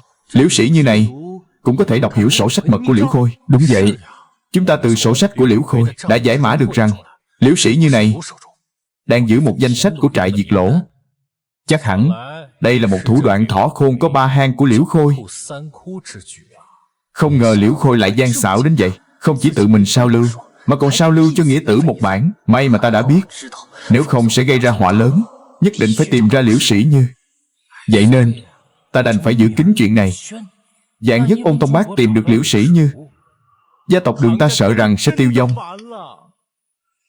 Đường huynh đệ, ta cùng huynh vừa gặp đã như cố tri, tình nghĩa sâu đậm. Nếu huynh tin tưởng, ngày mai xin đừng bẩm báo Ôn Tông Bác. Trước giờ ngọ, ta sẽ cố gắng hết sức tìm kế sách cho huynh. Nếu thực sự không còn cách nào, ta sẽ đưa gia tộc Đường huynh đến Bắc Địa. Ta không tin bàn tay của Ôn Tông Bác kia có thể vươn xa đến vậy. Đương nhiên là tin tưởng. Nếu đã như vậy, vậy thì còn gì bằng.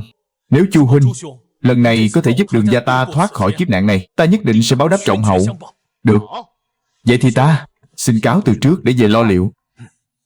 Mời. Đồ ngốc. Giám sát mọi động tĩnh của Chu Chi Tùng, phải cẩn trọng. Sau đó bẩm báo cho Ôn đại nhân, chuẩn bị giăng lưới.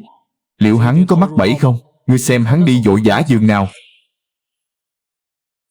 Nhất nhị tam tứ, nhị nhị tam tứ, ngũ ai gia. Thiếu ra, Chu Chi Tùng sai người nhắn tin. Hắn nói đang đợi người ngoài thành, lại nói đã tìm được Liễu Thị Như rồi, lại nói xin người mau chóng đến đó, lại nói đã nghĩ ra cách giúp người thoát thân. Không, Liễu Thị Như kia chẳng phải đã bị ngưu môn bí mật giam giữ sao? Sao? Bị Chu Chi Tùng cướp đi rồi ư? Không phải, ta đã sai người đi xác minh rồi. Dám giở trò với ta sao? Thiếu ra, sợ rằng đây là một bữa tiệc hồng môn, Lưu Bị còn có thể vượt qua hồng môn yến. Chẳng lẽ thiếu gia ta lại kém hơn hắn sao? Nhưng đây rõ ràng là một cục diện sát phạt. Người ngốc sao? Dù ta không đi, thì Ôn Tông Bác cũng sẽ ép ta đi thôi. Cần gì phải vậy? Hắn chọn nơi nào? Chính tại tư gia Liễu Thị Như. Quả là đã chọn được một nơi tốt lành. Vừa rồi ta còn lo lắng, giờ thì chắc chắn rồi. Thế này, hãy chuẩn bị. A Hổ, chỉ hai ta đi thôi. Thiếu gia không được, phải mang đủ nhân mã. Người ngốc sao? Nếu ta mang đủ người, hắn chẳng phải sẽ biết ta đã có sự chuẩn bị sao?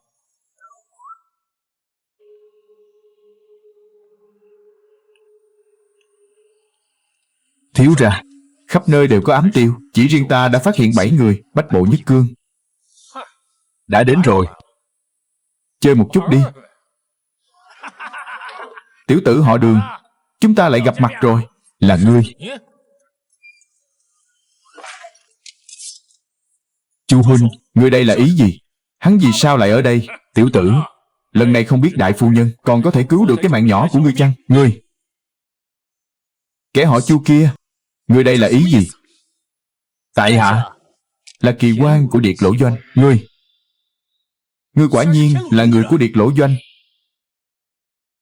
Quan chức Điệt Lỗ Doanh năm xưa khác biệt với các doanh trại khác, có một đô úy, 2 phó úy, dưới đó là hiệu úy, rồi mới đến 8 kỳ quan. Chu Chi Tùng này dù sao cũng là một thế tử, lại chỉ là một kỳ quan nhỏ bé. Đằng sau chuyện này rốt cuộc có bao nhiêu? Thôi, dù sao cũng chẳng liên quan đến ta. Bổn tướng là quả nghị hiệu úy của Điệt Lỗ Doanh. Đường huynh đệ, mật chiếu Liễu Khôi để lại, quả thực chỉ có ngươi cùng Liễu Sĩ như 2 người có thể giải.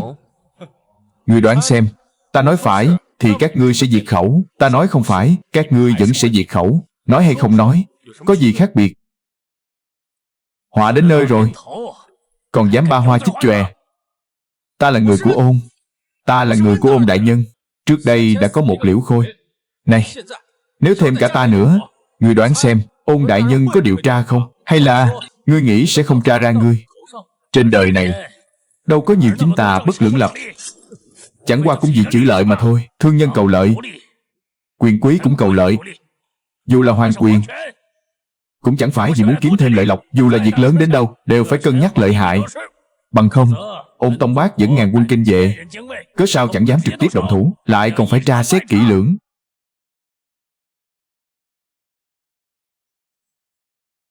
Nếu đã nói vậy, doanh Điệt Lỗ của các ngươi chắc hẳn có không ít kẻ quyền thế. Vậy thì ngươi hãy khiến ta hiểu rõ, rốt cuộc ta đang bị ai lợi dụng. Ngươi chưa đủ tư cách. Tiểu tử họ Đường, bổn tướng hỏi ngươi, có muốn sống chăng? Muốn chứ. Ai mà chẳng muốn sống. Bổn tướng ban cho ngươi một cơ hội để ngươi thay Liễu Khôi làm sổ sách cho doanh Điệt Lỗ của ta. Ngươi cười cái gì? Không phải, thật thất lễ. Ta chợt nghĩ đến một chuyện khôi hài. Thế này, Sa tướng quân, ta xin hỏi ngài một câu. Vấn đề gì? Sa tướng quân, ngươi muốn sống chăng? Sa tướng quân, nếu muốn giữ mạng, hãy khai hết mọi chuyện về doanh Điệt Lỗ. Xem ra ngươi muốn chết rồi. Ta tất sẽ không chết, nhưng Sa tướng quân thì chưa chắc. Cơ hội ta đã trao cho ngươi, chính các ngươi không biết trân trọng. Xem ra ngươi còn có hậu chiêu. Để bản tướng quân đoán xem, chẳng lẽ là Ôn Tông Bác? Đường huynh đệ, hành vi của ngươi lúc này khiến ta vô cùng bất mãn. Ngươi nên biết, hiện giờ chính là chúng ta ban cho ngươi cơ hội sống sót. Ngươi tưởng rằng chúng ta không đề phòng Ôn Tông Bác sao? Nơi này sớm đã bị người của chúng ta chiếm giữ. Dù Ôn Tông Bác có đến, hắn không có chứng cứ, cũng chẳng làm gì được chúng ta. Còn về phần ngươi, sợ rằng chỉ có một con đường chết mà thôi. Ai nói không có chứng cứ? Vừa rồi các ngươi đã tự mình thừa nhận là người của Điệt Lỗ Doanh. Thế là đủ rồi. Thừa nhận. Thừa nhận thì có thể làm gì? Ôn đại nhân có nghe thấy không? Không nghe thấy thì chỉ có thể là suy đoán mà thôi. Ai nói ngày ấy không nghe thấy? Ngươi có ý gì? Ôn đại nhân đã nghe lén đủ lâu rồi, đã đến lúc lộ diện rồi chứ.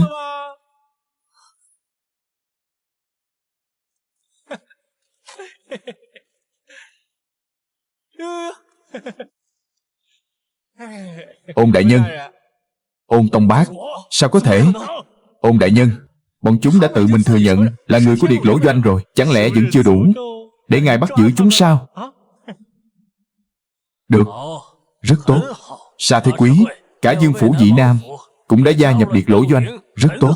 Không thể nào, ta đã sớm tra xét nơi này một lượt rồi. Các ngươi làm sao có thể? Xem ra các ngươi tra xét vẫn chưa đủ cẩn trọng. Đến cả mật đạo trong phủ Liễu Thị Lan cũng chẳng hay biết. Mật đạo? Đây là kế sách của các ngươi ư? Xem ra khi ngươi thông minh cũng chẳng đến nỗi vô tri.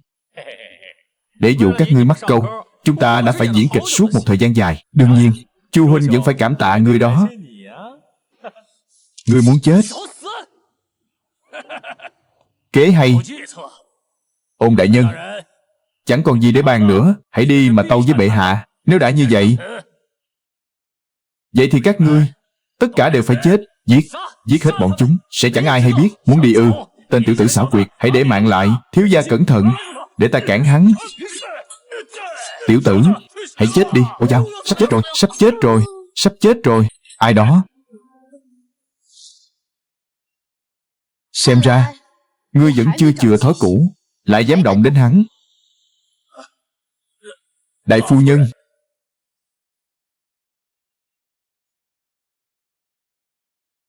Tình Nhi, sao nàng lại đến đây? Ta vẫn luôn dõi theo hành tung của chàng mà. Đây chính là cảm giác được tỷ tỷ lớn tuổi hơn. Bao bọc sao? Hi hi, cũng không tệ. Đừng nhúc nhích. Đợi ta giải quyết xong bọn chúng, rồi về cùng thả diều. Đại phu nhân, hiểu lầm rồi. Chúng tiểu nhân cùng Đường công tử hàn huyên cố giao, tâm sự tình xưa. Ta vốn chẳng muốn can dự. Là các ngươi cố tình động thủ với hắn.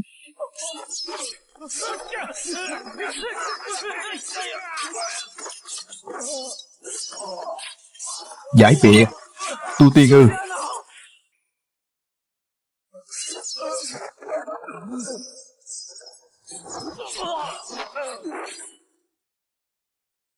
Đại phu nhân xin hãy nương tay. Xin hãy giữ lại tính mạng cho hắn. Đại phu nhân. Đi thôi. Được. Đi.